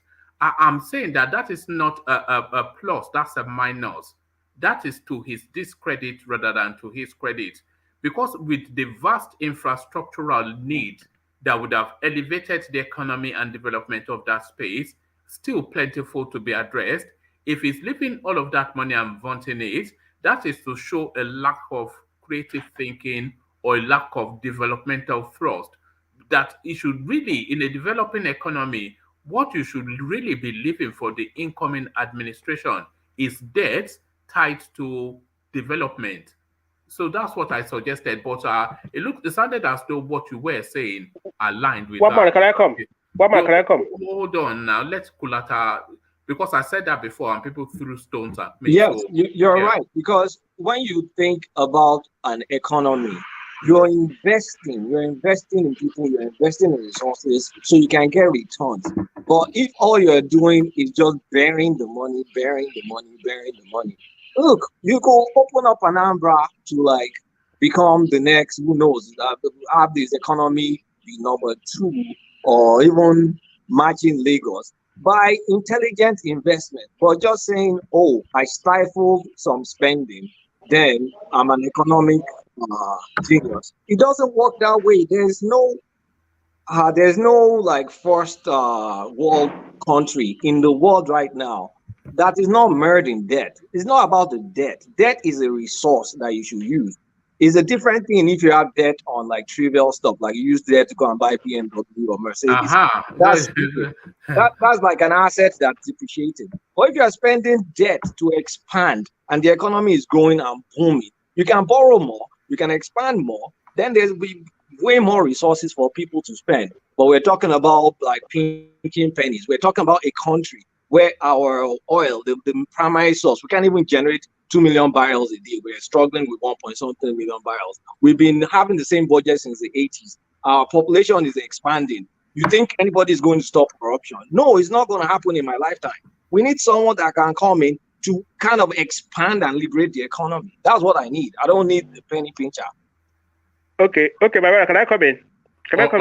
All right, come in, and then after you start to round off. The time of Peter Obi invests in many things, both hospital, but even this innocent motor. Peter Obi invests in innocent motor, create jobs, even security. Go and ask.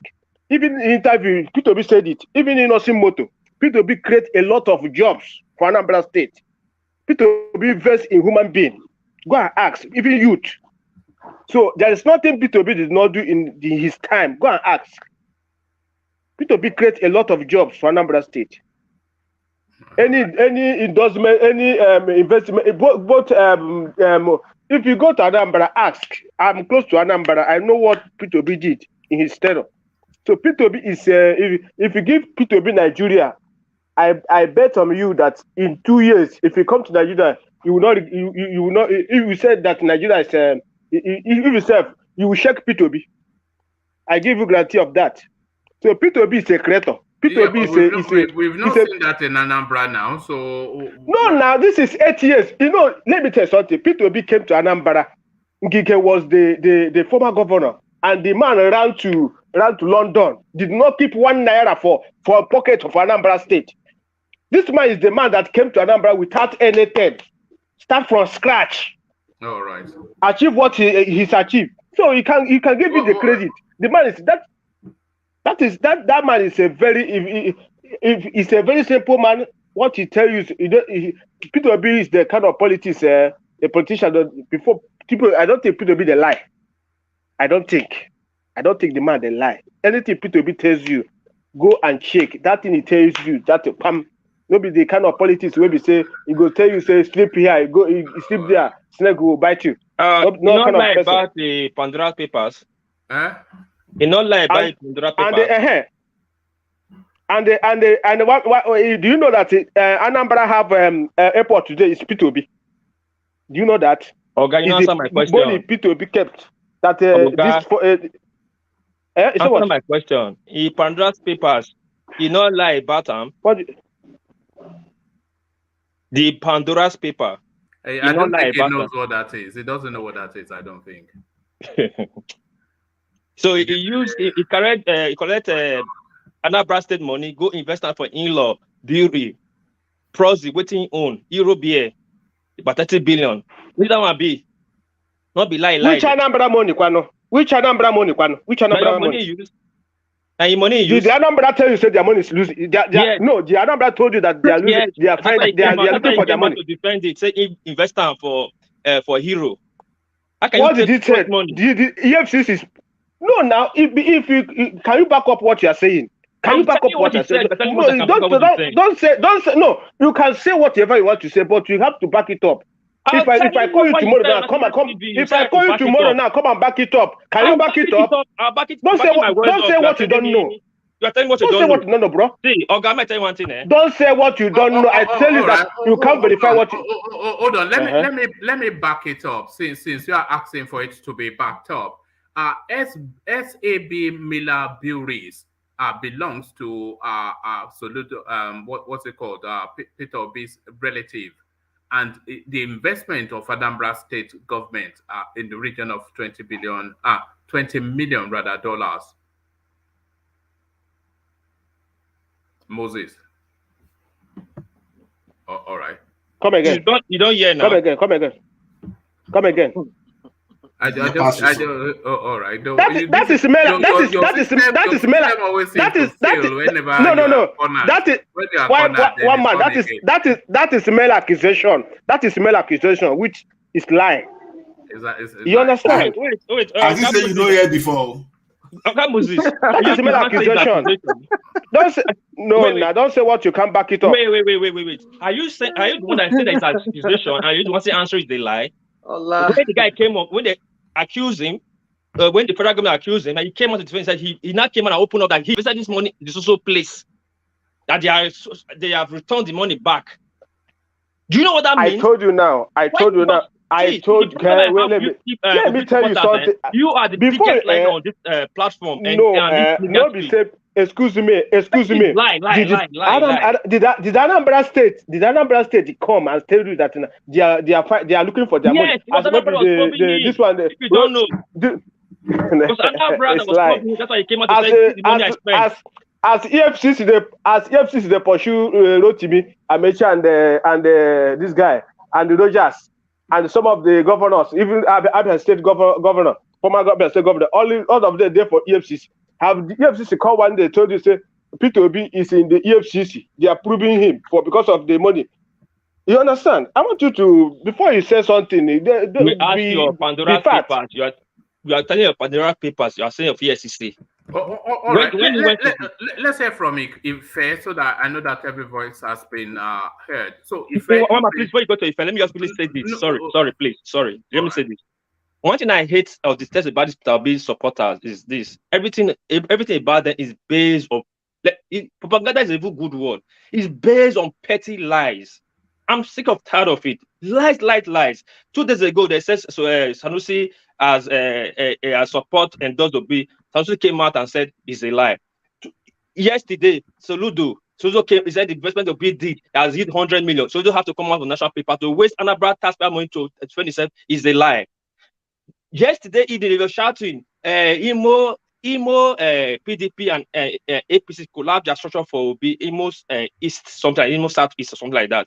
Just to find out now, this morning, that it was the PDP central candidate there that couldn't get ticket in PDP, that they come to Labour to get ticket, to run that Labour. They are saying that PDP collapse their structure. Why must you base everything on propaganda and lies? How many people touch people? All right, thank you. My brother. No. Just hold it. Hold it right there. Just hold it, because we are coming towards the end. So you stated the position that Rota Sokorota and all of these people are with EFCC, etc. So I'm going to bring you this, then I'll hear from Ife next. So I'm bringing you this headline and I'm sharing the screen with you. So this is Peter Obis, as you can see his picture, of course, no mistaking who he is. It says Pandora Papers, EFCC summoned Peter Obis. So they are saying Peter Obi is not with the EFCC, but it looks as though he is. The former governor of Anambra State, Peter Obi, whose secret and illegal offshore activities Premium Times reported in the ongoing Pandora Paper series, has been summoned for questioning by EFCC, Nigeria's anti-corruption agency. It is the first known action by any Nigerian law enforcement agency since Premium Times started reporting influential Nigerians involved in offshore shenanigans exposed through the global Pandora Papers investigation. The presidency has directed that Nigerians exposed in the report be investigated. Those with knowledge of the directive have told correspondents. Correspondents learned that the EFCC communicated the invitation to Mr. Obi during the week, and he has been asked to report at the agency's Abuja headquarters on October the 27th to face investigators. So on and on it goes. I'll post the link in the comment section. So you are saying that Peter Obis is not with the EFCC, but it looks as though he is. But we hear from Ife and we start to round off. Ife. No, can I come now? Can I come and ask the question now? No. Can I come and ask the question before you go to another person? I have to ask the question now. What are you doing, guy, man? We are not doing that here now. I'll give you ample opportunity. If he has even left now from all of the, he usually talks. Okay, ask your question and then I'll round up. Allah has not spoken now. EFCC, because after Peter Obi rule finish, EFCC came and because they said Peter Obi bought a house in London, so Peter Obi came to EFCC. So they verified Peter Obi bought the house before he entered to governor. That is simple and short. Peter Obi does not have any case with EFCC. Did you not hear what I read? Yes, that is it. One man, your registration. Let's go. This guy is talking. I don't know. I don't imagine I don't know what's going on. This is ridiculous. Please continue. Ola, let's get a brief comment from you, and then we start to round out. Sorry, Ola, I didn't know when you even came in. Well, this guy has scrambled my brain. But Ola, let's hear from you. I know. I was enjoying everything, and my topic will still be just only one way, the way I've been saying it. I greet all the panelists. Anyway, see, it is good for us to promote our candidates, but let our premises, let it be a solid one that someone will not come back and rubbish us and say this is a lie, right? Like, I'm not necessarily supporting any of the candidates, but I will just tell you what I know. And one of the story I heard today is for someone now to be saying, oh, Peter Obi did more than Asiwaju Ahmed Tinubu. False, honestly. The only thing that Asiwaju Ahmed Bola Tinubu has managed to do better than Obi is that Tinubu is a bigger thief. And you have a bigger, maybe just because he has more to lose. It made that one easier. And I greet Kulata too. You see, when you see an economist talking, just like Patriotic Nigeria was talking yesterday, we know that they definitely know whatever they are talking. The other time we were saying saving too much for someone to loot it after the person might have left office is not good for a growing economy, developing economy like Nigeria. An economist, we always see investment, savings. We always see savings as investments in the means of production. It's only a accountant that will keep money in the bank and start looking at 2% of those things. No, investor will look at investment, and now they can use the human resources to be more productive. So by so doing, you don't fear about any debt once you have that capacity that you are increasing your production capacity. So that when I keep saying that saving money does not necessarily mean anything. Federal government saving money is different from state government saving money. The federal government can save money to defend its currency, but the state government, for example, you have to bring the governance closer to your people. You invest money in infrastructure and in means of production. You don't keep money for looters and some people that come and see the money later. Yeah, I'm not saying Obi didn't do good. It did good, but the point is this. Don't let us overmarket this guy to the point that people will start picking some kind of small lies and will piss off at the end of the day. So you do something in moderacy. You don't let us just try to overset to the point of, oh, this thing. So Peter Obi, when you compare the statistics, never in any way perform better than Asiwaju Ahmed Bola Tinubu. And someone was telling us the other time that Atiku didn't have executive power. Then it's one thing when you say Atiku didn't have executive power. It's either you don't know, and there's nothing bad in saying you don't know. It was clear. It was so clear that Obasanjo gave this guy power to coordinate the governors and to coordinate the economy, while Obasanjo was busy traveling around for like a diplomatic relationship. And this kind of debt forgiveness was even part of what Obasanjo was traveling around to achieve that time. So during that time, it was Atiku that was managing, you will see the corruption around the Koja, you will see the corruption around the when this guy of Silverbird, Bemre Bruce, was remodeling NTI, all those kind of things. You will see everything that Atiku. We will see all the major fraud, even with all the major allegation of fraud and corruption around all those government processes. You will see the full print of Atiku around that place. Why not Obasanjo? So it simply means that this guy was the one in control. But situation is totally different today. So saying Atiku didn't have executive power, honestly, is based on false premises. When you are saying the most experienced executive person among those guys today, you'll be tempted to mention Atiku. Then maybe you want to say Bola Ahmed Tinubu just because of the size of the economy they managed. So you can give the strength of your candidates without fabrication. So and make your selling point more believable than people start suspecting you even by the time you've not even made an attempt to even market or this thing and people start suspecting you. That doesn't all go well. Like I said, supporters of Obi, you are not helping this man. You are not helping this man. When they say Soludo says something, they say, when I even look at what they say Soludo said, I say, Soludo, I knew we never write this way. Because I look at the way that I say, this can never be Soludo. This can never be Sanusi. We know when Sanusi speaks. Sanusi doesn't speak poorly, and this guy speaks with authority. So we know even from the tone of those things. So to me, the way I see is this: let us market our candidate very well. Like Ajale Koko, we market this guy, but even though I don't agree with him, so that's all I just have to say. All right. So do the right thing and move away from propaganda, please. All right, well put. Thank you, Ola. So thank you, Ola, and thank you, gentlemen. I want to start to round off here. And gentlemen, I want to hurtle through the closing remarks. So round about 2 minutes, no more, if you can. Let's kick it off with Solomon, who joins us from Abuja. So Solomon, it's been another sort of, I don't even know how to describe it. We were here, there, and everywhere, but here we are now. Solomon, final words. Sorrow, man. Sorrow's okay. Look at that. How many girlfriends do you have? Are you putting your fine boy to good use in Abuja? How many girlfriends do you have? I don't have one girlfriend. You are wasting fine boy. You don't waste it though. Final words. I want to thank you, one man, for at least allowing me to be on this platform, and everybody for the contribution.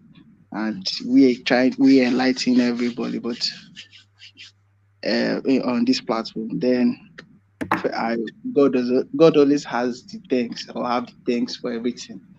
First, Mr. Moses, please take am easy. They defend me to be is our brother. But please, I know you have passion for him to be the president of Nigeria, but let's try. I want we people to still be looking at it in another way of, like, we should be looking at it in the reality way. We need to, we are championing for Peter Obis, or campaigning for Peter Obis to be the next president, and at the same time trying to say him to make him president, so that it will be that the Southeast has been represented in this presidency of Nigeria.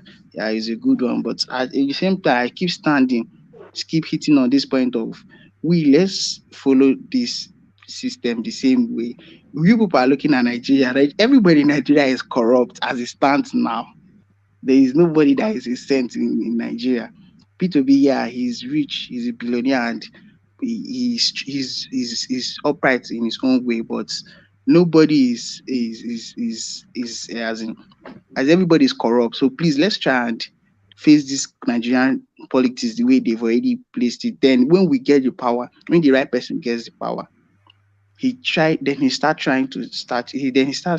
changing everything, and not us just using our emotions saying he's the right person. Please, then we in the South, we need to come together to be able to be let's be arguing this power of a thing properly, not just one region, Southeast to be in one side clamoring for power, not Southwest to be in one side, South. Look at South now. They're anywhere, anybody, because they've been treated fairly, they've enjoyed the power, same as Southwest, but they still want power too. Now let's try after this 2020 election, let's try and have an alliance so that the South will be solid. Look at West, they are not even shouting about power the way we are shouting. Let's try and organize ourselves in the South and forget about this divide and rule they've done to us. That is what is happening now. Thank you very much, everybody. That is just what I have to contribute. All right, thank you, Solomon. Solomon, how did you discover the platform? How did you discover the channel? Since last year, I used to go on YouTube and I watch history videos. I try to watch some videos about this our past elite like Ahmadu Bello and Tafawa Balewa. So one day like that, I just saw your platform on live. Then I entered and I saw it was politics they were discussing, and I heard Mr. Ajani Koko. I saw that Mr. Mike. I saw Mr. Olasef and some other people, Rational Mind. All those people, they were the people I was hearing how they were contributing in the platform, and they were very sound in. They are very sound in history, so I picked interest in it. All right.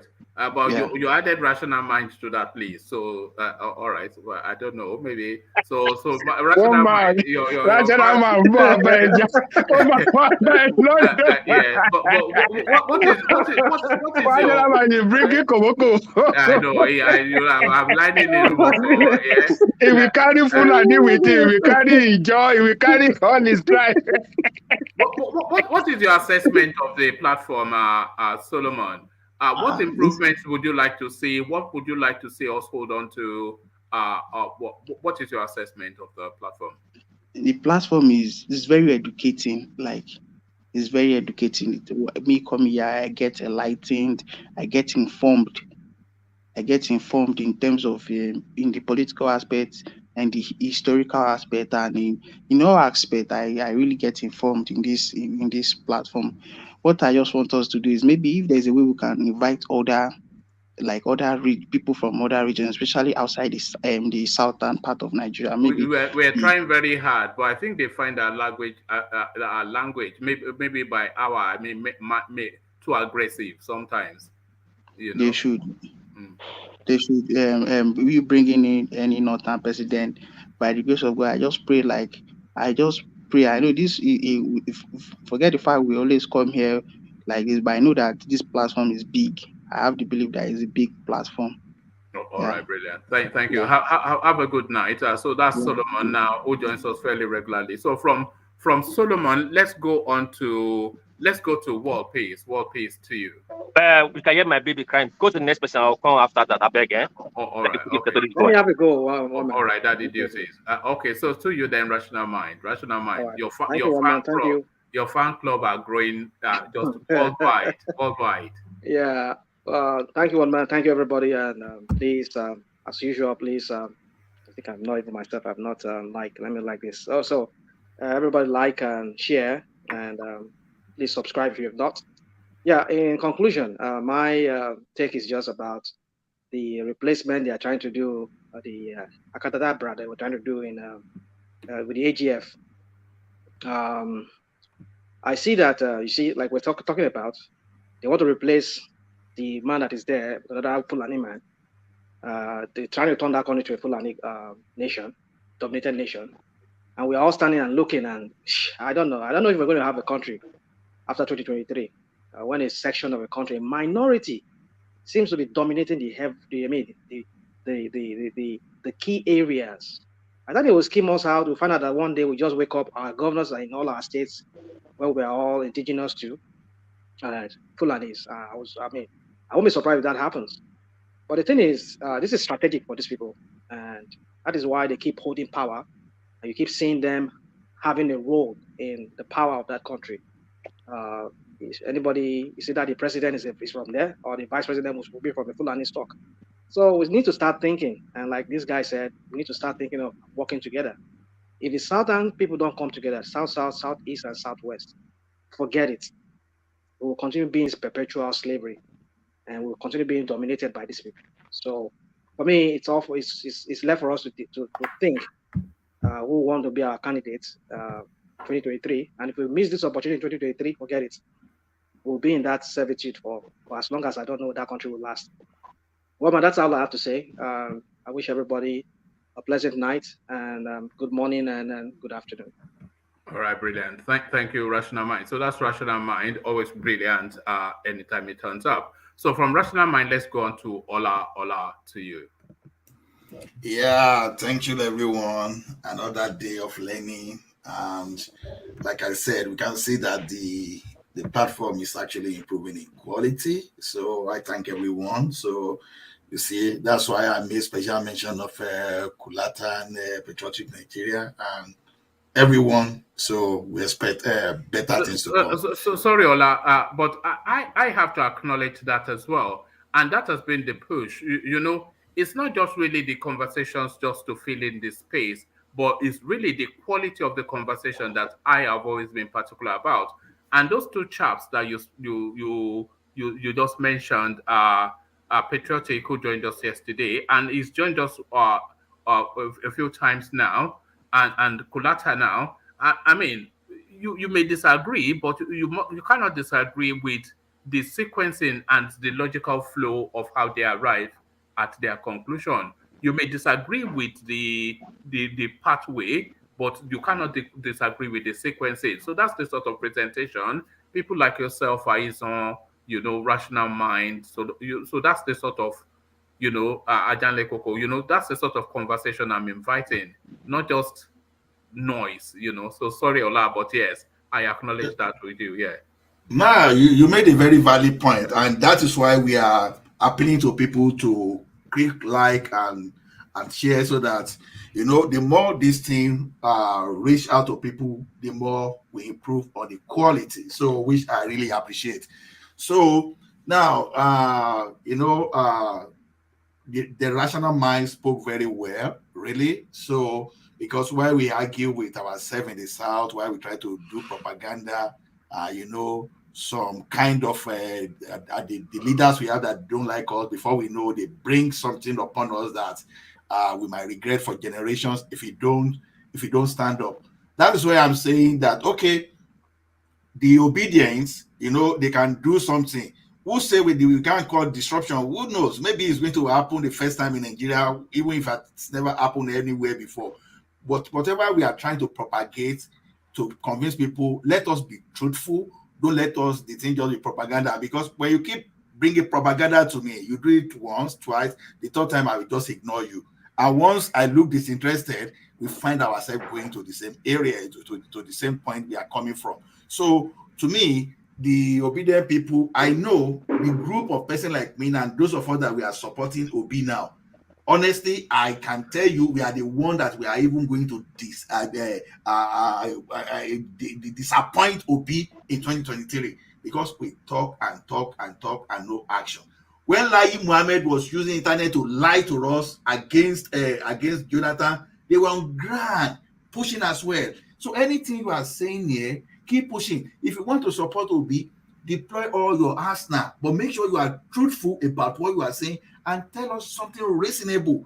You can even you can raise your fear and back it up solidly and back it up with actions. Those are the kind of things we want to hear from obedience. We don't just want to hear, oh, Babe, once we say this, oh, just take it that way. No, this forum will never allow you to take that, because people will push you to the point that you will get angry and you will feel like running away. So don't let us do that. If you want to present your candidate, please present it in a truthful manner and let us support, not with the word of mouth, but physically on ground to support this guy. So that's the only thing. Other than that, I keep saying I see this contest between Atiku and Bola Ahmed Tinubu.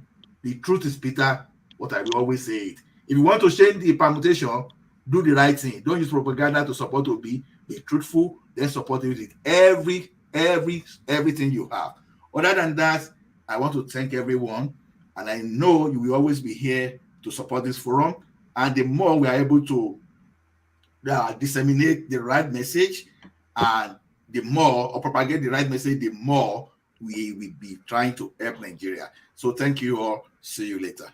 Thank you, Ola. Well put. So that's Ola, of course, always pitch perfect in delivery. So a man of equal eloquence, World Peace. So World Peace is just a short window, but our closing remarks.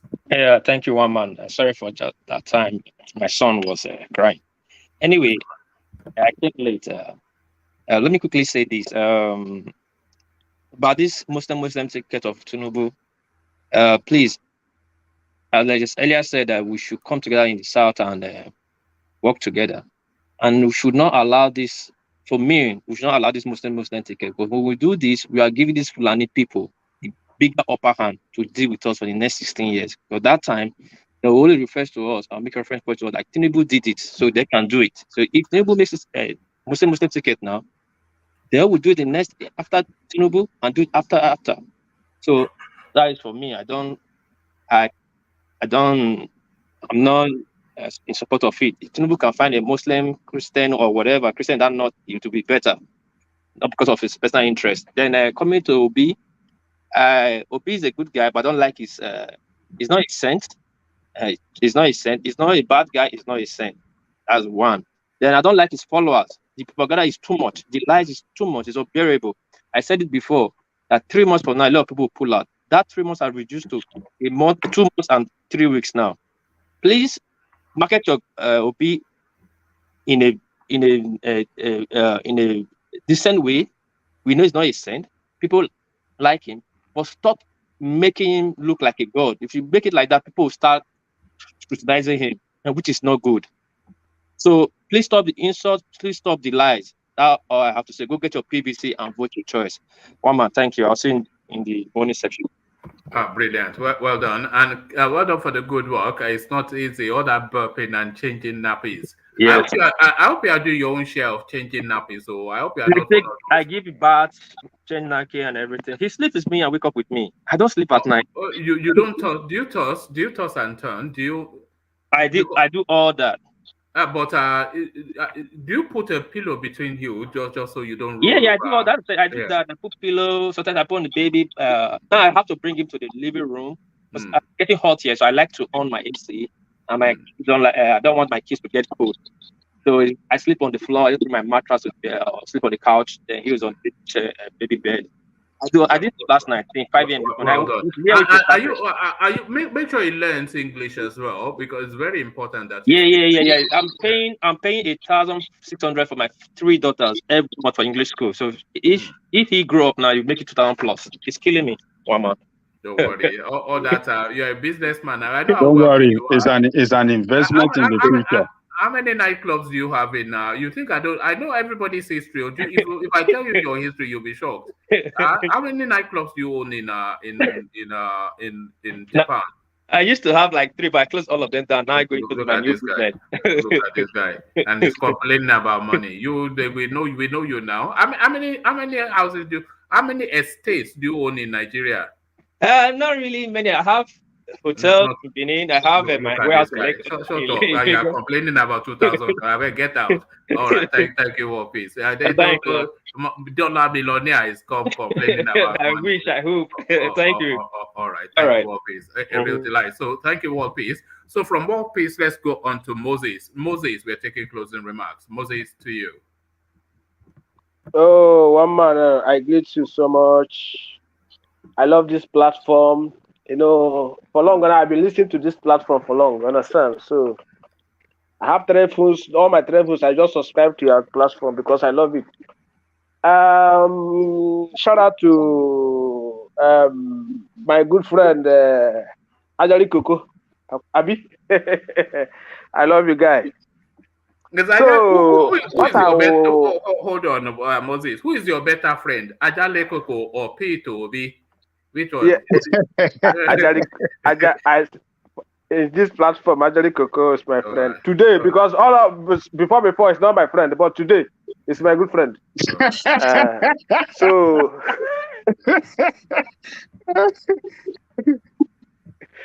So my suggestion will be, I want all the South to be together. You understand? They say that if you join hand and fight, we achieve something. But we will be fighting ourselves, we will not achieve anything. So I want to say something about P2B supporters. You know, one thing is, if you love somebody, maybe somebody talk bad thing against the person, you will not be keep quiet. You like to defend the person. That's the problem. So as it is, this is politics. Any false allegation can be any person, even PDP and APC can combine something and say that it will look like P2B fans has said such a thing. But no, not everything that you will see that you accuse P2B fans. You understand? So not everything. Like you are supporting TENURE, some people are supporting Atiku. Because of Obi fans are everywhere. That's why everybody is calling Obi fans. No. I don't accept that. So I want us to be united in the South. Basically, Yoruba and Igbo. It's very, very important. The fight, our fight is too much. I don't like it. This tribalism now is too much. It's not going to take us anywhere. So that's my suggestion. Thank you so much, everybody. You like good things, so Moses, Dodo and fried eggs. I love good things. I love good things. Is that your like, favorite meal? Is that your favorite food? Yes, my breakfast food. That's it. Plantain and eggs. Yes. All right. Thank you, Moses. I see the picture. Thank you so much, my brother. All right. Hopefully we hear from you again. So that's Moses who's joined us today. So thank you, Moses. A real delight. Yes, of course. So from Moses we go to Kalakuta Republic. Moses, don't hate me tomorrow if I talk against Obio. Don't hate me. Don't talk. You know, one thing I like about you is that you they talk true. You know they support the rubbish. That is what I like about you. You know you go tell the person how the thing is. You know fear. That I like it. Not be saying some people will see bad, they will support say it's good. No, I don't like that kind of thing. If you see something is good, call it is good. If you see bad, say this is bad. That is life, and you will progress. That's right. Thank you. Thank you. Good night. Well done, Moses. So real impressive performance. So from Moses, we go to Kulata closing remarks. Pete, closing remarks. Looks like every 4 years we make the same mistakes. Like it's like we're used to playing checkers and not playing chess. The time where every vested interest in the country is contesting, shared amongst two people. That's when we decide, like, okay, we're going to fight against them. And that's not the most effective time to kind of like harness the meager resources we can all get from all this, everybody that loves the country and all over the world. Look at NSAS. Did that happen during an election? No, it did not happen during an election. You could harness that kind of power after an election. But to think you can wrestle the power when everybody is interested in that power at that particular time with a third force is impossible, at least for now. So I want us to think more strategically. Like, if you really want change, you won't get it with the election, because the election that we do, which is a popularity contest, is always going to be weighed and skewed towards the Muslim North. Those are just facts. This battle has been won in what century was that? 17th century. That's when the battle was won in terms of like the structure. They lose interest after election. You have the resources you can deploy after the election to make changes. And it was done. The answer thing was what you were doing. So, I mean, Tinubu, Atiku, I mean, the best we can get out of both, not much, honestly, not much. I just like detested all this Obi hype that was based on nothing, and I couldn't stand just like people just hyping nothing. So, like, the best we can get from Tinubu is maybe incremental step towards regionalizing, maybe state police. To some extent, he will perform if he puts intelligent people in. We know you're fading out a bit.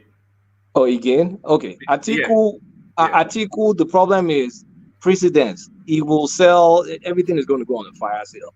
It just depends on who he sells it to. If that person has the interest of running the business, or if that person has the interest of running the business, privatization may work, but the way he does things, I just don't think we'll get anything good out of it. But my main message is put this energy and effort after elections, because if you put it during the elections, it's not as effective because there are bigger powers than yours. That's all I have to say. Brilliant, well put. So thank you for joining us, Kulata. So join us just as often as you can, because I think the audience, they're delighted in hearing from you today. So that's Kulata. I think that is his first time. Is this your first time on? I stumbled upon your channel yesterday, and I said I was going to join. How did you stumble? What? Sorry, I'm curious to see how people. I was asking Moses. So how did you stumble? What were you watching? Is the YouTube algorithm. I think they know the people that are interested in their country, and they recommended good channels like yours. All right. And as I asked Moses, I'm asking you, what do you make of the format? What improvements do you think can be made, or are you just satisfied for it? I'm okay. I'm okay with it because it just brings who we are. Like we're a bit noisy. Democracy is noisy, and it's passionate. And I mean, you could get clear articulation of thoughts, and makes people kind of like question some of their beliefs. And I think it's good. I won't change it. All right, brilliant. So good to meet you. So we do this every day. So anytime you're free, just join us. We do 2 sessions a day, so you can join either. Make sure you are subscribed though with the bell notification. So I'm gonna subscribe immediately. I'll subscribe. All right, brilliant. So that's Kulata. So another one caught in the net. So we cast the fishing net and we catch Kulata. So that was Kulata. So now the final word, of course, the Don one, the daddy of them all, the king of boys, the mighty one, Ajan Lekoko. Ajan Lekoko, the final word. Thank you, one man. Let me thank everybody that came on the platform today. Your contribution are quite meaningful. And I hope that tomorrow we come back so we can do it again. To our listeners around the world, if you have not liked, please like right now, because you've been coming with us since the beginning to this very end. Please like, share, and subscribe. And if you I would like to call on you, those of you that are willing to join on the platform. You can easily, ask. If you don't see the link, ask, put on the chat. One man can let you in. And I think that would be good, because we need more voices on this platform. If you are an Atiku man, those of you that are called articulation, come and stand for your own man on this platform. Let us know why Nigerians have to stand for your man. We are all Nigerians. I am not for Atiku, but if you are Atiku man, particularly if you are from the north, this is Nigerian platform. Come and speak for your candidate here and why Nigerians must vote for him. Atiku, among all politicians in Nigeria, has larger followers on Twitter than any politicians in Nigeria. He has over 3 million followers. Obi has about 1 point something. So I'm calling on the Obi people, obedient. You have to learn something from Obi. What Obi said in response to Father Mbaka, that should teach you all a lesson, that should show you who Obi is. He did not condemn that man. A lot of you condemn him. A lot of you vituperated against him. A lot of you say a lot of things against him. But Obi said he is still a religious father to him, and we honor him anytime, any day. That's to tell you that Obi is not a violent person. Obi is not arrogant. Obi is not a man that say all sort of things. And I believe in simplicity. The simple way of life that man lives is one of the things that attract a lot of people. A lot of people love him for that. So those of you that are his ardent supporter, that are so passionate about him, that love him to your heart, don't be spreading bad messages against people that are challenging some positions of Obi. If you want to be our president, we should be able to ask questions about him. If you expect some opposition view against him, and most of his positions on issue. So, and those of you that are Jagaban as well, the Jagaban people, we must learn from Jagaban as well, the way he plays his politics. We must not, attack others as well. We must just see him as a strategic politician, a man that knows how to work with other people to get results.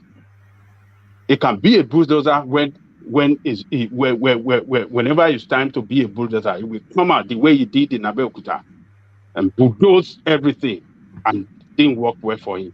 So let us tolerate each other. I am for Sowore. I will stand for Sowore anytime, any day, and I will defend him because he is the only one among them all that never been part of this corrupt political politics in Nigeria. It's this turn by turn. They never want to be part of them. They stand firm for what they believe in, and they never want to negotiate or align with them, because aligning with them, they will corrupt you, and they will make a mess of your name. So I stand for him. So other than that, let me thank those behind the scene that be chatting from the beginning to this time. They are the strength of the platform. From our brother Alexander Gomez, the chairman, brother Tosti, one man went to more. I thank you. Alessandra Garcia, I thank you. Ask Google, I thank you. Jaja, I thank you. Flash Manka, I thank you. Ortiz, our military man, thank you for your service.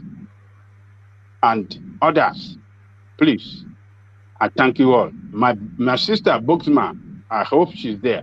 I thank you as well. Irene Ward, if you are there, I thank you.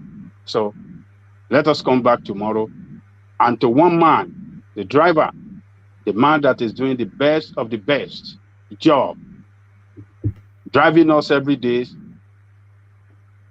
and we are with him every day.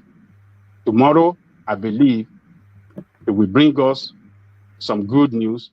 The eagle will land tomorrow, and we will join him again.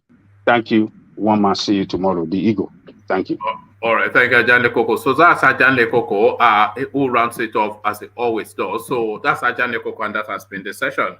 A very peculiar session. Somebody was saying this will be remembered as the Moses session. So Moses somewhat dominated proceedings today, but it's all right. You know, we welcome. It's the passion. You see, if he didn't care, he wouldn't be so emphatic in trying to get across to you what he cares about. But people equally care, but they care opposite to how he sees it. So that's just the thing. So that's the ebb and flow of it all, and that is how it goes. So this is what we do. So the usual things are like, share, and subscribe. Yeah, it's just been another session. It's been bagged and tagged and consigned to YouTube. So that has been the space. Not much more to say other than so the real uptake is the debunking of the Peter Obis narrative by Soludo, and that did happen. And they're saying it's not debunking because Peter Obis did not utter the words himself, but it is debunking because that 100 million, 20 million to 100 million was one of the marquee storylines that was being recycled all over space. That this is testament to this guy's capacity and prowess as a manager of resources. That he did this he invested astutely and shrewdly to turn 20 million into 100 million. So that's a narrative that's been recycling for 2-3 weeks. And if Soludo had not come to stop it, nobody would be saying it did not come from. So I didn't even know. Nobody knew it came out of some Facebook commentator, but people make the attribution to Peter Obis as part of the package of his excellence in Anambra State. Peter Obis invited us to verify, and we have gone to verify, and that's been found wanting. But it's not going to stop there, because as the Peter Obis thing continues to blossom and mushroom and get wider, people will start to unpick the layers of it to see what's actually in the bonnet. They will pop the bonnet of the Peter Obis narrative and see what is running it. But we are removing already that 20 million to 100 million narrative as a total nonsense. And we're not doing that out of hatred. We're doing that from instructions from Soludo, who straddles that space in Anambra. Somebody even came to tell us that it wasn't even a thing that was saying that because there's been an administration between the two of them, Soludo does not know what he's talking about. So that's what we are contending with. But don't worry, we'll see how it lands. And that's not to say people don't wish Peter Obis well. Of course they do.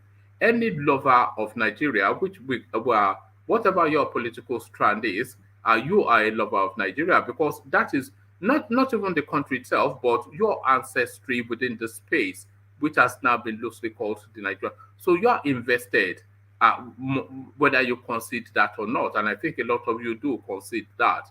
So we are all wanting it to do well, but how does it do well is the thing. Certainly, is it by all this internet noise making and embellished stories of fantastical XYZ. So it was unpeeled, and Kulata came to unpeel it even a little bit more, and then World Peace came to unpeel it even further. And as we hurtle on towards 2023 February, it will be unpeeled and unpeeled, but will it be stripped naked? So that is the question. What is your answer? Come share thoughts about all this with me in the comment section. So I'll leave you here. Carry the conversation on with you in the comment section over here. I say, peace.